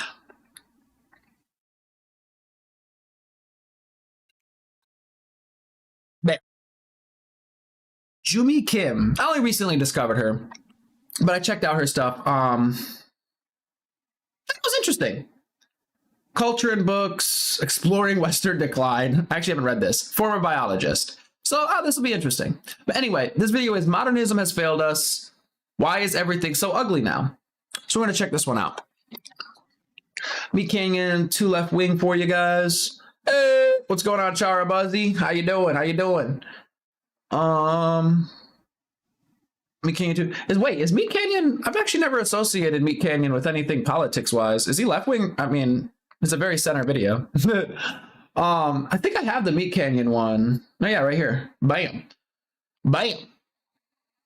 This one's a little longer. I still have yet to watch it. I wanted to watch it on stream with y'all.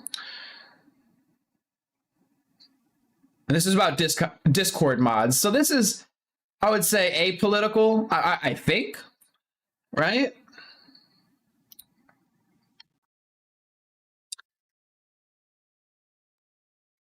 Meat Kitchen sounds road hard and put away wet. Bro, if you haven't checked out Meat Canyon's channel, you should check it out. I mean, it's not everybody's cup of tea, but yeah, it's interesting. I'd say it's good parody. Feeling like shit for a few days, started getting better. Pretty sure I got sick. Center because it slanders both sides. There you go. Exactly. Equal hate. You gotta love it. Well, I'm sorry you're getting sick. That sucks to hear. You know, get some, I don't know, what do you do? Get some hot tea in you or something? Get some sleep?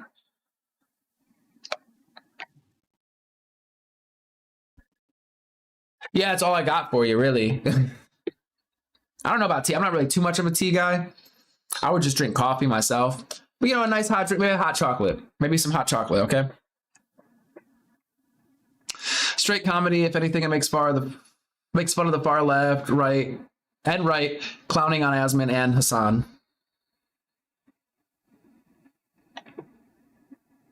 All right, so yeah, we'll fire that one up after. Let me get rid of this. Oh, this is 2 hours, so I'm not doing this one right now. This is the interview with Amy Eskrich, who was a scientist who was saying that she did not want to end herself and all of these things. And I believe she ended up dead. I think potentially from ending herself. I believe. Let me double check that before I put that out there. We're not doing this one right now, though, like at this second. But I've been meaning for like the last, I feel like, week or two to cover this one.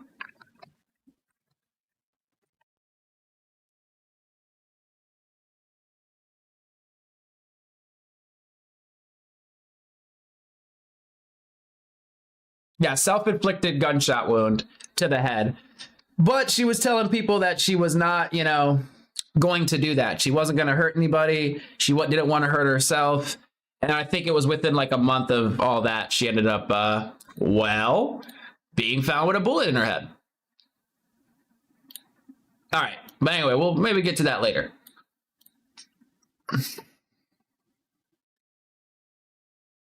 Oh, no, I didn't. Tech win cyber? I did not see that. Let me see.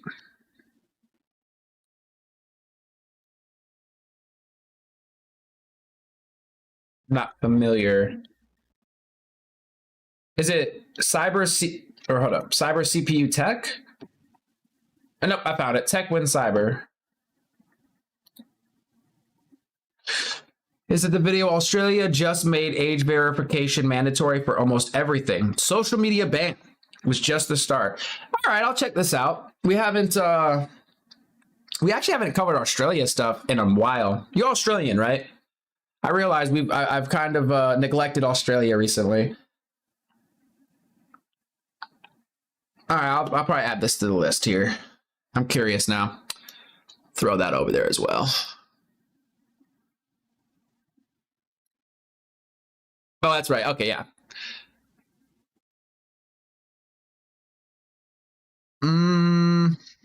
Yeah, her silhouette was scorched in the window blinds. Yeah, it's just a weird story. She was a victim to an energy weapon. She is dead, by the way. Her silhouette was burned into the glass of her room where she sits. The computer, crazy story, actually. Your story needs to be brought to the attention of more people. Everyone should be paying attention to these dead scientists. Yeah. Now, don't get her confused with the scientists that are disappearing and dying today. She, I want to say passed in 24. Let me double check. My apology. 22, June 11th, 2022. So that was 4 years ago.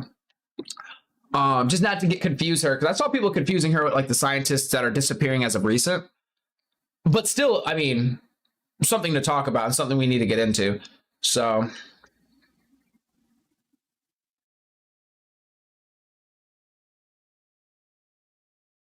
But anyway, I'm gonna get into this one real quick. Why is it that the new work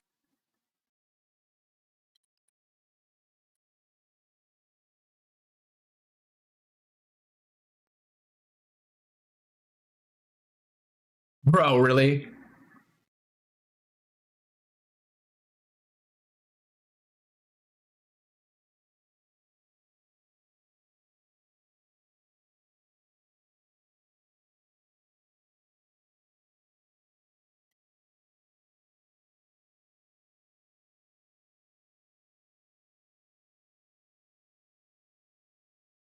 It seems like modernism completely took over, at least at the elite level. In literature, we still have plenty of works that are more traditional that still use good old fashioned. Wait, oh,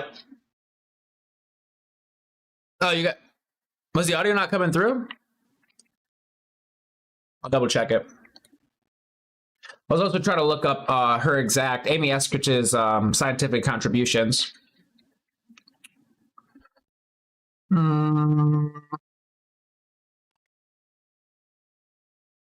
I just say degree.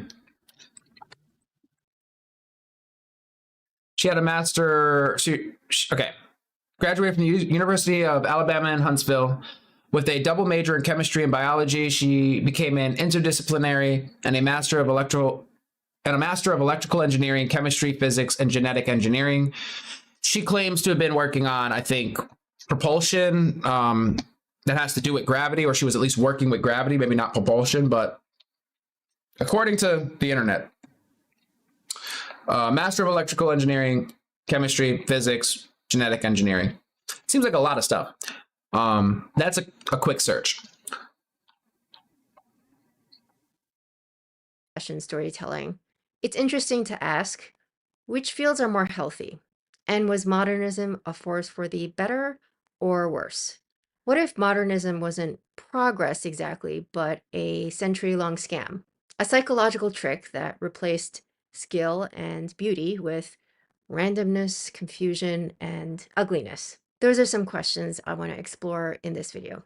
It's not that I find all modern art ugly or hate all modernist literature, but I think that there have been some insidious ideas that have spread as a result of modernism. For example, a lot of people don't really differentiate between something that took real skill or craftsmanship versus something that just looks interesting by accident or as a result of minimal effort. Yeah, the banana taped to the wall was absolutely ridiculous. And the fact that that was worth, what was it? They said like $50,000 or something. Just, I mean, that's a joke. She's being lumped in with the 12. I know. Yeah, she was stating that she didn't want to end herself and all that stuff. Yeah, it's pretty out there. Maybe they've been taking out anti-gravity scientists for longer than we realize. I heard a theory that banana on the wall was money laundering. That makes sense. I bet you there's a lot of money laundering when it comes to art. Just to illustrate what I mean, I'm going to show you this painting that I made. It's abstract. It took maybe a couple of minutes to execute. I just dribbled some paint on and let it drip downwards. The main reason I made this was that I just wanted something hot pink on the wall because I think hot pink and muted greens go well together. I also think clear modern things look nice with old-fashioned things. That's literally the only reason I made this painting. But you could easily imagine something like this appearing in some art gallery. And of course, it would have a blurb accompanying it, which explained the painting. If I really wanted to succeed as a fine artist, I would maybe put a feminist spin on it. Maybe say that the hot pink drippings, which resemble menstrual blood. I knew it. I knew that's where she was going. Represent the horror of the woman's experience in the vast, empty landscape that is the patriarchy. Something like that. Anyway, that's the kind of scam you see a lot in modern art. It's often conceptual, meaning it's open to interpretation, and we assume that there is something meaningful to interpret because the artist or art critics say that it's more than just random splatter. And if you don't like it or you feel like you don't get it, well, according to the intellectuals, you're just not sophisticated enough. That's your failure, not the artist's. But actually, any interpretation or reaction vindicates it, even if your reaction is to hate it, because at least it aroused something in you or made you think or started a conversation. Doesn't this seem like a scam? Because we could say this about even just a random thing you find in nature. I mean, you could take a shit on the ground and that will probably start a conversation. Like leaves that happened to arrange a certain way, or the funny way your neighbor's lawn gnome fell over. Here's a famous painting called Black Square. The artist claimed that he saw the face of God in it. Others have said it was a portal to another dimension, a protest against art itself, or just a square that got lost. Mark Rothko claimed that if a viewer just saw his paintings in terms of spatial or color relationships, that they had failed to understand them. He said, "I'm not an abstractionist. I'm not interested in the relationship of color or form to anything else. I'm interested in expressing basic human emotions. And the fact that a lot of people break down and cry when confronted with my pictures shows they are having the same religious experience I had when I painted them. This is a new piece. It reflects feelings of neglect, abandonment, and broken promises. I call it, Where's My Fucking Dinner? Wait. Oh, okay. The truth is that a lot of The funniest thing is that I was taking her serious. And broken promises. I call it, Where's My Fucking Dinner? Again, when you can tape a banana to the wall and people will say that's art, you don't, I mean, anything at that point. The truth is that a lot of Can be modern considered art art. pieces are kind of gimmicky, and they make you think that they're clever when they force you to think. Even better is when a piece of art is so ugly that it's shocking. They're supposedly so good that they defy the senses. This is the type of thing that teenagers do to get attention.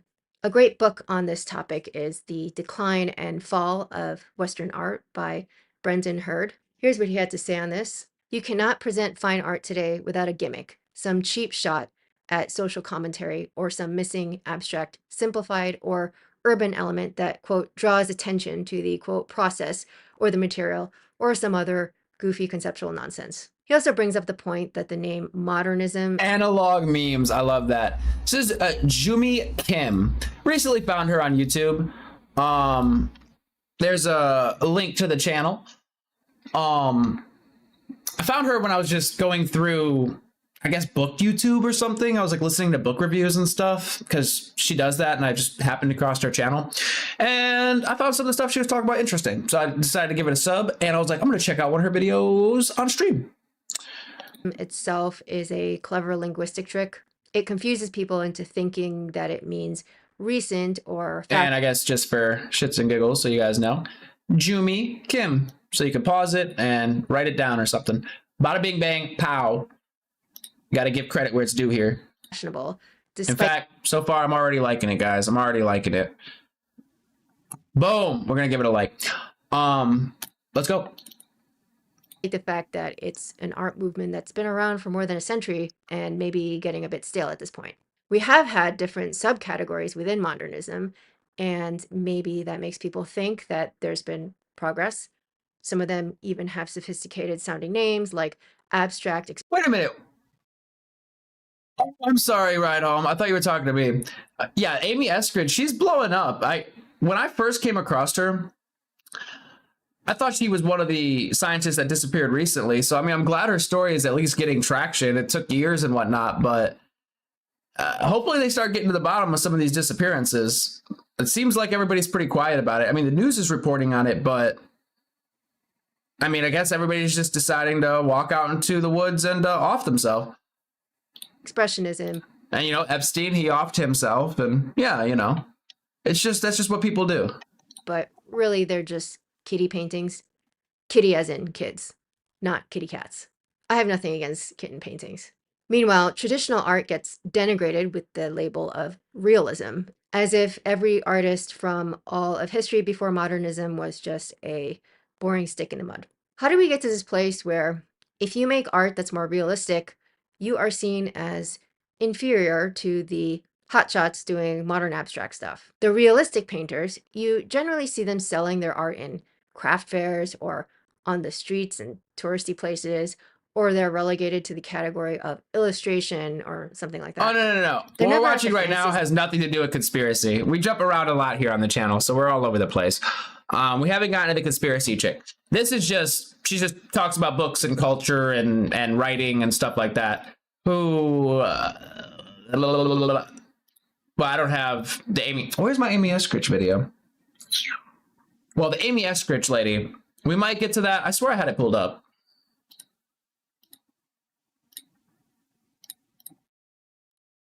Oh, here it is. Yeah. This was 2 hours long though. But you're probably talking about. We're jumping all around, guys. Give me a sec. Get drunker. That lady. That's more like the conspiracy stuff. Quote unquote conspiracy. Galleries or museums. You actually can't succeed at the highest levels of fine art unless you buy into modernism. How did that happen? One reason might be that photography and film killed the need for realistic representation in paintings and sculpture, which pressured artists into abstraction and formal experimentation.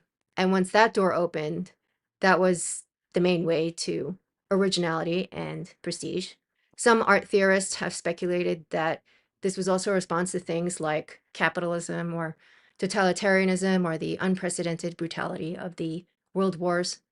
Those events led to a spiritual breakdown, which followed the collapse of religion in the Western world.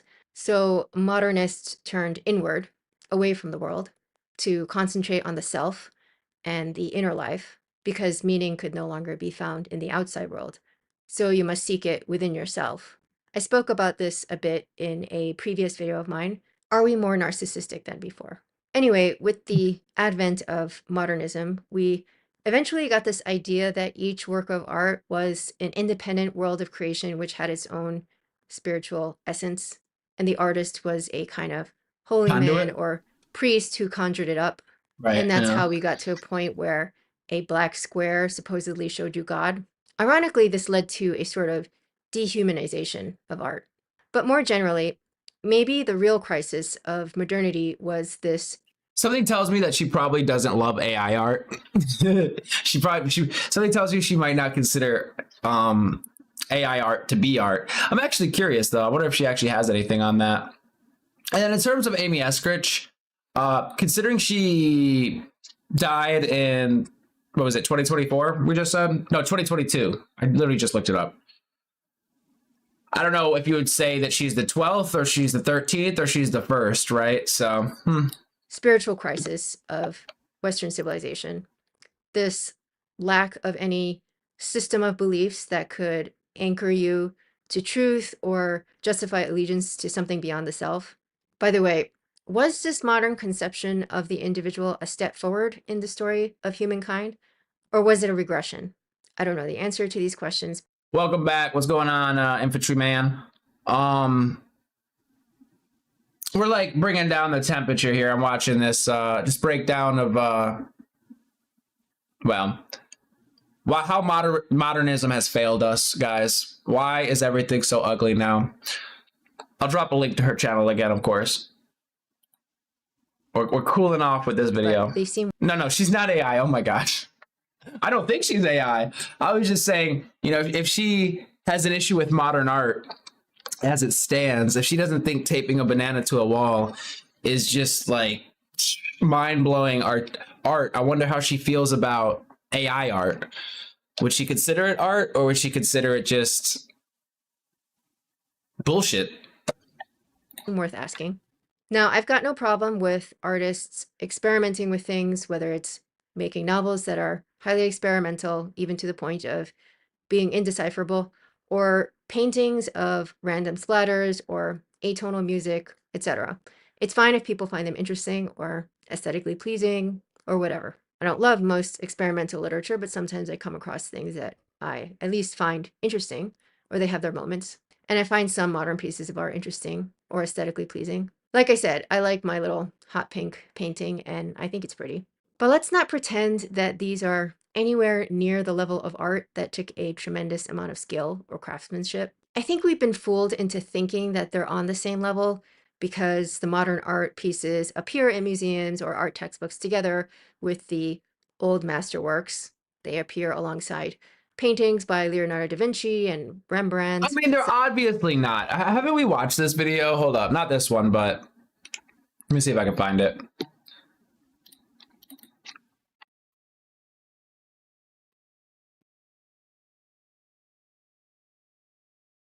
If I can find the one I'm looking for here.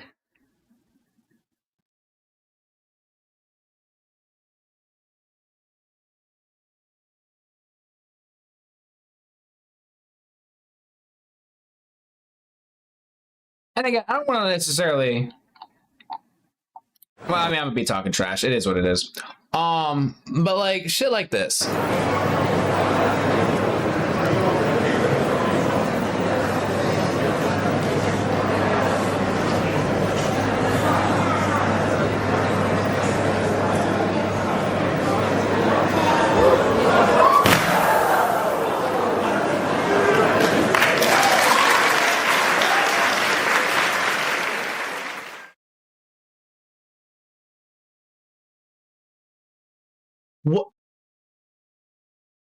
What is that? What is that?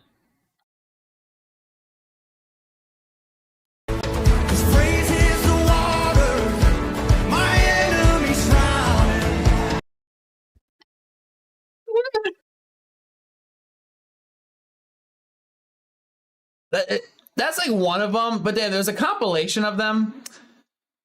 Oh my gosh, I'm so mad I can't find it. Oh yeah, is it this one? I've always believed that modern. It's a good channel actually. This is the clip. It's he's got some of the clips in it. Why can't I find the that original one?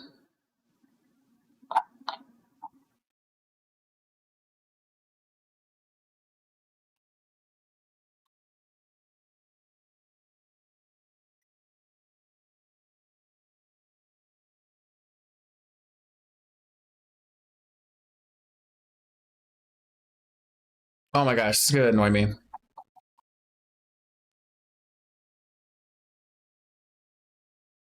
Oh yeah, this was one of them. Yeah, this is it.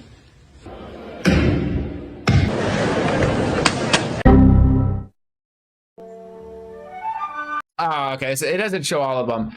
But yeah, just very odd.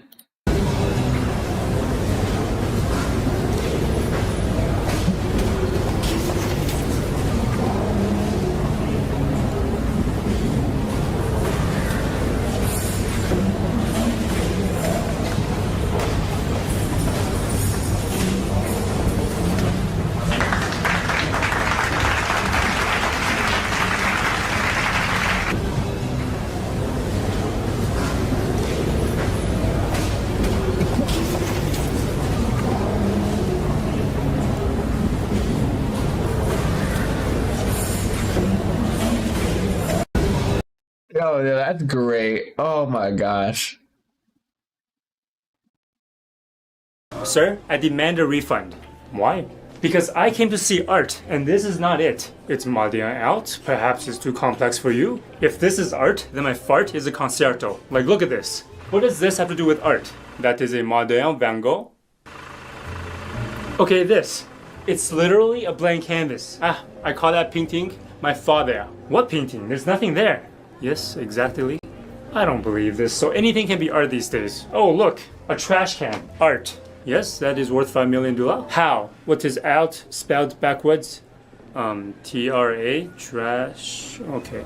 Everything can be out. Fine, I'll admit some of the art is not bad, like this one. That is mode from the water damage.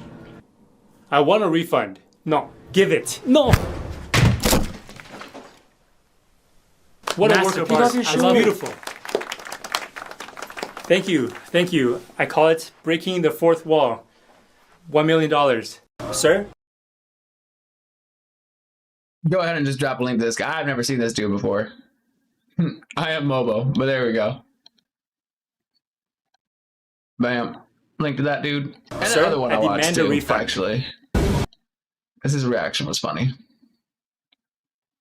If I would have subbed to him, I liked his reaction.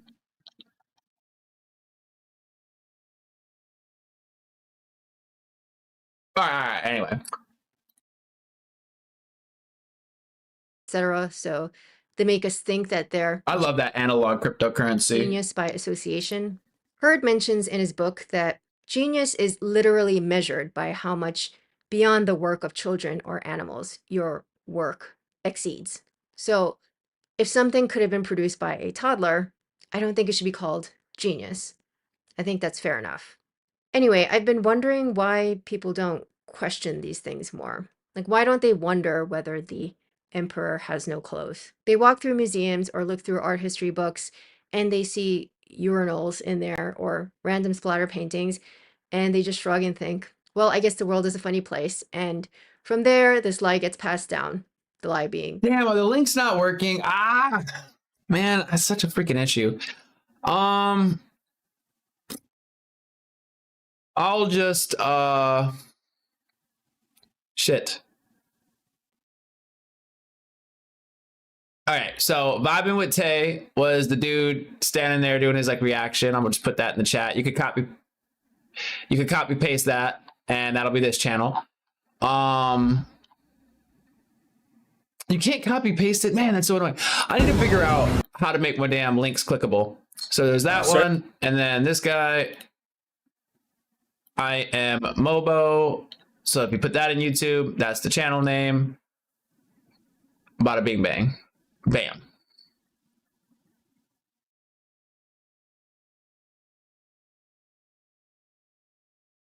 Oh my gosh, there's a scene I really want to show you guys. Like, this to me is cool. Like, if this is modern art, let me see. Can I play it on here? I don't even know if I can play it on YouTube. YouTube is so iffy with some stuff. I don't know if you guys have seen Super Crooks. I think it was from Super Crooks. This is super cool to me. Because I see you saying you can't value symbolic stuff here. Unless you know it has meaning and whatnot, or visual beauty. I mean, oh, you can click the links, huh? What is this? Super Crooks. Highly recommend this show. Art. Is it gonna be? I was hoping there'd be a clip of this because I thought this was a really cool scene.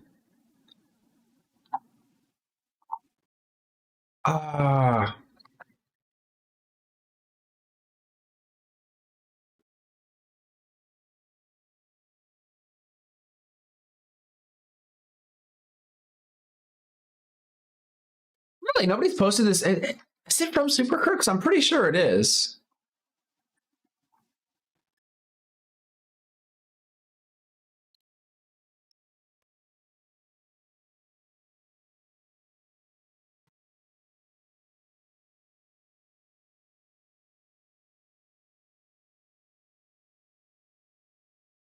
Oh man, people are slacking. I can't believe nobody's clipped that and put it up here.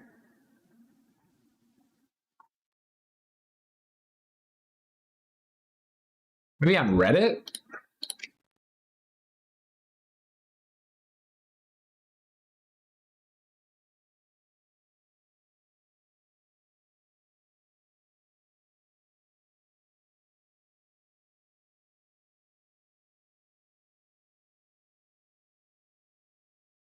I'm sorry, now I'm falling down a rabbit hole.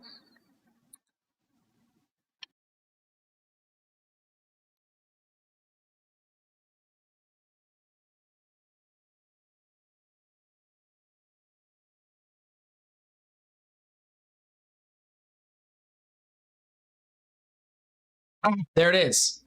It's on TikTok.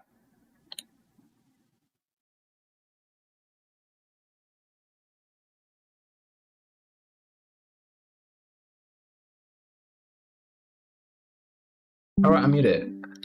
Pete Mondrian, isn't it? These paintings tell. Okay, I think it's this one. Let me just make sure.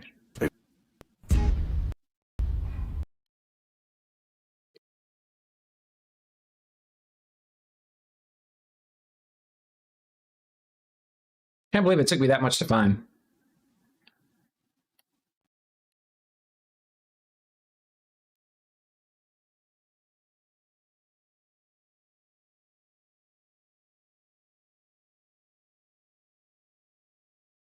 All right.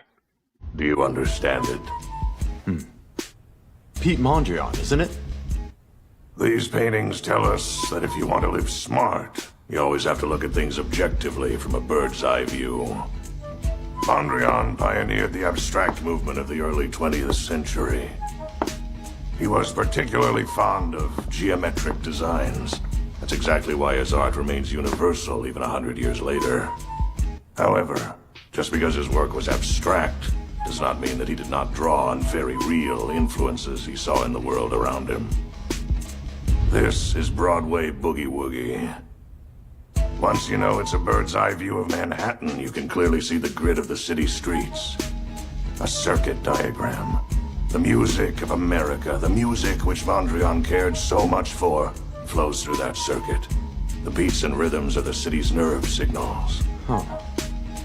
You see, in this world, there is nothing more important than having a rhythm that's balanced, Salamander. Yes, of course, Mr. Bats. It's cause and effect. The law of causality is the heaven. Oh, yeah, it goes on and on. But anyway, I thought that was neat. I don't know why it took me way too long. I feel like, but either way, I thought that was neat. Definitely watch Super Crooks. I'm moving forward. These things are works of genius. Maybe people don't question it because they don't want to come across as narrow-minded, because you're seen as boring or traditionalist or conservative if you actually prefer skill going into your artwork. But also, I think people can be overly trusting of our institutions or elites. Most people in society just don't expect to be deceived by authority figures. In his book, Brendan Hurd makes the point that we have all readily... Oh, thank you so much for saying that. Oh my gosh. Technical error. My bad. My bad. Appreciate you. Good looking out. I'm not used to really like blowing things up like that. accepted cool. a kind of relativism, which... Yeah, don't get me started on crop circles. Have you seen... What was it? It might have been a Wi-Files video. If you haven't checked out the channel Wi-Files, check them out. But somebody, I think, was trying to 3D model, like take the crop circles, like stand them up basically, and spin them on their axis, and get a 3D representation of the crop circle if you like spin it on its axis, and then fabricate parts to those specifications. People thought that potentially the crop circles were blueprints for a machine. So I just thought that was a really cool way of looking at it. I think there was somebody actually working on building that machine, like based off of the blueprints of the crop circles. Maybe we could check that out at some point. Or they just really like corn, guys. Or they just really like corn. Basically says that all points of view are equally valid. And if everything is equal, then there's no point to objective excellence. We have reached a state of relativism where objective beauty does not exist, nor is it possible. Nor would people dare to guess that discrimination is a necessity of life, that while now branded an evil, judgmentalism is in fact necessary and good, leading to refined tastes and ascending high culture. Yeah, so judgmentalism, maybe not all bad. He also mentions that it takes a society existing, as we do, at a, quote, sustained level of luxurious stupidity to even conceive of transmitting such obvious lies. It reminds me of how so many people, including our institutions, buy into this idea that men can become women or vice versa. I can't believe how insane our society has. Okay, I did not expect her to just pull that out of nowhere. Asher, for a long time, the UFO stuff has been stagnant. I've been seeing a lot of good videos lately. Yeah, no, I agree with you. I'm glad to be seeing, at the very least, it being talked about a lot more from sort of the mainstream side. You know, obviously, we watched it the other night. Trump, with the Artemis 2 team, had spoken on it and talked about releasing files. We'll see. It excites me, but I do feel like it's more of the same. Like, I really, really need them to release something, like, heavy. You know what I mean? Because we've already gotten the Tic Tac video, the Go Fast video, a bunch of statements from, you know, people in the military, whether it's the Air Force or I can't remember if Fravor was Air Force or Navy. There was the David Grush. I mean, we've gotten a bunch of credible people, or people that, you know, have credentials that you would think, well, surely they can't be lying. And even if they are lying, surely they all can't be lying. Now, granted, they could be lied to, they could be misinformed, you know, this, that, and the third. I'm just hoping we get something satiating. Pow, subtly transphobia. I wouldn't consider whatever. Transphobia, I'm not even getting into it. My God. I thought this video, like, we would get off of the trans topic and we could just talk about, I don't know, books and art and stuff like that. But hey, guys, apparently it always circles back. So it is what it is. High off the roundup. Oh, you said, have you heard about the guy that falsely accused a female coworker being a predator recently? I saw something on that.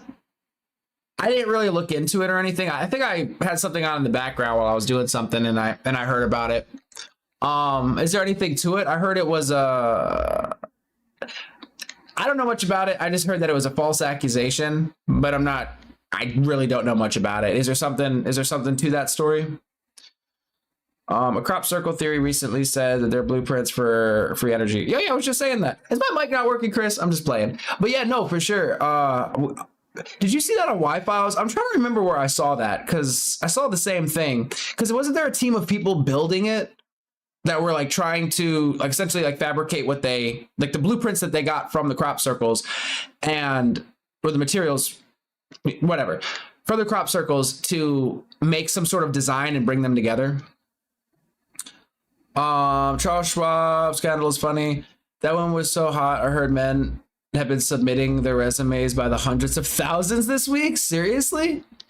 Is it just me, or is the stream super delayed compared to the audio? Is that true? Oh my gosh, because I'm wondering if, oh my gosh, guys, I don't know if we desynced or something. I'm so confused. My lips aren't synced at all. The chats are showing up super slow. Okay. Let me try something. I don't know if this probably won't fix the chat messages, but let's see if I can at least fix all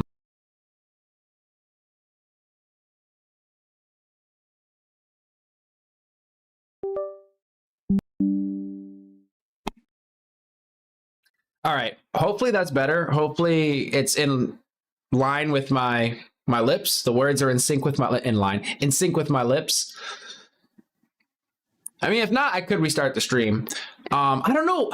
People say the longer I go, the more delayed the chat messages become.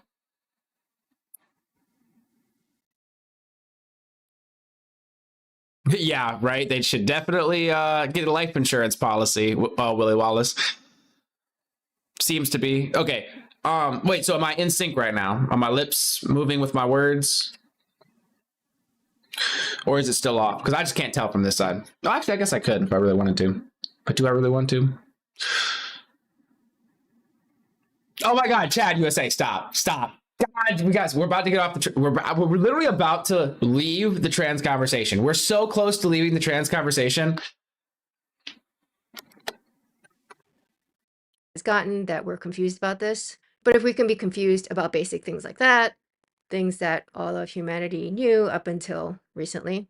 Guys, we're almost past it. It's no wonder that we could be confused about things my God, Tilly, what the like art. Marcel Duchamp. No, you're good, Chad. I'm sort of messing. It just blows my mind. Bro, I could be talking about any freaking subject, look over to the chat, and people are talking about trans. It's fascinating to me. It's called a genius for bringing a urinal into an art gallery, and before long, we have lost beauty as a concept entirely. Found objects can now be expensive art pieces. You just call it art. This de-skilled the arts. Exactly. It's so circular. It's like, I find it a fascinating topic if you wanted to get into the weeds on it, but it does become rather circular with people. So it's just kind of like, I don't care. You know what I mean? Kind of a thing. It gets to that point because there's really no end to it. And flooded it with disposable gimmicks and trained people to admire cleverness over depth or beauty or skill. Hurd describes it as a psychological disease aimed at destroying art itself, and the institutions like the galleries, critics, universities now exist to defend that destruction. He also says that if you lose the discipline to safeguard standards, you lose what they upheld. After all, energy must be exerted in order to have good things, to fight entropy. The galleries became pointless because everything is potentially considered art. We can no longer tell the difference between high art and trash. Again, I don't hate all modern works, but there have been so many deleterious effects from it that I'm tempted to say that modernism as a whole, as a civilizational force, has left us culturally and visually poorer. It severed us from our own artistic traditions and shared visual language. For centuries, Western culture had a continuous, evolving canon of techniques and symbolism and beauty standards that connected generations. Modernism treated this as something to deliberately break with. The result is that most people today have almost no connection to the artistic achievements of their own civilization.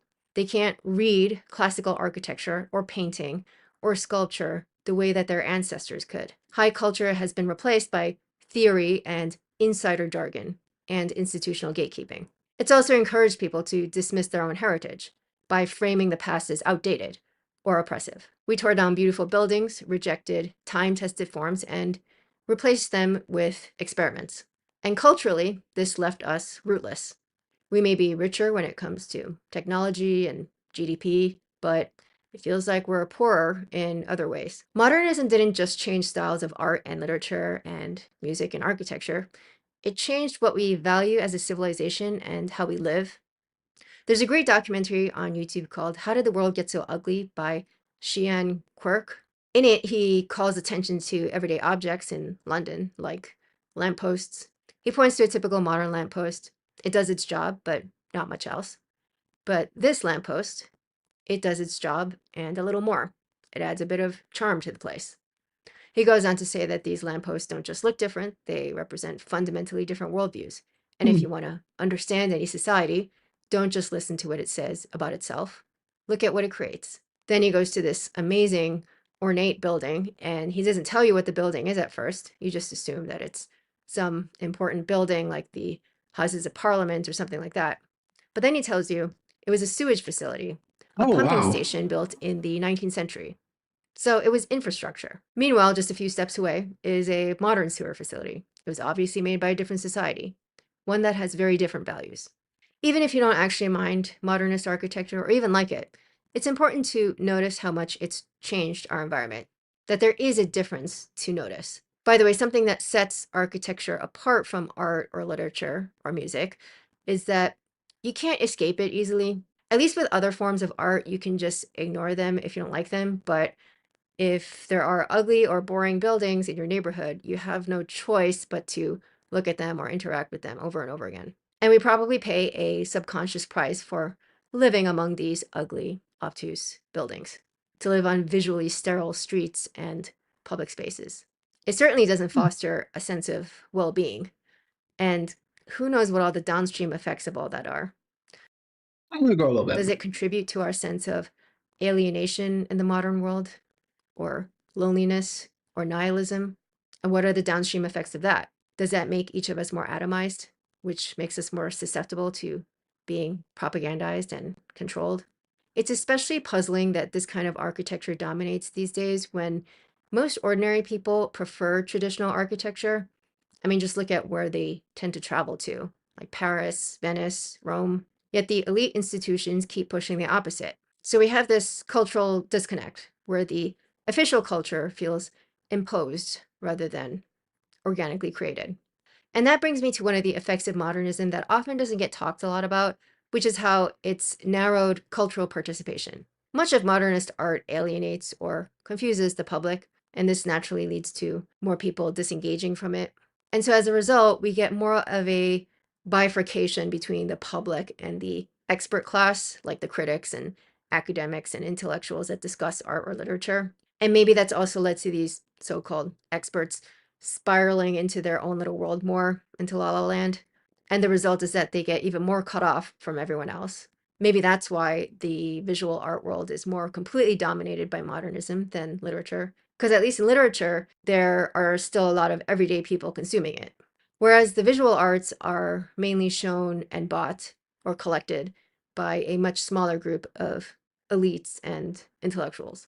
Anyway, the main point of my video is not that I think modernist art or literature shouldn't exist at all, but we need to be able to distinguish between works that are truly masterful or elevating from work that's just accidentally pleasing or merely novel or shocking because it's never been done before. And we certainly need to get rid of this idea that something is genius just because the expert art critics say so, or because they're hanging on the walls of the most prestigious museums. The path forward isn't to copy the past, but maybe— We're almost Gator. We're just about at the end. It's the last minute of it. I wanted to let it finish out because I don't know. That's it's making me think and stuff. I've never thought about even just something as simple as a lamppost, and just all the things that we take for granted that could be artistic, right? It could kind of bring up the I don't know how to say it, the energy, the vibe, or whatever of a space. But things are pretty square. I mean, a lot of times with like modern architecture, square, boring, uniform, it's like something that like kind of freaked me out about suburbia sometimes is when you like drive through a neighborhood and every house looks the same. It's like, man, it's kind of freaky. It's like, man, this is weird. It's like there's no individuality. There's no like spirit to it. Hey, what's going on with you, Double X? Maybe to reconnect with it. Again, it's fine if people want to continue making. And Madoc or Madoc Gabbana, you said look up Fabian socialism, and the way it and the occult upper room groups like Freemasonry and other tools destroy this world with their cringe occult views. I'm not familiar. I'll check out Fabian socialism. Fabian socialism. I'll have to, let me drop it in one of my things over here. One of my tabs. British Democratic Socialist Movement, founded in 1884, that advocates for achieving social equality through gradual, peaceful, and incremental reforms rather than revolution, focuses on public ownership of utilities, welfare state expansion, socialism, heavily influencing the UK Labour Party to create a more equitable society. All right. Art or taping fruit to the walls. But I think the arts would be healthier if we also had a living tradition that maintained a continual conversation with the masters who came before us, where beauty, skill, and meaning are the highest goals rather than just novelty or rebellion or provocation for its own sake, where we stop rejecting our inheritance and incorporate it or start rebuilding it. What do you think? Yeah. Is modernism? When I heard about it, it was JP Morgan. That's what I figured you were responding to. But yeah, Junie Kim, I'm going to go ahead and drop a link one more time. Hopefully you guys can click it. If not, this is who we just got done listening to. I'm probably going to check out more of her stuff in the future. I've listened to a couple videos on my own. Like I knew that was going to be like energy wise compared to like the stuff we were watching. It's a little lower energy, but things ebb and flow. Okay. They go up and down. But Jumi Kim, not sure if I'm saying that right, but I tried. But yeah, definitely check out that channel. Give them a like. Check out their stuff. Let's see. Still haven't done the Discord one. TechWin Cyber. I'll probably check that out here a bit. We already checked this guy out. Get that one out of here. This is Amy Eskridge. This one is 2 hours, so I was looking for mainly just the interview. Is this just the interview?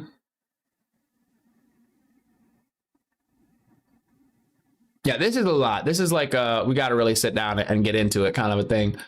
I don't know if I even feel like doing this one right now. All right, let me throw some tunes on for a sec. I think we might do Australia made age verification mandatory. That's interesting. I'm curious about how that's going to work. This kind of topic isn't for everyone. It's definitely interesting, but not my kind of thing.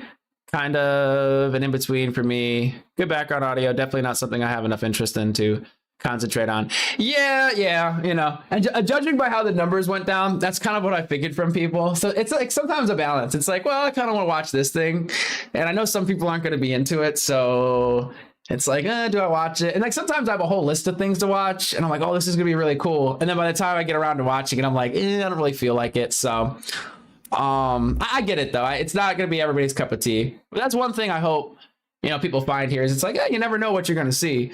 I could be watching and checking out, commentating, or doing whatever type of topic, essentially. So it's not going to be for everybody all the time. But we were like midway through it, and I was thinking to myself, because that's the reason I didn't watch it the other day is because it was just gonna kind of disrupt the energy flow. So you know what I mean? It was gonna like we're up here, and we were gonna come down here and be like much more chill. So I just kind of skipped it the other day.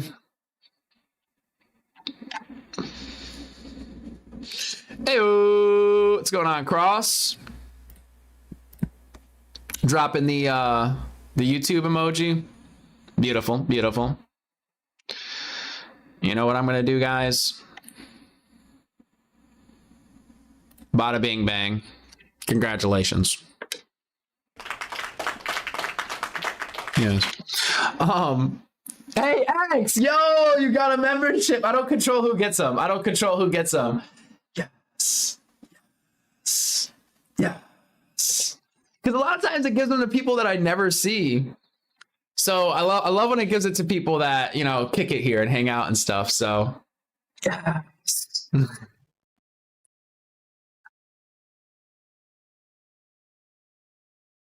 Victorious sauces.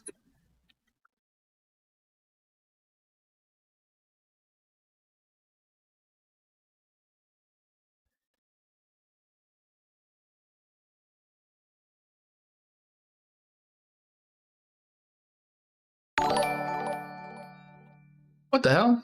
What is that? Oh my gosh. Yo, appreciate you, bro. I appreciate the jewels. You're blinging me out. I appreciate you. Yeah, now X, you gotta show up more often. Set F to... Wait, press F for 10 jewels. Press F. I'm pressing it. I'm pressing it. Yo, appreciate you so much. Oh, hey, what the hell? Dude, that's so cool. You got a little turtle.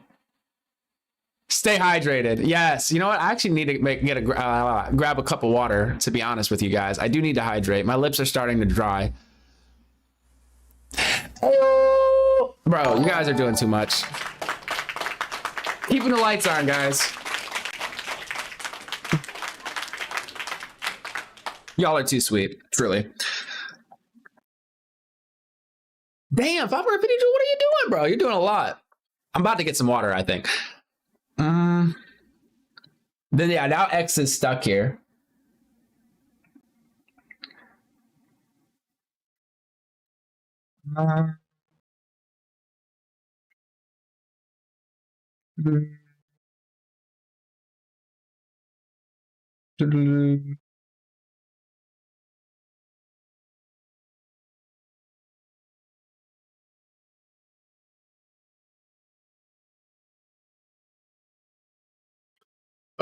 Oh my gosh, y'all are doing way too much. Okay, so we'll do this one and that one. But give me a sec. Let me grab some water. Throw on some tunes. Grab some water.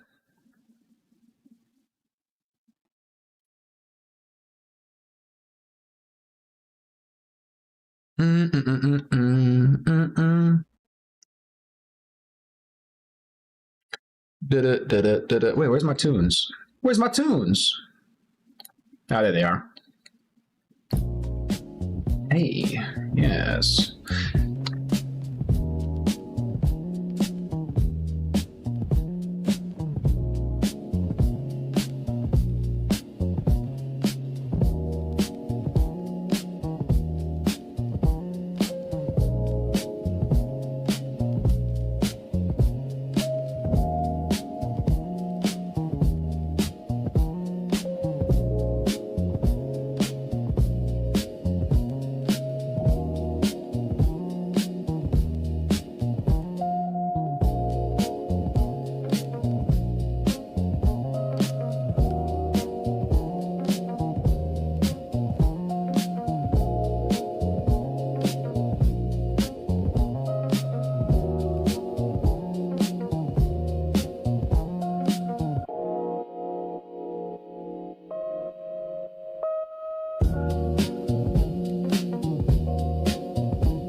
A video from the dark side of the moon? No, no.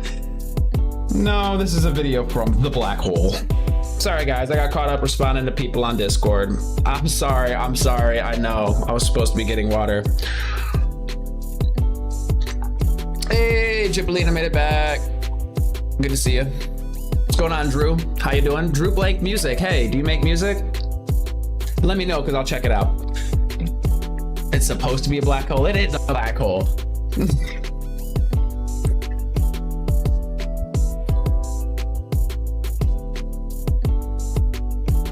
Oh. You know the music is in what? The music is in what?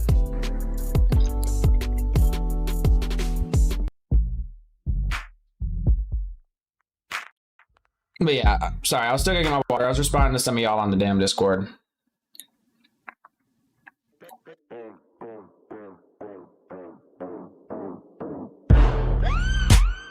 Back in the black hole.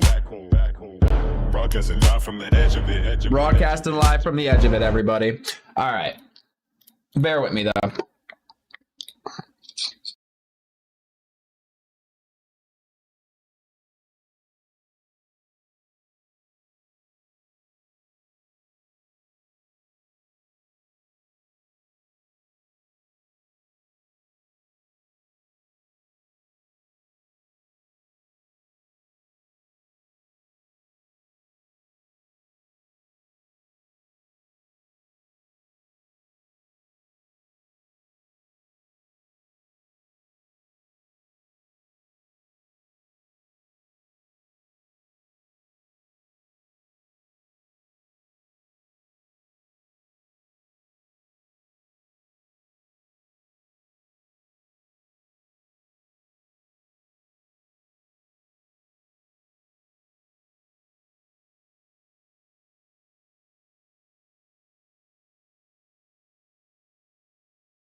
Oh, sorry guys, I was getting caught up with a bunch of BS. Expensive Excabite, you guys are stupid. Hey, Nettles, what's going on with you? What's going on with you? I'm here. I'm sorry. Yeah, coffee run. Well, something like that. Really water run. I think I'm out of coffee. Yeah, I think we'll do probably the Australia thing next. Wait, is Chara, are you still here? Because if you're not here, I'll probably skip this Australia thing until you come back. Because I know you sent that.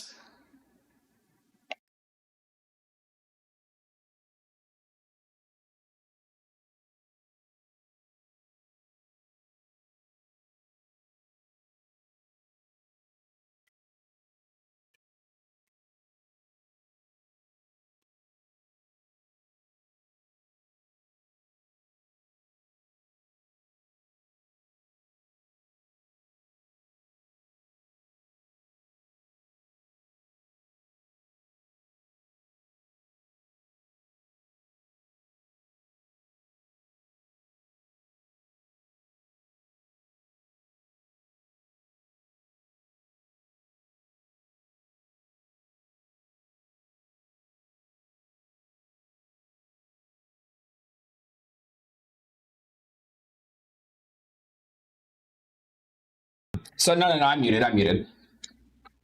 Oh man, people blowing up my spot here.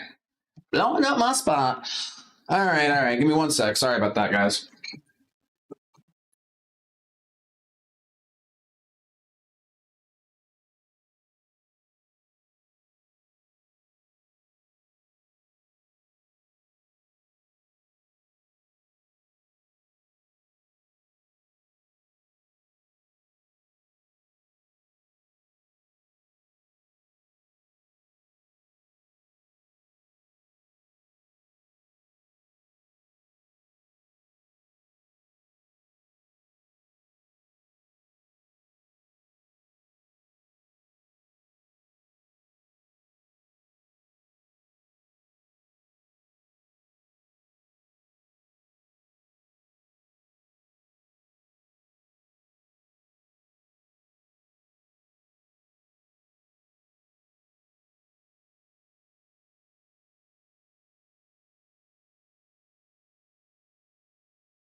What does that mean?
Wait a second. I'm sorry, guys. I'm here. Wait, Dirty Money. Oh!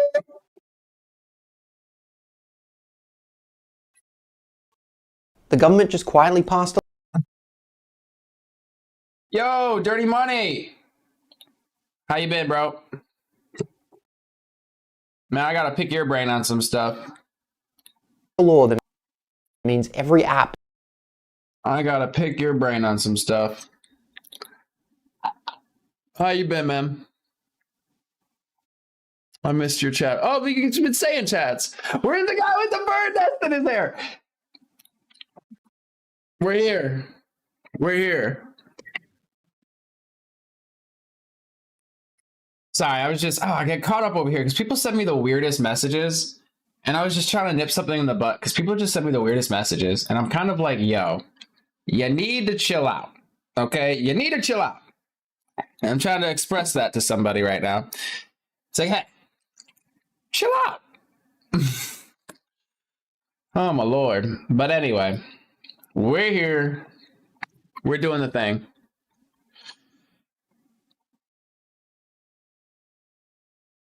Oh, weird. He must have it. He must be incognito mode or something. I'm not sure. It should.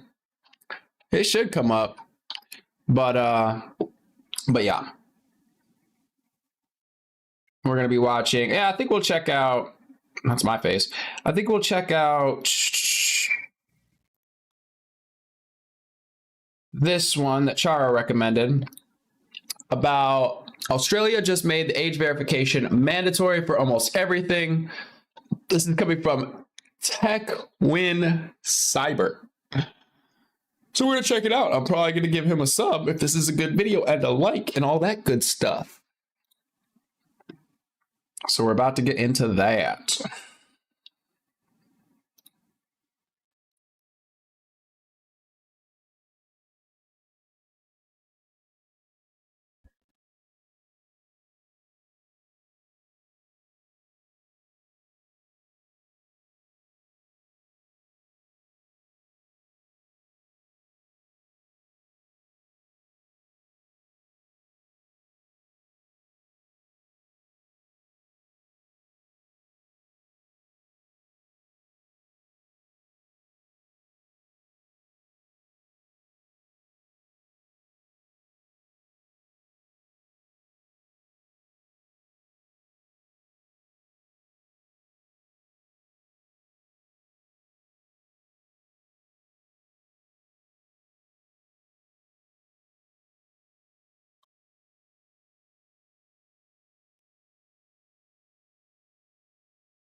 I'm sorry, guys. I'm the worst right now.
Okay, sorry. Let's get to this freaking video. People just... I know, shame on me! Wait, also what happened to the Discord? Oh, shame on you, Astra. I would say some markers. Wait, what?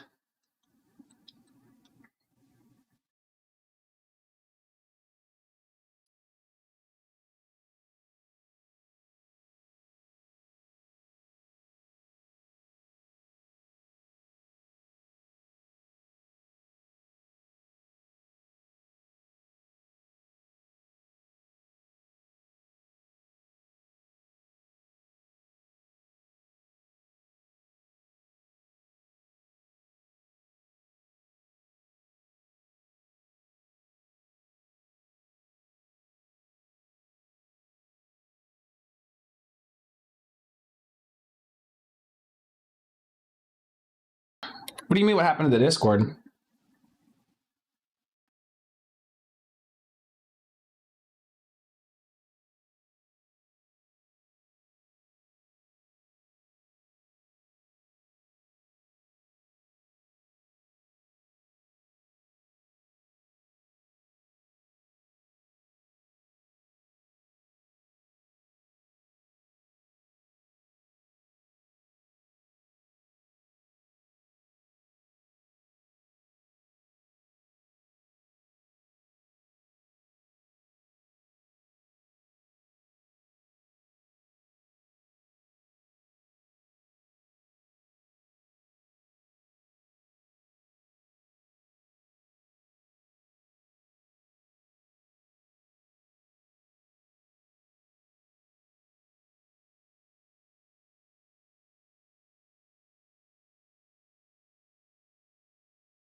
Yeah, sorry about that, Nettles. So the Discord is 18 plus. So that's why you got kicked out. It's really nothing you did. It's nothing personal, but it was just something I decided. I was like, yeah, I was kicking around the idea, and some people are unhappy with the idea, but Chara in chat also is unhappy with the idea. But unfortunately, for you guys, I suppose, you're gonna have to wait a little longer before you can kick it in the black hole. But of course, welcome to kick it on the YouTube channel, But yeah, it's sort of a moderation thing. So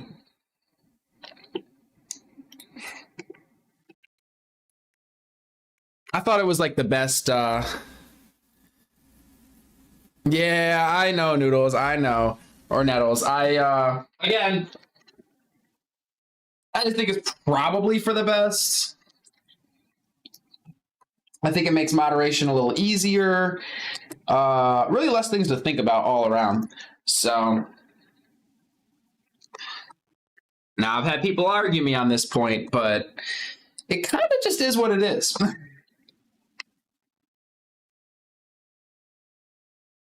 Tis what it is. I can't find that one freaking. I'm sorry, guys. I'm moving around my room. I'm doing a little organizing here.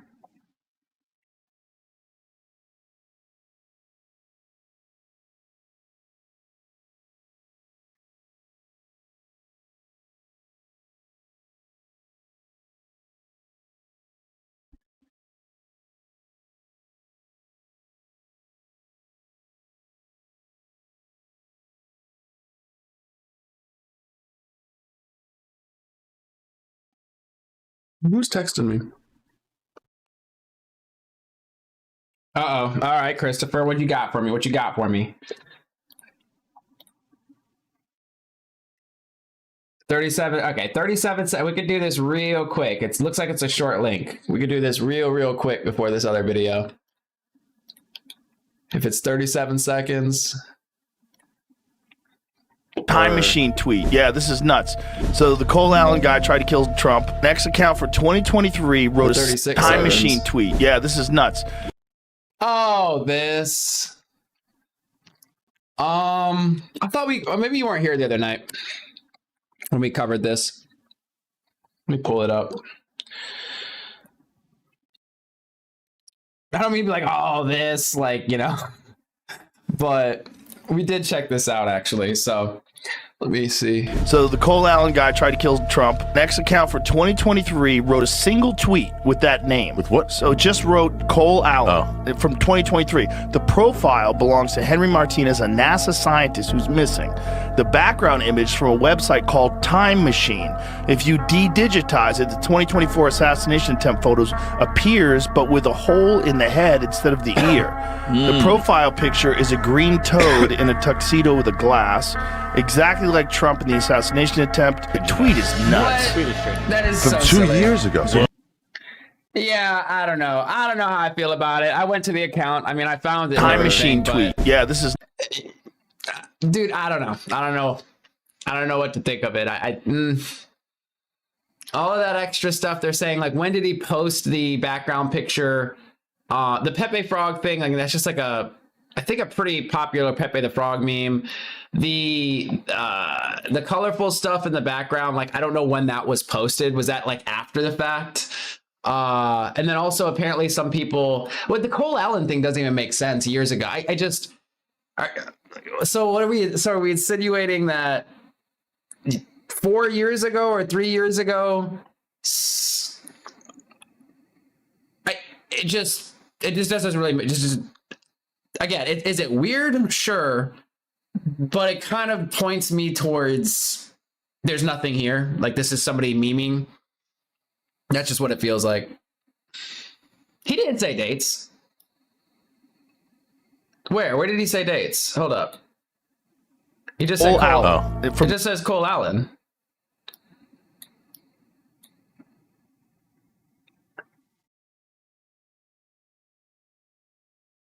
I mean, it is a rabbit hole to hop down. I mean, in my preliminary, looking into it or whatever, I kind of was like, I mean, look, could there be something to it? Of course, it could be something to anything. This one, I'm just,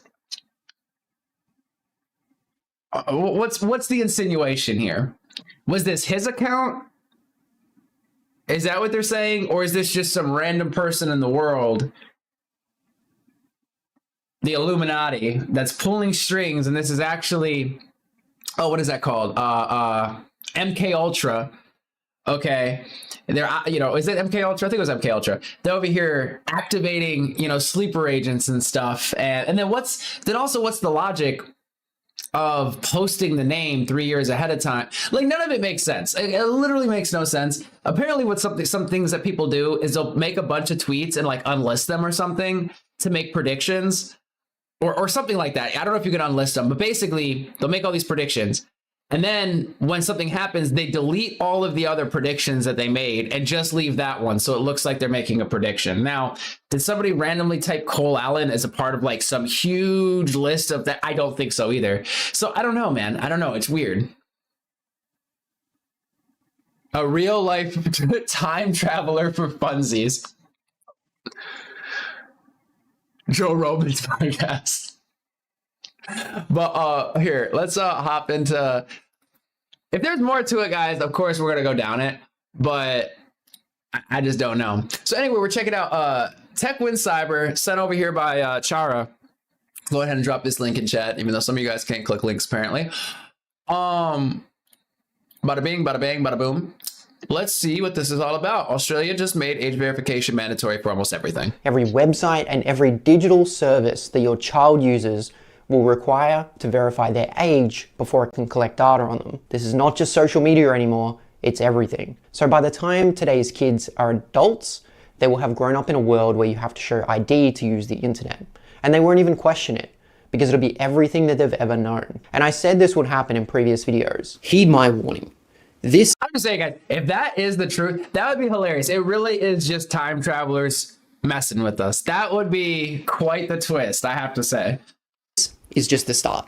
They will move this from protecting under 16 kids, and then they will bring in the age verification process for lots of other things. These policies are a slow burn, and it will only get worse.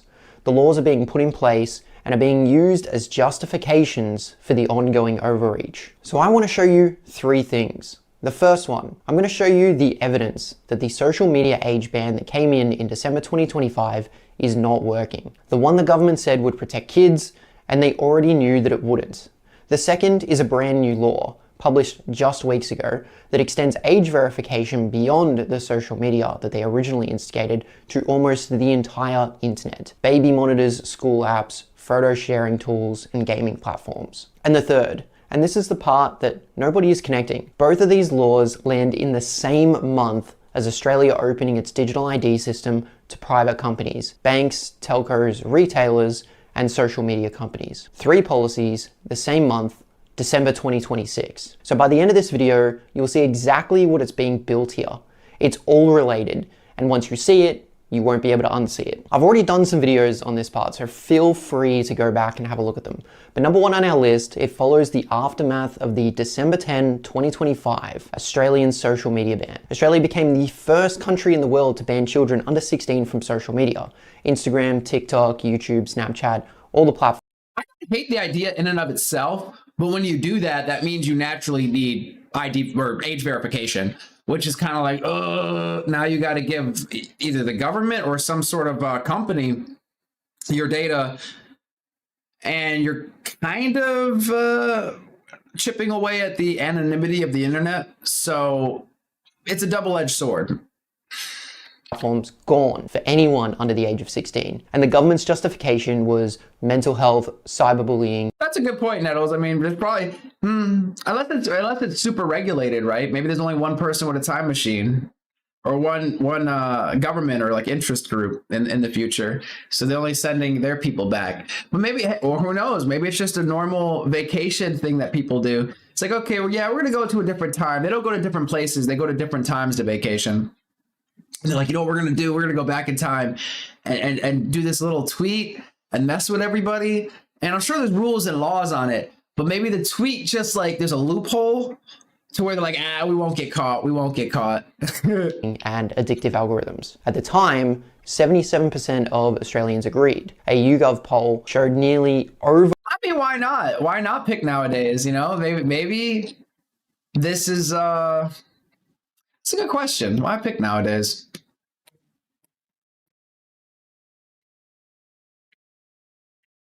Maybe something's about to happen, something really big and crazy. So they want to come back to now to sort of see the build up to it. Maybe we're about to go through some sort of insane historic event. The interdimensional aliens supposedly use it, the time travel. I don't know, man. I really would like to hear, because they've thrown around this interdimensional stuff a few times. And I would just like to know what they mean by that. And, you know, kind of how they're arriving at that hypothesis, I suppose. Man, I just get so annoyed looking into this stuff, or like waiting for them to release something, because at this point the internet's cooked when it comes to UFO stuff, because it was already a bunch of fake stuff out there before like AI and all that stuff, but now like I just feel like there's so much fake stuff. Sorry, I'm looking up UFO.gov. Still not up, still not running.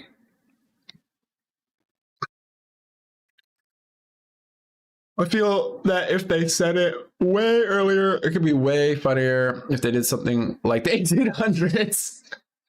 I need the lore. I crave lore. That actually, good point. Yo, Nettles Noodles, good point. If they came back in time, like 100 or 200 years ago, wrote a book saying all this stuff was going to happen, put his name in it, put the date, that would have been, but maybe that'd been breaking the rules. Maybe that would have been too much. They would have got back to their time and been like, hee hee hee.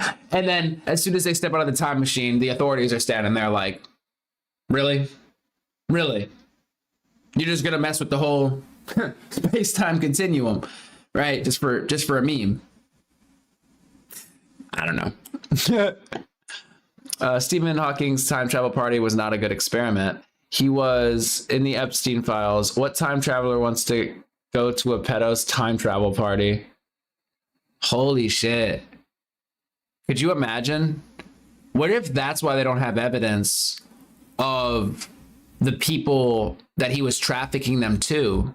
Because what if the people he was trafficking, oh my gosh, guys, they're using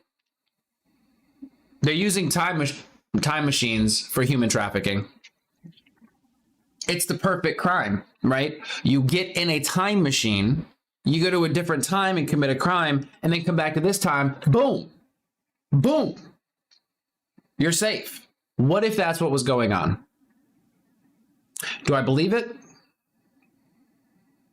Well, do I believe Epstein ended himself? Which one do I believe more? Which one is more likely?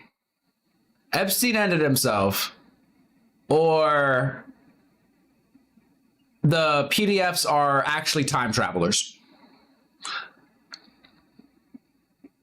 The time travelers knew he was a creep. Asteroid a completely different direction. Yes, no. We're going to get to the bottom of it. Think about it. There's no evidence. Think about it. What if the time travelers had to hush him up? So they came back into his cell and, you know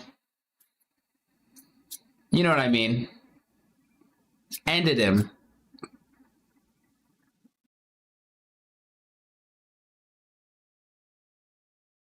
Wait, like send us stuff to help us avoid this Moon 2.0 thing coming?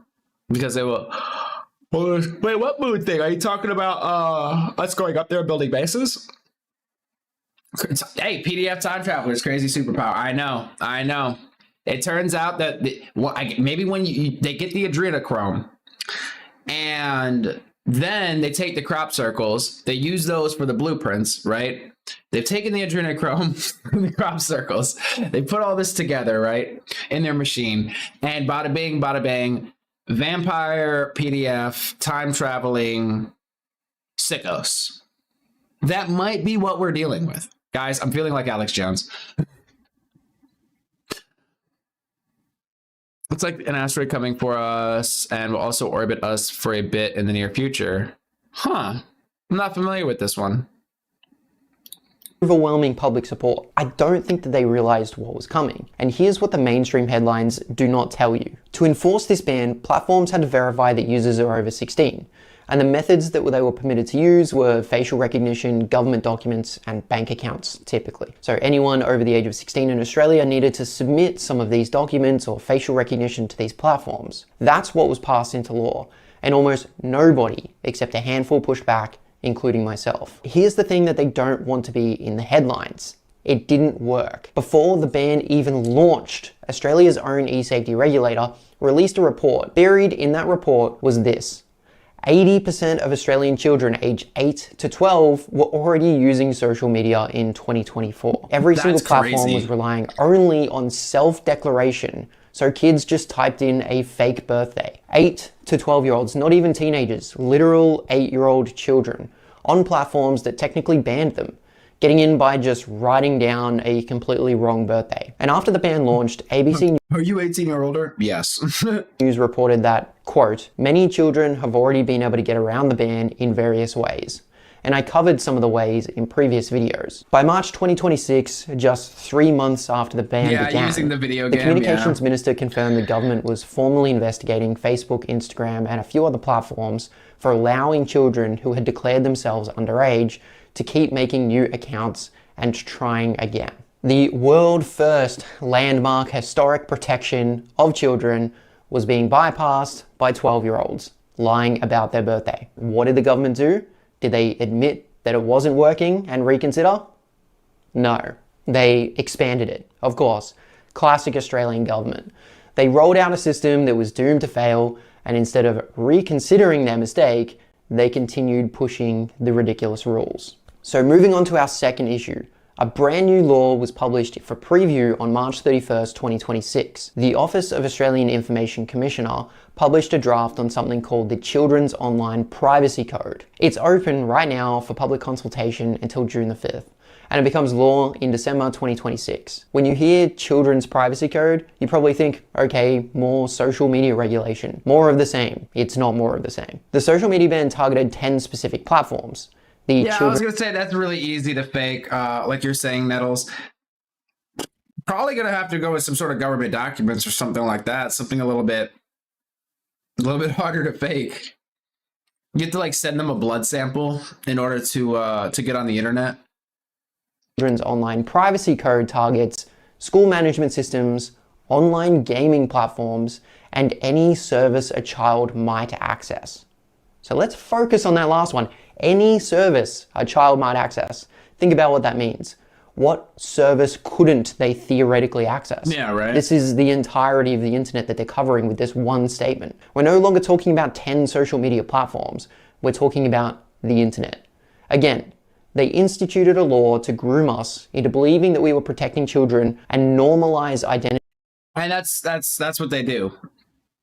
Verification for online services. Now, you might need to scan your child's face so they can check their timetable at school or play Fortnite with their friends. Oh, wow. Yeah, I didn't even think about that. And then for gaming, like, why would you... What? Like, why would you need that for gaming? I guess because it's online gaming? I mean... At least on a console, it doesn't really make sense. Like, how are you protecting children in that way? This is confusing. I mean, I know there's Roblox. I know there's like the whole controversies with Roblox and stuff. Really, you should be coming after Roblox in that case to actually police their, moderate their platform. Here's the part of the code that I want you to pay close attention to, because this is the mechanism that makes everything else possible.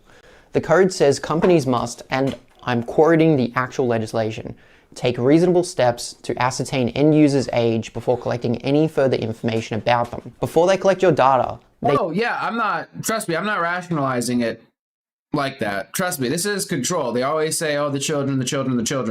That's, how they get their foot in the door. Trust me.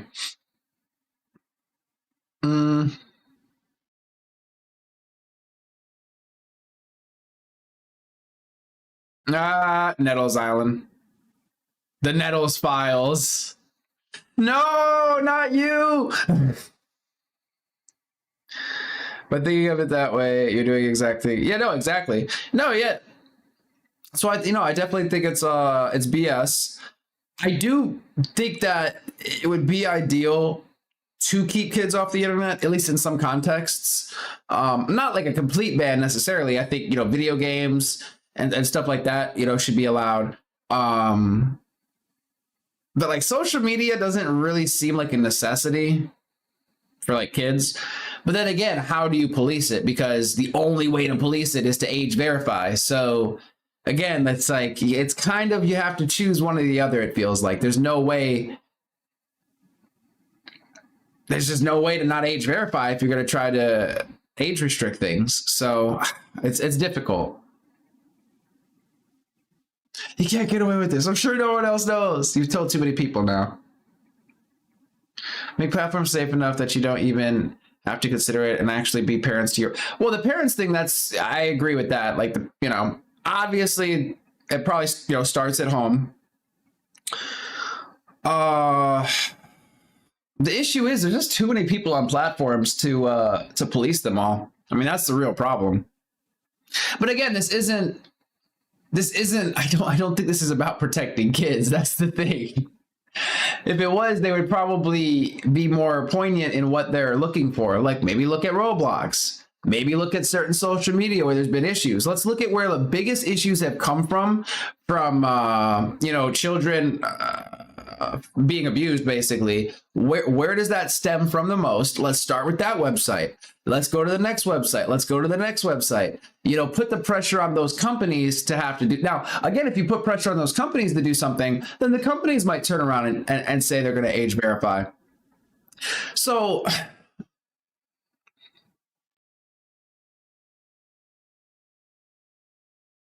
yeah, I don't know. He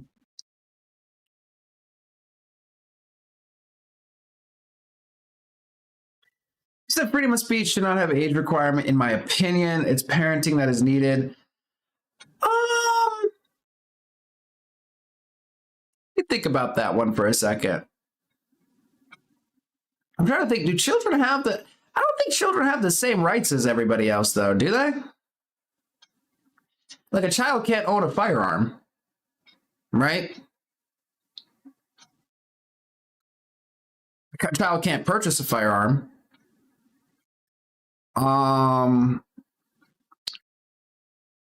And freedom of speech is just so the government. Now, this is the government, I guess, trying to enact it from the sounds of it. So, I mean, I'm trying to think about it now. No, but Chara, but I'm going with this like argument because you're saying freedom of speech, which, I mean, if we're looking at it from an American context, like I don't think, from what I understand, you're American, so obviously you're looking at it from a different context. But I'm looking at it like, well, if you have that right, but it's like I don't think all the rights are necessarily afforded to kids, right? So I don't know that the internet is something. Like, I'll be honest, like kids would be fine without the internet. You'd be fine. Really, it's like if they could just somehow limit the scope of it. Again, video games, don't see any issue with that. Maybe like certain learning websites, like educational websites and stuff like that. Probably shouldn't be letting them use AI, at least early on. I mean, who am I? I mean, this is just me spitballing. Probably shouldn't have them on social media. I don't really see what the need is for that. Maybe just exist in the real world because, when you turn 18 or if it's in Australia 16 or whatever it is, you'll have the rest of your life to sit online and scroll. You'll have the rest of your life to sit online and scroll. They do make these things called books. Yeah.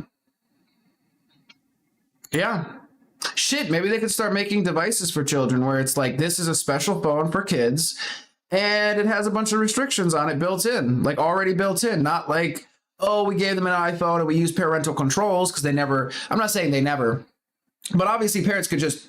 And that's another thing. It is the parent argument as well, because there are parental controls on a lot of these devices. So why is the government stepping in to protect the children instead of the parents stepping in when the tools are available to them? At least from my understanding. So, yeah, I don't like it. Dirty money.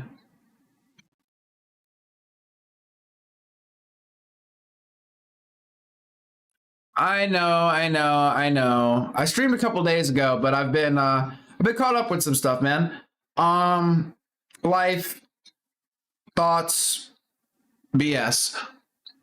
Funny enough, not to completely side rail us, I'll probably do not a whole stream on this topic, but I'm thinking about joining the military, Dirty. Okay, I'm gonna have to pick your brain. All right, I'm gonna have to pick your brain on it. All right, I've been talking to everybody about it, picking their brain, getting everybody's 2 cents on the matter, and really but I've been trying to talk to everybody I know that has served or is serving. Just get as much context as I can. And I don't know. At this point, it's more just like something I have to think for myself and decide and everything. But really, it's pull the trigger or don't.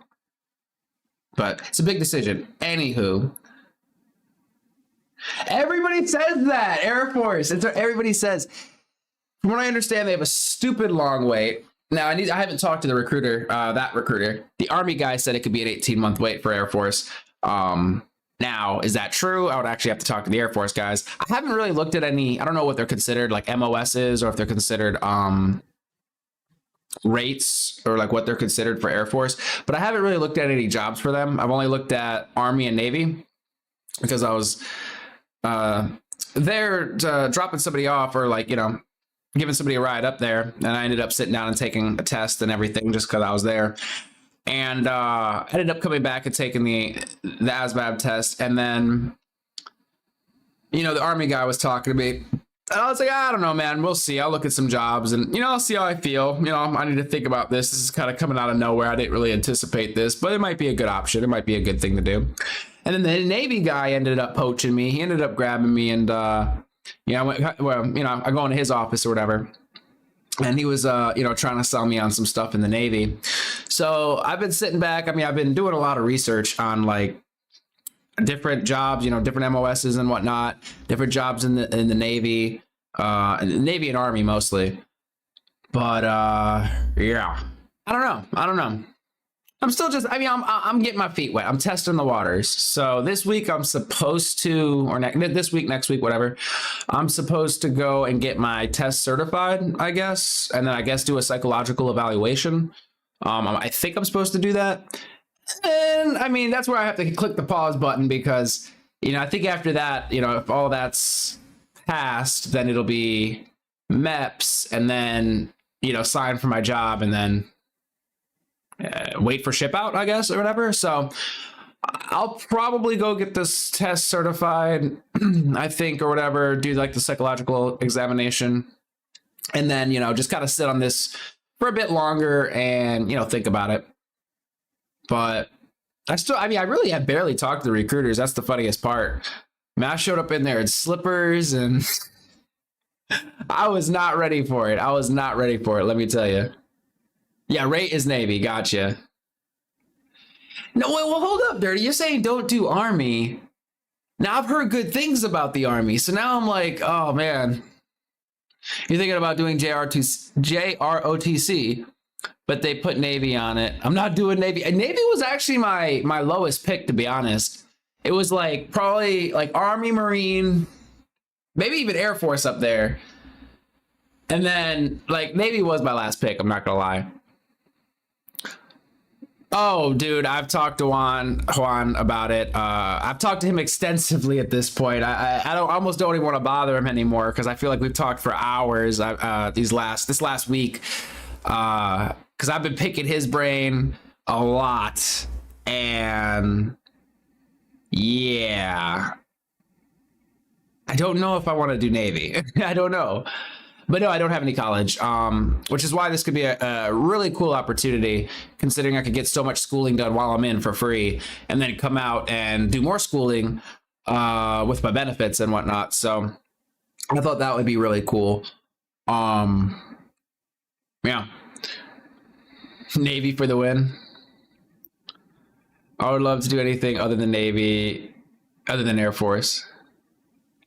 Cause for idiots, buy an AI subscription to become a vibe code programmer and earn millions of dollars a month. You're hilarious. I have been vibe coding because I've been trying to like learn to code a little bit, you know? So I've been like mixing like learning a bit of Python with like vibe coding and like breaking down like what I'm actually doing and trying to like learn as I'm like piecing things together. And I mean, it's, you know, it's slowly coming together. But the cool, and, you know, but it's like on and off, you know what I mean? So it would be cool to get in a program. Okay, so basically, there's just too many jobs to choose from. I'm not really trying to sidetrack us too much with this, but that's why I said I might need to have to just do a whole segment where I'm like, okay, guys, we need all of our military people in here so I could ask y'all questions. But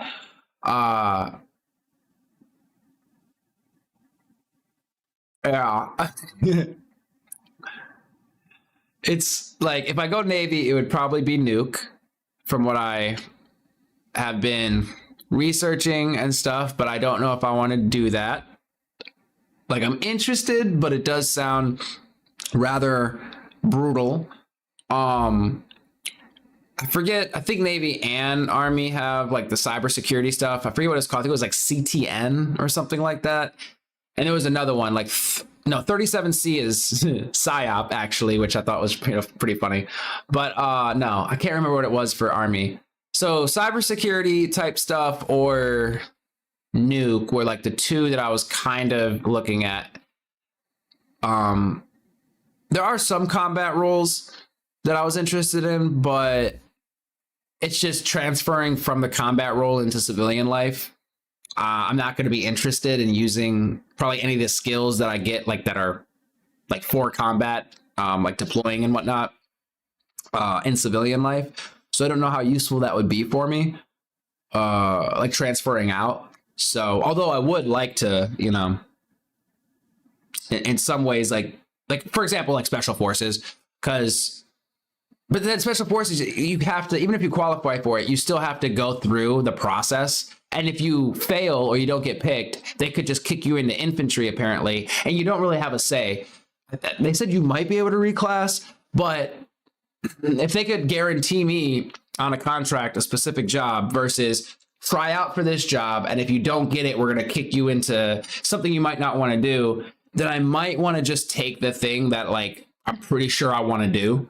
So I don't know. There's just a lot to think about.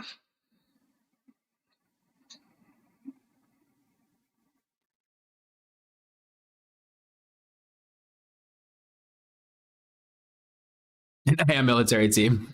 AI assisted coding is awesome. AI created code is shit. Using AI to create new concepts for coding is exactly how it should be used, in my opinion, but it shouldn't at all replace human input and control. Using it in the way you are is pretty good. Just make sure to cross check. Oh yeah, no, of course. And you know, I see if it runs, and what's cool is if it doesn't, you know, and I get the error codes, I could actually like, the AI could actually help me because I could put it in and be like, well, I got this error code. It's like, oh shit, this is what's wrong. Or I just go do my own research and, you know, like prints me out all this stuff. And I'm like, okay, what does this mean? So then I start looking up, okay, what does this thing mean? What does this thing mean? How does this correlate? Okay, that's what's going on. So it's kind of cool. Like, it's kind of like a helper for learning. You know what I mean? It's like a little tutor almost. So that's pretty neat, I have to say. Because I don't want to just like copy paste stuff because, yeah, it's probably going to be shit. And then also, I'm not going to know what I'm doing. I'm just going to be copy pasting something that's stupid. So I want to actually understand. So I'm trying to use it to, like, as a way to be able to like do stuff, like actually be able to do some interesting stuff with limited knowledge, but in doing that interesting stuff, gain knowledge. So, you know, I'm kind of having fun with it and it's interesting. And it's not just like, hello world, you know? How did you predict that? AI assisted should be the goalpost for basically everything. AI generation should be disbanded almost entirely. Generation? I don't know if all generation should be disbanded. I get what you're saying though. I think it has its use cases. I mean, I can make the arguments in your favor or against. So I don't know. It's like a 50-50, I guess. It depends like what generation. If you're talking about like all types of generations or what. But anyway, I'm sorry. I know we've barely gotten through this video. Medical context, it's good for, yeah. Assisting in creating, refining concepts, etc. I mean, like generation as an image. No, okay, I figured that's what you meant. Like,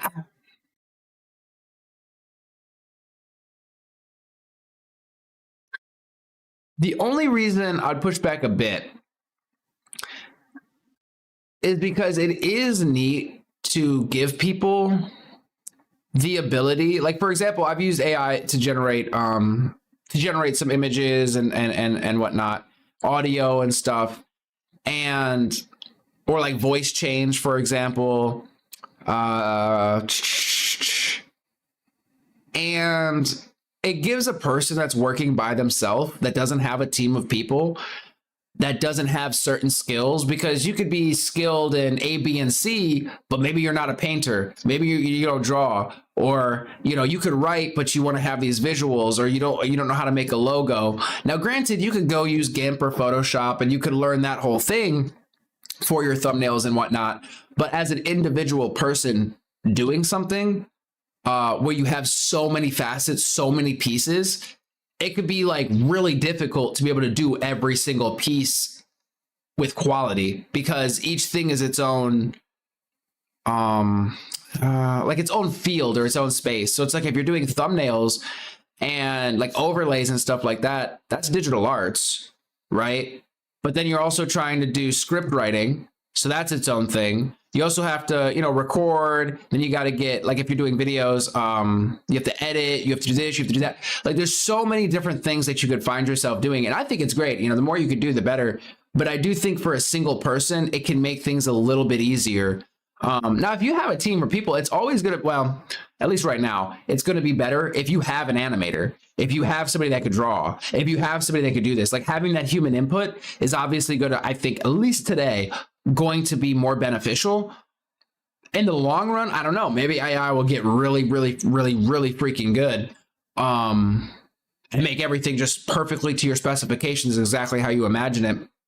Of course, that comes out to crafting prompts as well, efficiently.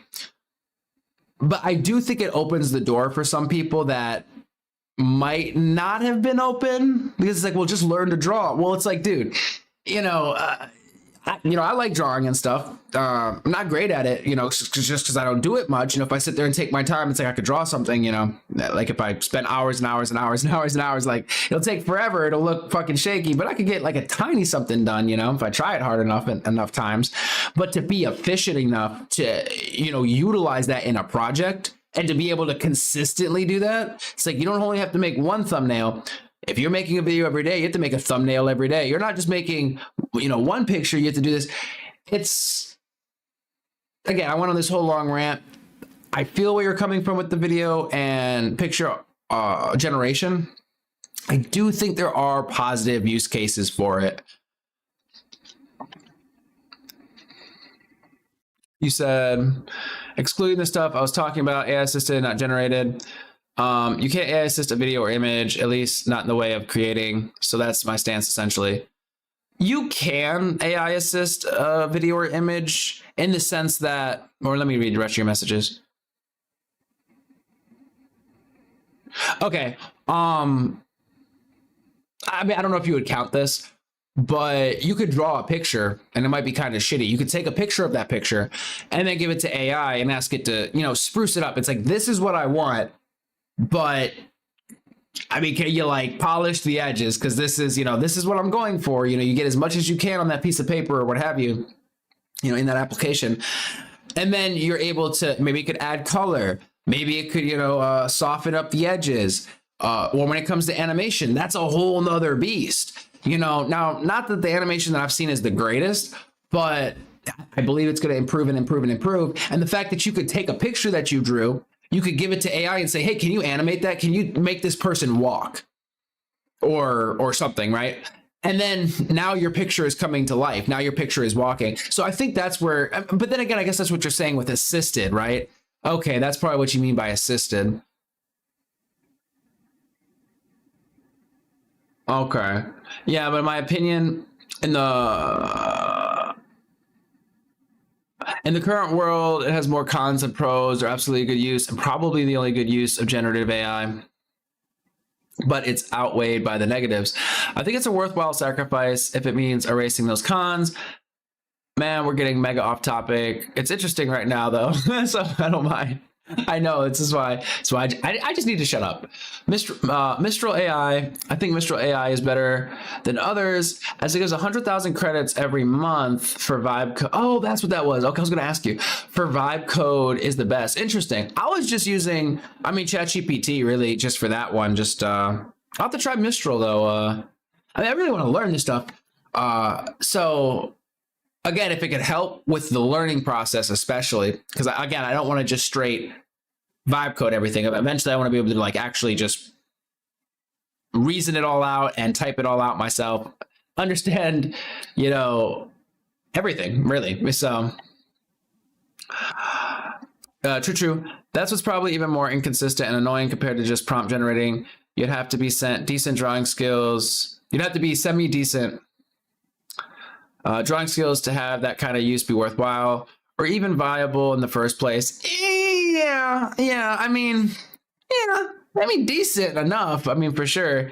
And that's that's a part of it though. So, but at least if you could get up to that level to where, I'm gonna be honest, drawing something that's in your mind on a piece of paper, even getting it somewhat close to that, I don't even know if I could get, if I sat here and drew right now something from my mind, it's gonna come out pure shit. I don't even know if an AI could really iron it out. It's gonna look at it and be like, what are you going for here?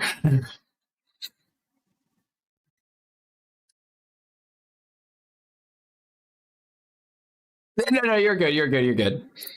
The app from Mistral is called La Chat by Mistral AI, rated 4.8. I just heard somebody going on and on about Mistral. I cannot remember what it was.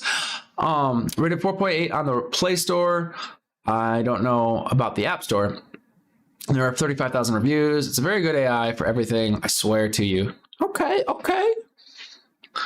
I was actually working on trying to get my own little AI set up. That's why I was using the vibe coding in the first place, is I got a local AI, and I was working on building that out. And then I was trying to get the AI to play a game, right? So I made this little environment for it, a very, very, very simple environment.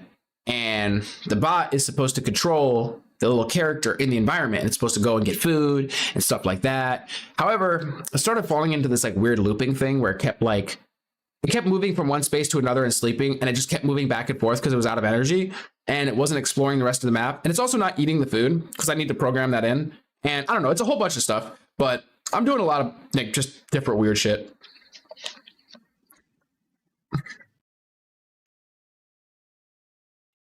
I combined semi-decent at drawing and have semi-decent drawing skills accidentally. Oh, yeah.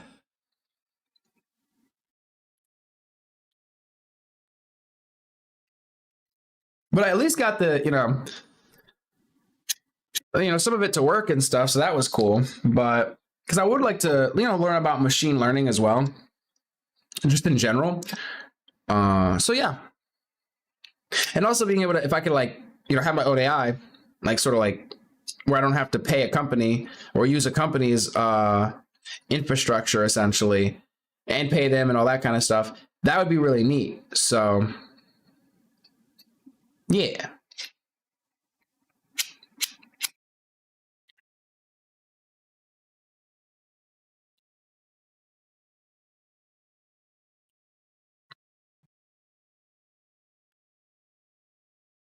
It's you could do as much generations as you want if it's on your own system. Is it going to be as powerful? Probably not. Is it going to be as fast? Probably not. Also depends on the model and everything.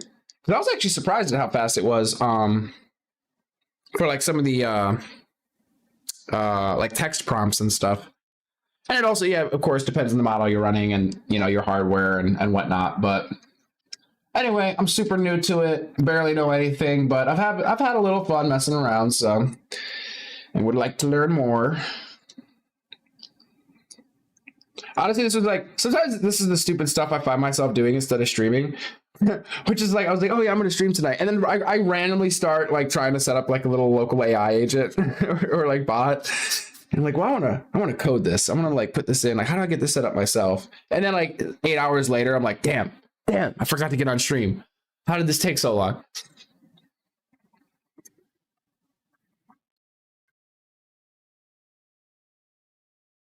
How do you lose 50 on ChatGPT? Jeez. Did you pay for like a higher subscription? Because isn't it $20 a month? Or is it 15?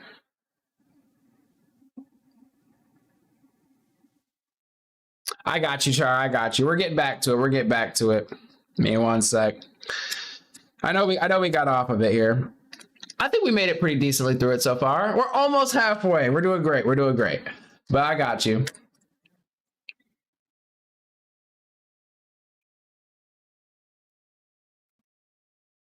I forget you're in a whole different time zone.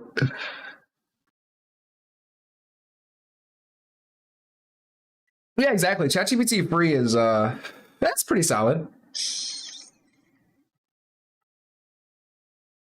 I think it depends what you're doing and how much you're doing. All right, let's get it.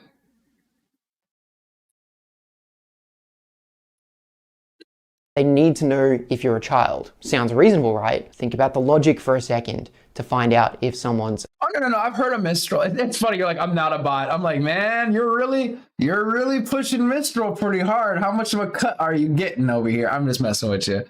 A child, you have to check the age of everyone, adults included. Exactly. Age verification doesn't just screen children out. It processes every single user, adults, teenagers, everyone, and then separates them into categories. The check isn't, are you a child? The check is, how old are you?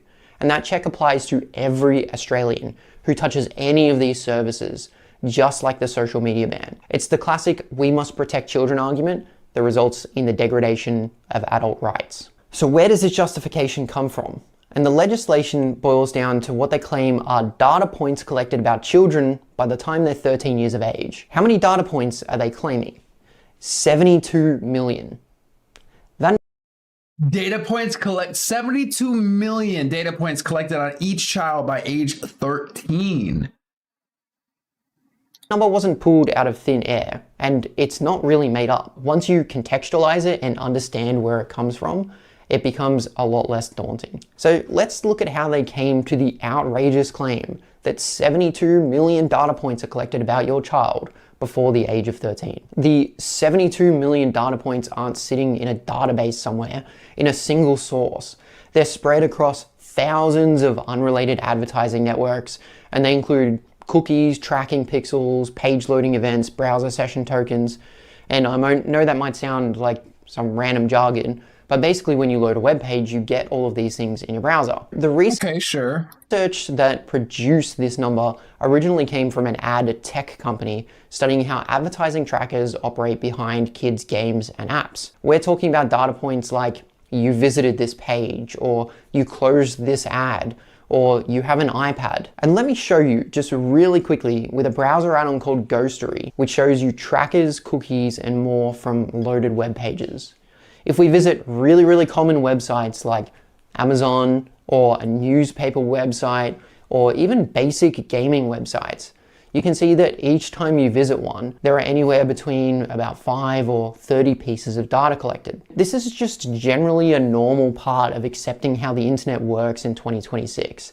They're not always personally identifying information for each user. Sure, if you collected enough of this information, you can sort of infer the age, location, and a few things about the user, but they don't know exactly who you are. They don't know anything personal really about you. These data... It depends. It does depend what data points they have. Though I agree, it could be anonymous, but if they have a giant profile on you with every single data point, and they don't, and then what is it called? Sanitize it or whatever. Then they would have a lot of data points on you, and they would know a lot of stuff about you.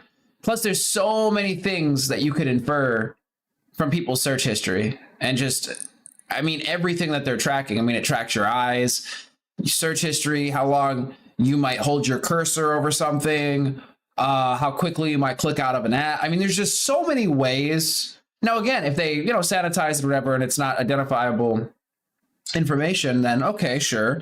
But it's harder for me to believe that, again, there's not something out there aggregating the data and putting profiles up of each person and having like an actual file on people of like, this is all of their interests, this is what they dislike, this is, their health concerns, this is, their heart was hurting the other day, their lungs were hurting the other day, and kind of being able to come up with a profile. I mean, literally, this happened like 10 or 15 years ago. Didn't some girl get pregnant? And the way that either she found out or her family found out that she was pregnant is because of her purchasing habits. Her purchasing habits changed in such a way that they were able to infer that she was pregnant and started sending in the mail, I believe, like coupons and stuff like that for like diapers and things of that nature. And that's how I think it was either her parents or like all of them found out that she was pregnant because of all the data that they collected on her, if I'm remembering the story correctly, and were able to infer that information. I think you can infer a lot of information if you collect enough data points on somebody. Again, if it's anonymized, then I guess that's a bit different, but I don't know. Points are the reason that why when you search for a plumber, the relevant location results show up, or when you revisit a website, the item that you put in your shopping cart is still there. Is collection of this data concerning? Like maybe, but just telling Australians that the magic number of 72 million to scare them, it's not really the entire... No, I get his point though. No, I see his point because we all... I mean, if you're aware, when you get on the internet, you kind of know this is happening, right? Okay, I see what he's saying. They're trying to use that number in order to scare people into saying we need to age restrict the internet. Yeah, true. Here is where the government logic falls apart. Their solution to 72 million distributed, largely anonymous advertising trackers is to collect your child's face data. This is a completely mask-off moment where you realize the evidence they presented is unjustified and the solution only motions their agenda. And by asking for their face scans, depending on what they do with that information, you actually now have like a scan of their face. So that's like another data point that you're adding to things. Rather than actually fix the problem. A cookie in your browser can be deleted. A browser can even be cleared. An advertising profile, as intrusive as it can be reset. Exactly. A cookie can be deleted. Your face cannot. Ad tracker, biometric face. So, ad tracker is resettable, cleared on browser, reset, blocked by extensions, anonymous, distributed, transferable to new device. Versus immutable, which is your biometric signature, your biometric face, cannot be reset, cannot be reissued if leaked, uniquely tied to you forever. One leak equals lifetime exposure. Okay, I see where he's coming from. Which, yeah, of course, but that's the whole argument against the age verification is because you're going to have to put your ID into something, essentially, whether it's your ID or a scan of your face. Set, blocked, or even transferred off your device. But the collection of your face, this is an immutable characteristic. You cannot reset your face. You cannot get a new face if it gets into a data leak. You can close a tab and you can start fresh. You could, but it's really expensive. Let's look at some of the stats around biometrics. So facial data is a biometric and it's becoming an increasingly security risk. Biometric identity theft rose 1,300% in 2024 alone. There have been major breaches for biometric data. There was a firm that exposed over 1 million fingerprints and facial recognition records, and the US government lost 5.6 million federal employees' fingerprints in a single hack. India's national biometric ID system, containing data on over 1 billion citizens with a B, had admin access sold on WhatsApp for $8. So they sold their admin rights so someone could access that data for $8. These are some of the security concerns that a lot of people don't think about. And alongside the face scan, platforms are also permitted to collect your government ID, which risks identity theft on top of your biometrics.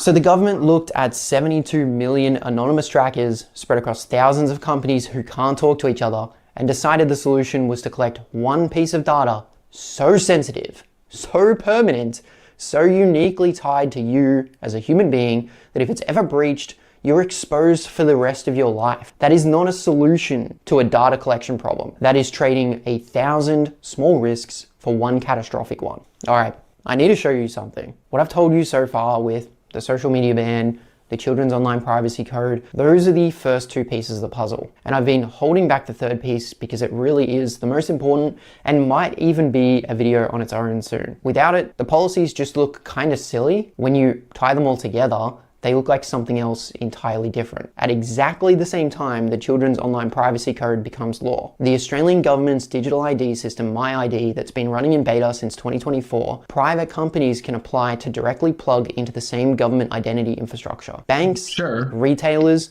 but most importantly, social media companies. At the same month that every digital service is going to be legally required to verify your age, it's the same month that the commercial sector has landed the tools to do it. This is not a coincidence.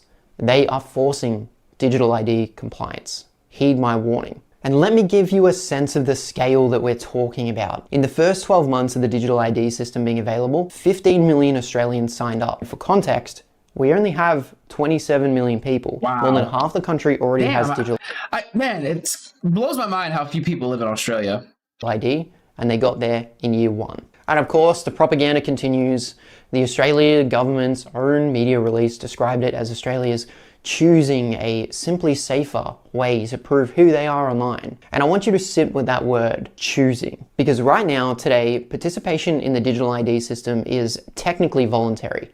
Unless you want to register a business, you do need a digital ID. But ask yourself this: when every service you use legally needs to know your age, what is the most efficient way to prove your age?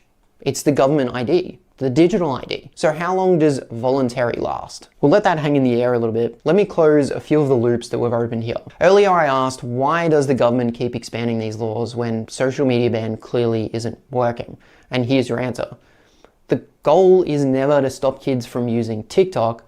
The goal is to establish the principle in law, in public consciousness, that the internet requires identity verification. It's being normalized. We're normalizing this idea right now. And once the principle is law for social media, it's really, really easy for them to extend and push it onto everything else. So they create a law, they build the infrastructure, and then they normalize it across the private sector. The question of whether age verification should apply to adults too becomes much, much easier to answer. I believe, personally, that children of this generation are being groomed to believe that age verification on the internet is completely normal. And eventually, you'll be required to do it for everything, with the easiest and most convenient way to verify being digital ID. Each step is defensible on its own. Everything we've talked about in isolation is framed around protecting someone vulnerable. But the direction of travel has never changed. More data, more verification, more identity, and less anonymity. And I want to bring up one more thing that I haven't really mentioned, because the loops that I'm closing aren't just about Australia. When we passed the social media ban in December, governments around the world were looking. France, the UK, Germany, all of them. As early as 2026, they were all considering, or most of them were considering bans or restricting, modeling based on what we did, Australia's approach to this. So we didn't just build an age verification system for us, it built a test case for the entire world. And the test is, will the public accept it? And so far, yes.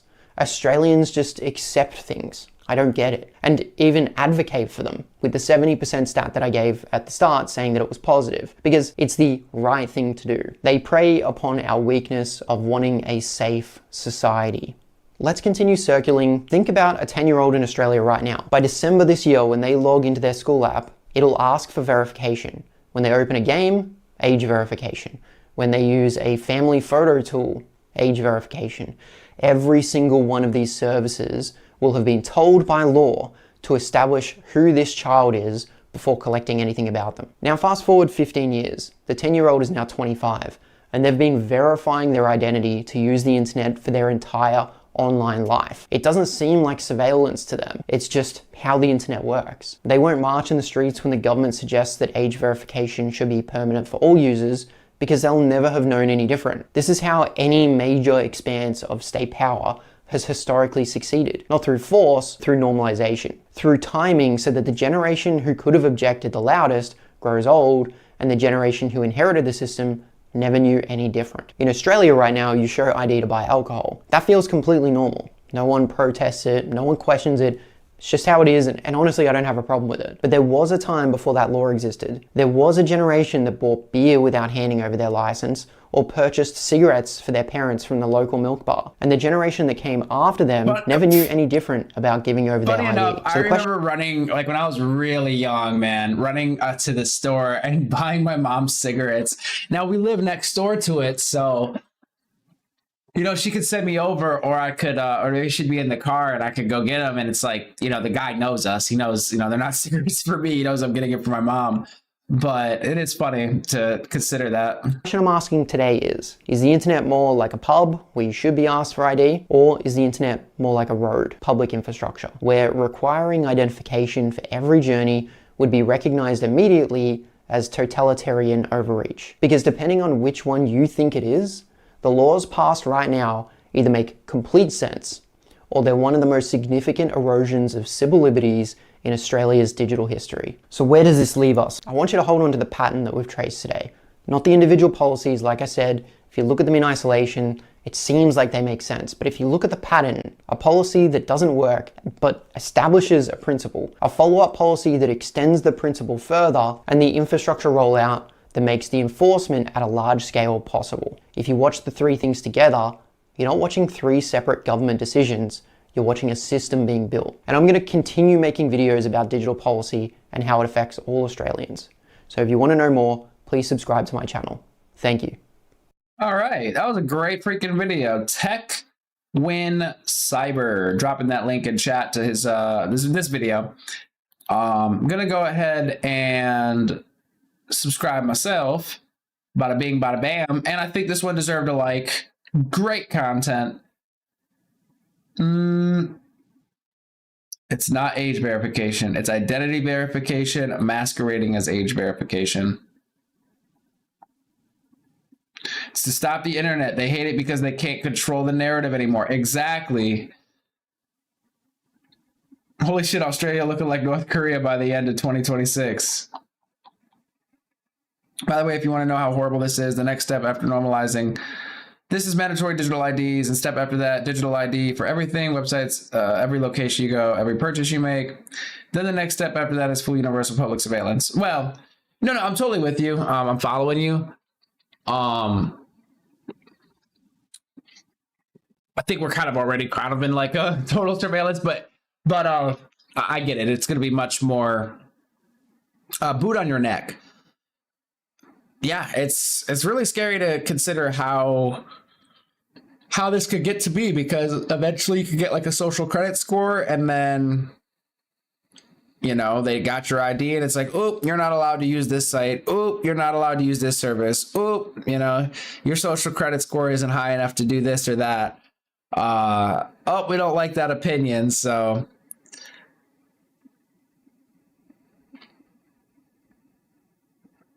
Three steps away. It's decades away level, not several decades singular.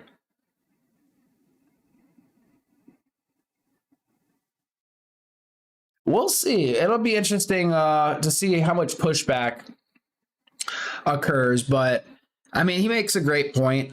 Normalizing it, you know, especially to a newer generation, is really the way to go. So it might take some time for it to actually really take hold, because I do think there's a lot of people that are going to want to push back against it. Although it's been slowly creeping in, and we haven't heard too many people really get up in arms about it. So there'll be a breaking point, like a tipping point, which they're going to try to avoid. Getting to that point where people will, you know, push back and say, we're not doing this. But if they keep, you know, just dripping it out there, like you said, get the next generation acclimated to needing a digital ID, and then it's only going to be inevitable.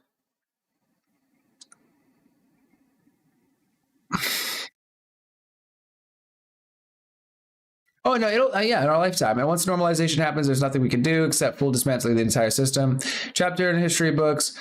It'll only be fixed with the revolution if it gets to that point. Yeah, but hopefully we're able to find the best path forward, maybe even stop things from going that way. But I mean, what was it? Like over half of Australia has already kind of bought into this. So they said in what, 1 year? So you guys are, I mean, give it another 6 months or a year. It's probably be like 3/4, maybe if not all of you, at least that use the internet, end up. I mean, is there a large push? I mean, I guess of the people, not the 15 million, but I guess of everybody else, what would that be, like 13 million, or 12 million? Is there a lot of pushback in your country? I mean, are there people, is there protests? Is there this? Is there that?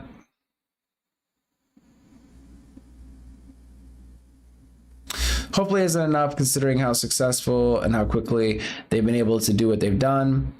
If all this has happened in 3-ish years, a whole decade is an overestimation, really. I'd give it a minimum 6 years. Not nearly enough to make a difference.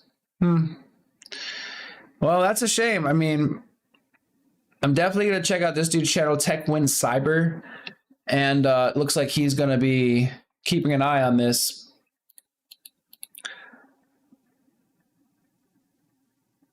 Is AI being used to fake world events? See, I love that. I love that. I appreciate you for putting me onto this channel. It seems like how Australia quietly built the most powerful internet sensor. Facial recognition just became legal in Australia. Chat control violates rights to privacy. I'm probably going to be falling down.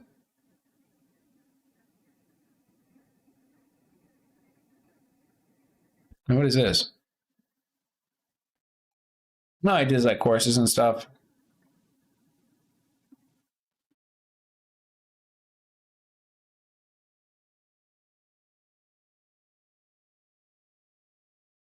I'm going to check out some of his content.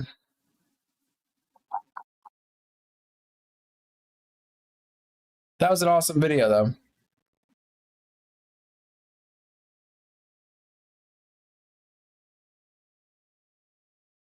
Like a single nest ants trying to kill an elephant. You need billions of ants, aka millions of humans. We just don't have those numbers. Yeah, I mean, people are rather distracted. A lot of people will be fear-mongered out of fighting the good fight. A lot of people will say, well, I have nothing to hide. And yeah, it'll be curious to see. Because isn't the UK... Well, then again, I don't know if they've spoken on digital ID. So that's a whole different point. Well, hopefully Australia stands up. When was this implemented? I just watched the video. The government just quietly passed a law that means every app, every website, and every digital service that your child uses will require to verify their age before it can collect data on them. This is not just social media anymore, it's everything. So by the time today's kids are adults, they will have grown up in a world where you have to show ID to use the internet. And they won't even question it, because it'll be everything that they've ever known. And I said this would happen in previous videos. Intervention center and right-wing protesters are heavily demonized by the media. They can't gain enough traction. I think the new stuff is coming December this year. The old stuff came December last year. Okay, I see. Yeah, it's what I was saying, December. So launching December 2026, the same month private companies gain access to Australia's digital ID system. The social media ban was the first step. This is what comes next.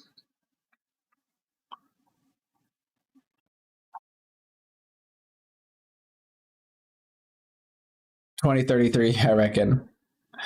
Yes. No, I mean, I think we're already, in it, but I understand what you mean. It's gonna be turned up to 11 very soon. I mean, even 2033 just sounds like too far away. 2030. I mean, again, like once December passes, I'll be curious to tap in with Australia with you guys and see what the numbers look like at that point. Maybe every Australian by the end of this year will. But then again, I would need to look more into the policy, because are they forcing the social media companies to do that? Are they forcing everybody to do it? Or could you start your own company, start your own platform, and just not do that? Because if that's possible, then I think the sites like that will arise, and they'll be the natural competition for the people that don't want to give up their ID, essentially, to the tech companies or the government or what have you.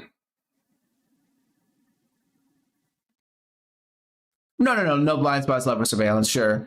Every desert, every road, every alley, every pathway, every angle, it's mandatory for every website that a child could access everything. Yeah, that's a ridiculous, that's a ridiculous way to do it.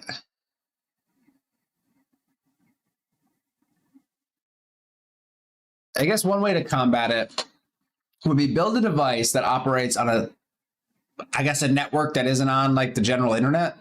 Like a different network that can't be accessed outside of using this device or these types of devices. And then age restrict the device. So you show your ID at the store when you purchase it, but they don't track your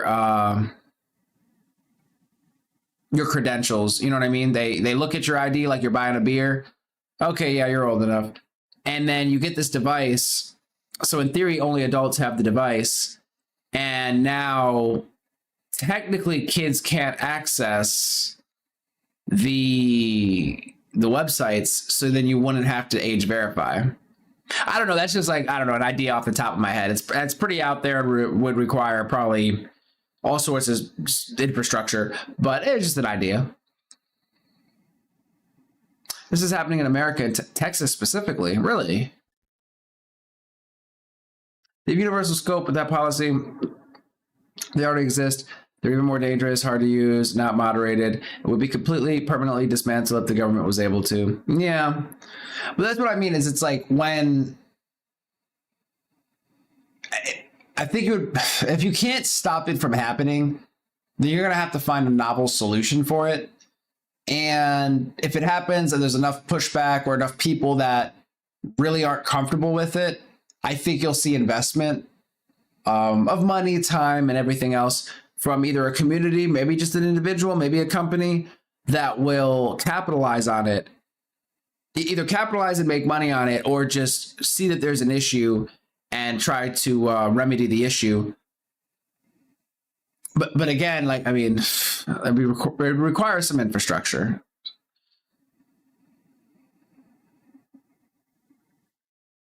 Oh, well, yeah, X. I mean, they're doing that in a bunch of states, actually. I've definitely seen that. There's a bunch of states doing that. So, yeah, that's definitely not just Texas. Yeah, decentralized internets. It's funny because I've looked into that before because I had some ideas. And then recently somebody reached out to me about that topic, which was really random. I was like, oh, why are you reaching out to me about this? That's interesting. And now we're here talking about it right now. I don't know. It's just funny. In a short period of time, this has come up a few times. But that might be the answer. But when I say decentralized, I mean in the sense of, yeah, like a network that is you can't access with a regular computer or phone. Yeah.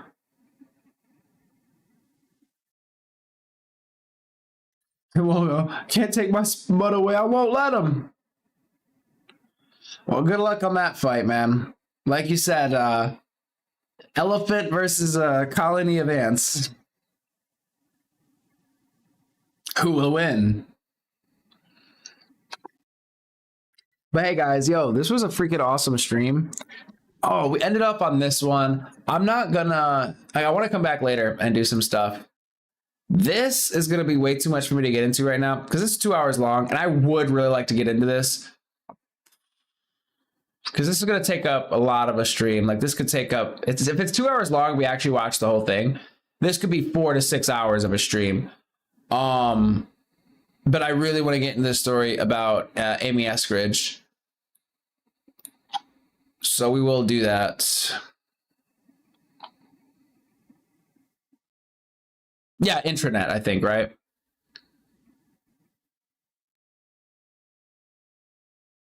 Wait, I thought it was internet. No, I don't want government making it.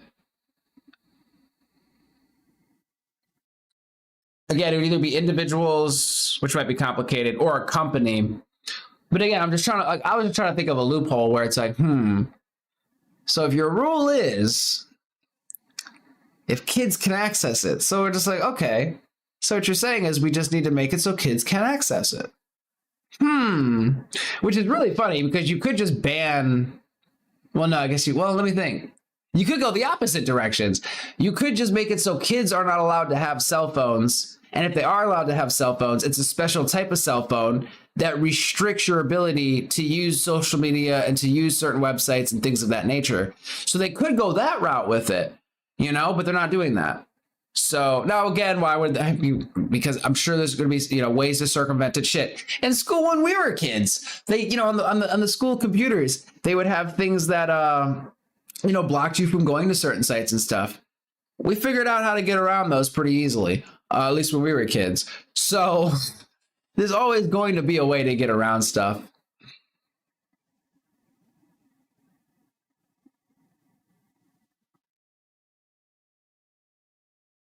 Maybe have parental controls online and a rating system like PG, R-rated, PG-13, websites, but it needs to be controlled by the parents. The government doesn't need to be parenting children.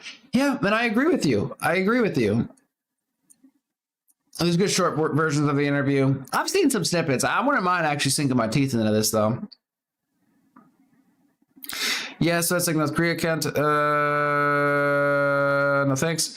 No internets for me. I don't want China or North Korea level authoritarianism coming here. The way you're describing it is not the way I envision it. So let me just make sure we're talking about the same thing. Private, secure, and restricted internal network used by organizations to share information, collaborate, and communicate among employees. It acts as a centralized communication hub or digital workplace, providing tools like document management, company news, and social networking. Internet's improve productivity, align teams, blah, blah, blah.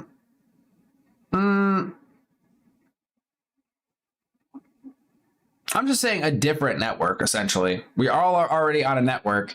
And in Australia, it seems as though they're clamping down and saying, in order to access this network, you are going to need to show, or you're going to need to verify your age. So if you made a network that could not be accessed by kids normally, because the only way to access it was with a special device, piece of hardware. I'm just saying that would eliminate, and then you only sold that hardware to adults. As a rule, that would eliminate the need for age verification for that network. Well, okay, or decentralized. Either way, but again, you're saying decentralized, but the issue is it has to be a device or some way that you could bar children from getting it, from being able to get on there, because if the rule is, if children can access it, it needs age verification, then you need to make a network in which children cannot access or are not allowed to access or what have you.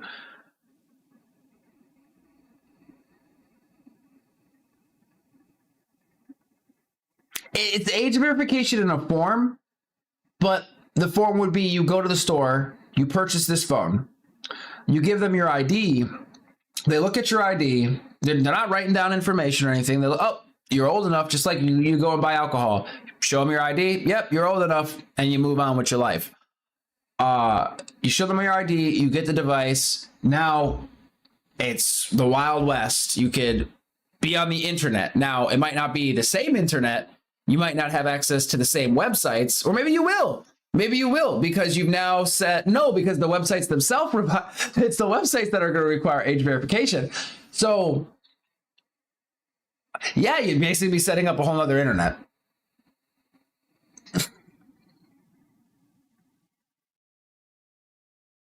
Children can steal, smart enough to reverse engineer, children could have a bought for them by an adult. So many holes, you can't even call it a bucket. You say that, but, you know, children could steal alcohol, children could have adults buy alcohol for them, and such and such and such and such and such. I could make the same arguments for alcohol. Yet the rules, at least in this country, maybe it's different in Australia, yet the rules are still in place as it is, right? Why is that? Well, because they tried to get rid of alcohol and that did not work very well. So they realized they can't get rid of alcohol. And all that really needs to happen, I don't mean to make it sound like a small feat, is showing them that you cannot age restrict the internet. You could make this rule, but people will find a way to create their own spaces where age verification is not required. And as long as you're following that rule, I mean, if they say, oh, well, they could steal it, they could do this, they could do that. Well, that's a whole nother thing. If the child is stealing, well, they need to go to jail or something. All right. They're stealing phones. Get them out of here. All right. It just is what it is. I mean, it's like you're never going to have it down to zero. That's the thing, right? If you have millions or billions of people, I don't think you're ever going to have a perfect system. Again, children aren't supposed to buy alcohol, not supposed to drink alcohol. It happens. I mean, shit, nobody's, supposed to do illegal drugs. People do illegal drugs. You can only really mitigate things to a certain extent until they tighten them. Once they pass the threshold of universal public surveillance and mandatory digital ID to access the internet, it'll never happen. Also, the only way you can get that device is in person. Ordering it online makes buying it for children extremely easy. Yeah, and that might be a sacrifice you have to make. You have to purchase this device in person, which obviously could slow the growth of your network or ability to make it a little harder to access it, to get the device to access it. But that might just be a trade-off. Again, if they're going to put rules in place and you can't stop them from putting the rules in place, like if you're saying it's, people aren't going to stand up and they're not going to stop them from putting the rule in place, then my next step, the next thing I'm thinking about is, okay, well, if you don't want to follow that rule, then you need to make a different system. Because that rule applies if children can access it. So I'm thinking to myself, okay, you need to make something that in theory, they shouldn't be allowed to access. Now, again, maybe that's not enough. Maybe that's, they'll say, that doesn't count because technically children have 50,000 different ways to access it. So that's dumb. That's illegal. Maybe that'll be the case, but that's just the way, because I'm just approaching this right now. I've thought about age verification stuff, but watching this video, this is like me approaching it for the first time. So, oh my gosh, let me get her off my screen because, yeah, we're probably not going to do that one right now.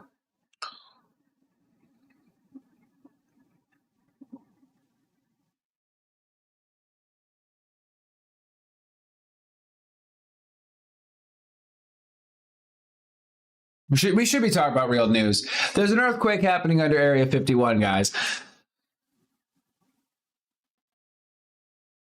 No, I think you're misconstruing. You're misconstruing what I'm saying, Chara. You're misconstruing it. I'm not talking about authoritarianism. I'm talking about if the authoritarianism is coming in and it's setting up, which it sounds like what you're saying to me and what we just watched. You're saying that they're putting the boot on your neck. It's coming. It's going to be in place in December. It's coming. People aren't pushing back. There's not enough pushback. So it sounds to me like it's going to happen. It sounds like the authoritarianism is going to happen. I'm trying to find ways to circumvent it. I'm not saying the government's going to be the one doling out these devices. It could be a private company. It could be just a group of people, a nonprofit, whatever. It could be just a group of people in a community. You could make a network in your community. That you could do that. Is it going to be as robust as the internet? No, but you could do that. I'm trying to find a way that if it happens and comes into place and you're unable to overthrow it, vote it out, or whatever, what is the workaround?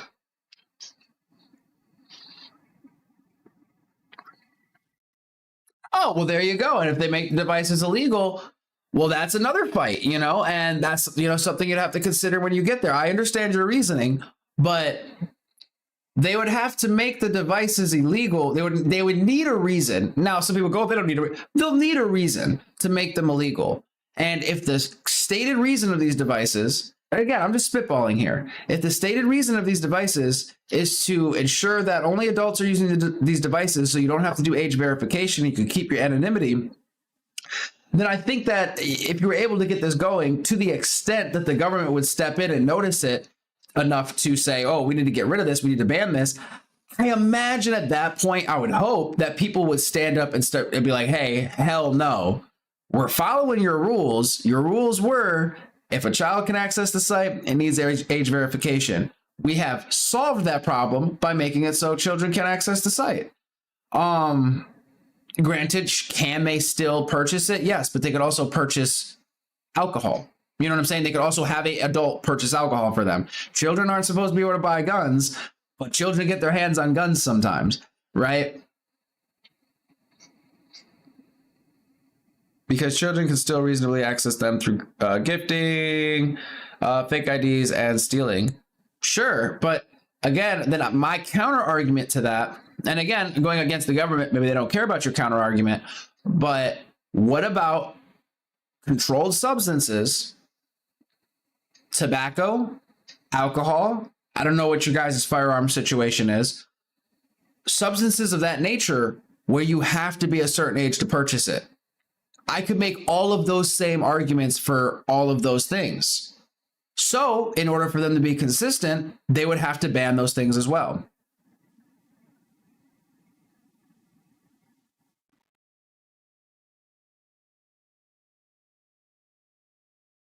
No, sure. They don't give a shit if I make the arguments. But, if there's a committee or a nonprofit or some sort of movement that takes them to court over it, and says this is, again, I don't know what you guys have for laws over there, but say that this is unconstitutional or whatever, I think that's a pretty decent argument to stand on. It's like, well, why are you policing this thing in this way and treating the internet like a controlled substance, but you're treating it in such a way way harder than you would be treating the other controlled substances.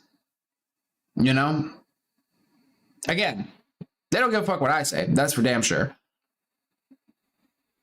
But if you were to try to take it to court and say, hey, this is unconstitutional, or this is infringing on our rights, or whatever, this is an overreach, you would need an argument. First off, you don't even want to be in the situation in the first place. Ideally, the age verification thing isn't even a problem to begin with. But you have the age verification thing. I'd say fight that in court. If you lose that, you go and make this other network, so to speak. And if they try to ban that, if they try to, and you try to do it in such a way that you are keeping children out of it, so you could say we don't need age verification.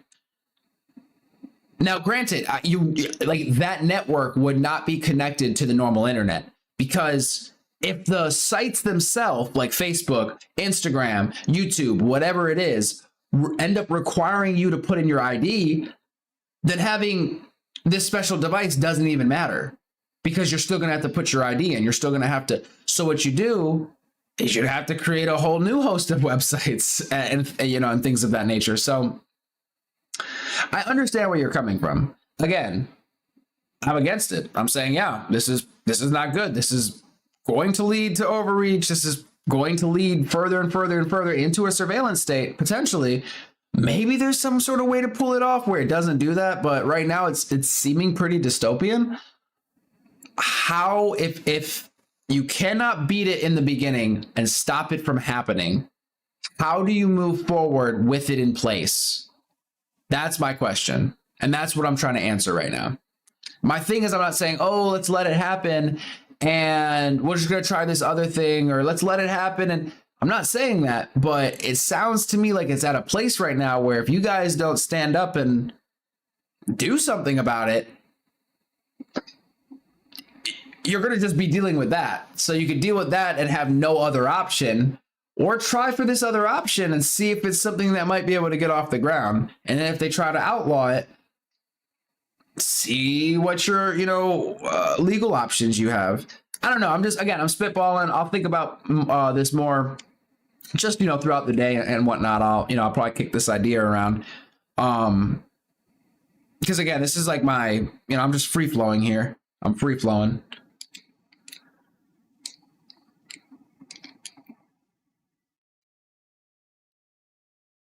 I don't disagree with you. I don't, well, okay, stop. Okay, I agree with some of what you're saying. I disagree with some of what you're saying. Once you reach the point of no return, you stop walking downwards and start rolling. They already control them. They'll just take the next step and remove them. They restrain them. Astra, if the second internet were to become a mainstream thing, it would have happened by now. That I would disagree with. I don't think there is, first off, I think there are probably alternate networks, but because I swear, oh my gosh, so I'm gonna have to bring up my notes on this next time we talk. There hasn't been a need, right? We had YouTube. YouTube was great. YouTube is great. People started getting kicked off of YouTube. People started getting kicked off of Twitter. People were saying, hey, this is unfair. What ended up happening? Rumble was created. Rumble being a YouTube competitor. People got kicked off of Twitch. Hey, this is unfair. Kick was created as a competitor. People got kicked off of Twitter. Blue Skies was created, and Truth Social was created as a competitor. There hasn't needed to be a competitor for the internet. It didn't really make sense ever. Now there's a reason, or there's potentially a reason, to have a different network.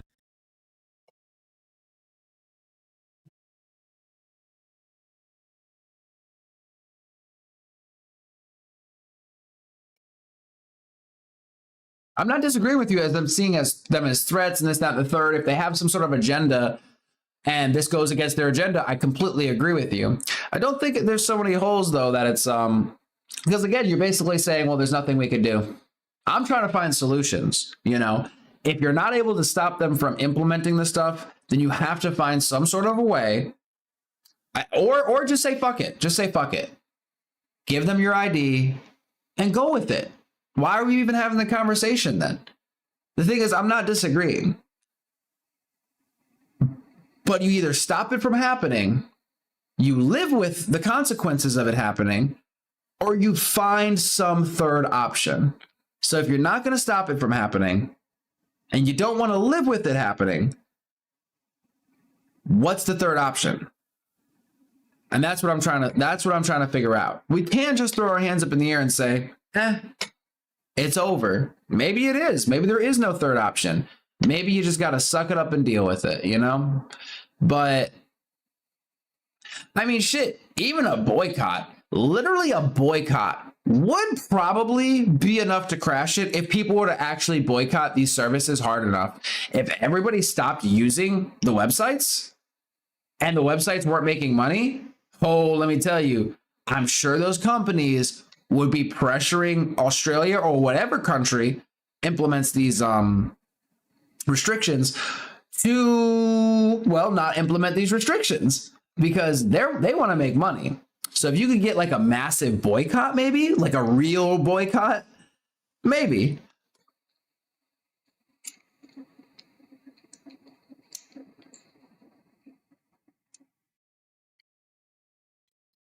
Yes, there are workarounds, yes.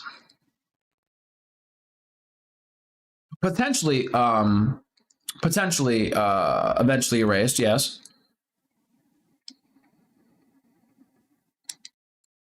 Boycotts would work now. Boycotts won't work 5 years into the future. Once extreme authoritarianism implemented, the government will protect the companies they control to the end. There won't be room for alternatives. My third option was censored. Well, that kind of, well, there you go. Right? There you go. We might just have to go along with it, guys, from the sounds of it. Well, maybe try to get a boycott going. I mean, I don't know what else to say at this point, because I do think you're probably going to have some sort of like covert, just like networks. That's what I think is going to happen. I looked into this again like a fucking year ago or something, because I was interested in setting up my own network and seeing if I could send somebody, basically have a network where I'm broadcasting and sharing information with some neighbors of mine. Not my neighbor, it's somebody actually a mile or two away. And it was just this little idea I had and was looking into. I was like, whoa, that'd be really cool. We'd have like our own internet. And then somebody reached out to me about that the other day and was asking me about my thoughts on it. And I was like, yeah, I think it would be a cool thing. And I think that's the way to fight. Like the original reason I was looking into it is really because of the decentralized nature of it, or, how it could be decentralized and how the government or whoever won't have control over it. And that would be really cool.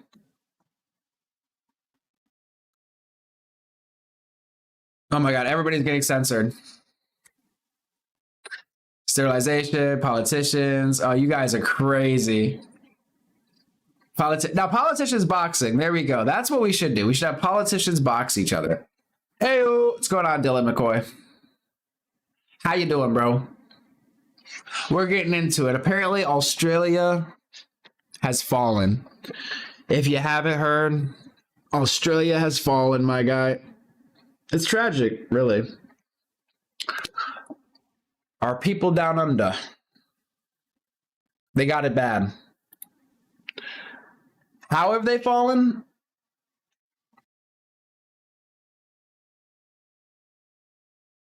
They're age restricting the internet. Basically, in Australia, you're going to have to give them a blood sample in order to get on the internet. I'm being a little hyperbolic, but it's basically what they're doing.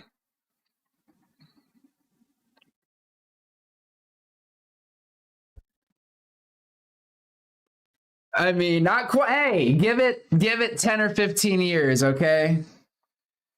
You're going to have to give them a hair sample, or it'll be built into the phones, bro. I'm telling you, right?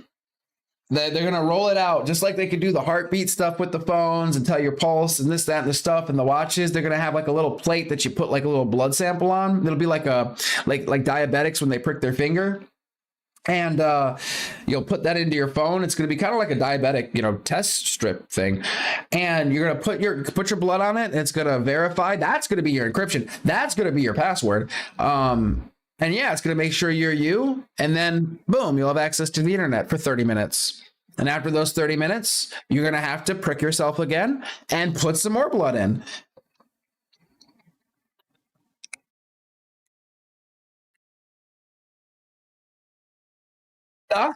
Semen samples, potentially, when the blood's not enough.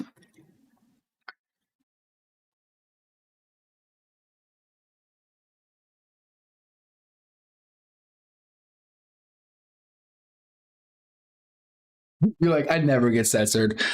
Account has been deleted.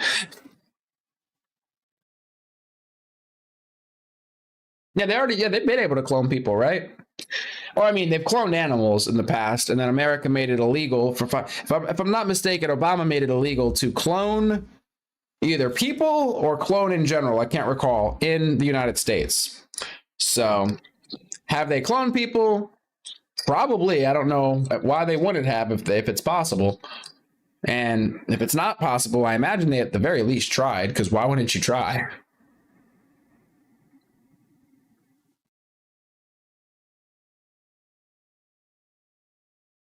Good luck analyzing DNA that fast and cheap. They're working on it, man. They're working on it. I'm trying to tell you. I think I should have access to trolls' home addresses. Oh yeah, so somebody's definitely tried. That's for sure.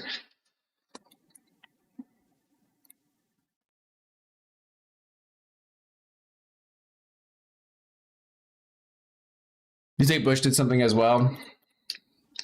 On that, is cloning legal in the U.S.?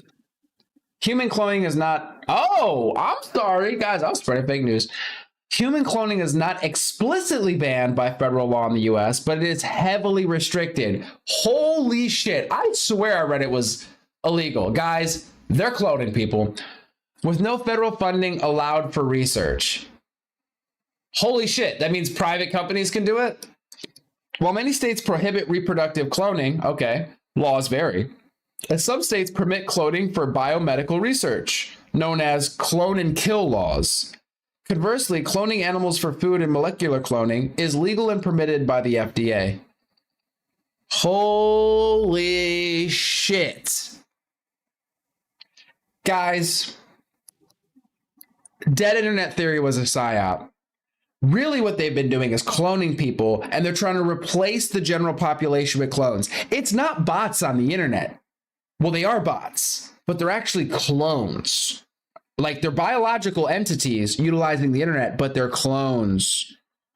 This is a Russian nesting doll of intrigue, of subversion, rather.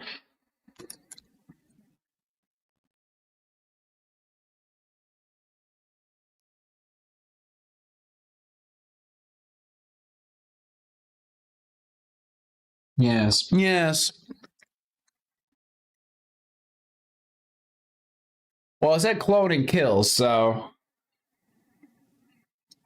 you don't think one's ever escaped? Come on. Come on. Come on.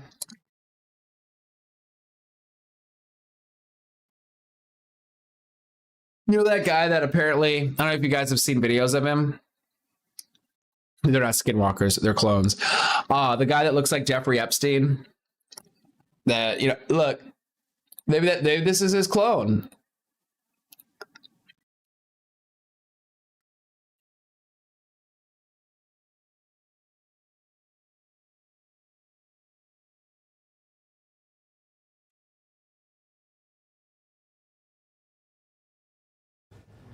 The internet is going crazy over a video of a local man driving down. Boom, look at that. And you're telling me they're not cloning people? I-95, who people say looks just like Jeffrey Epstein. The clip spreading quickly online, sparking double takes and even... Just saying, man. It's right in front of us, guys.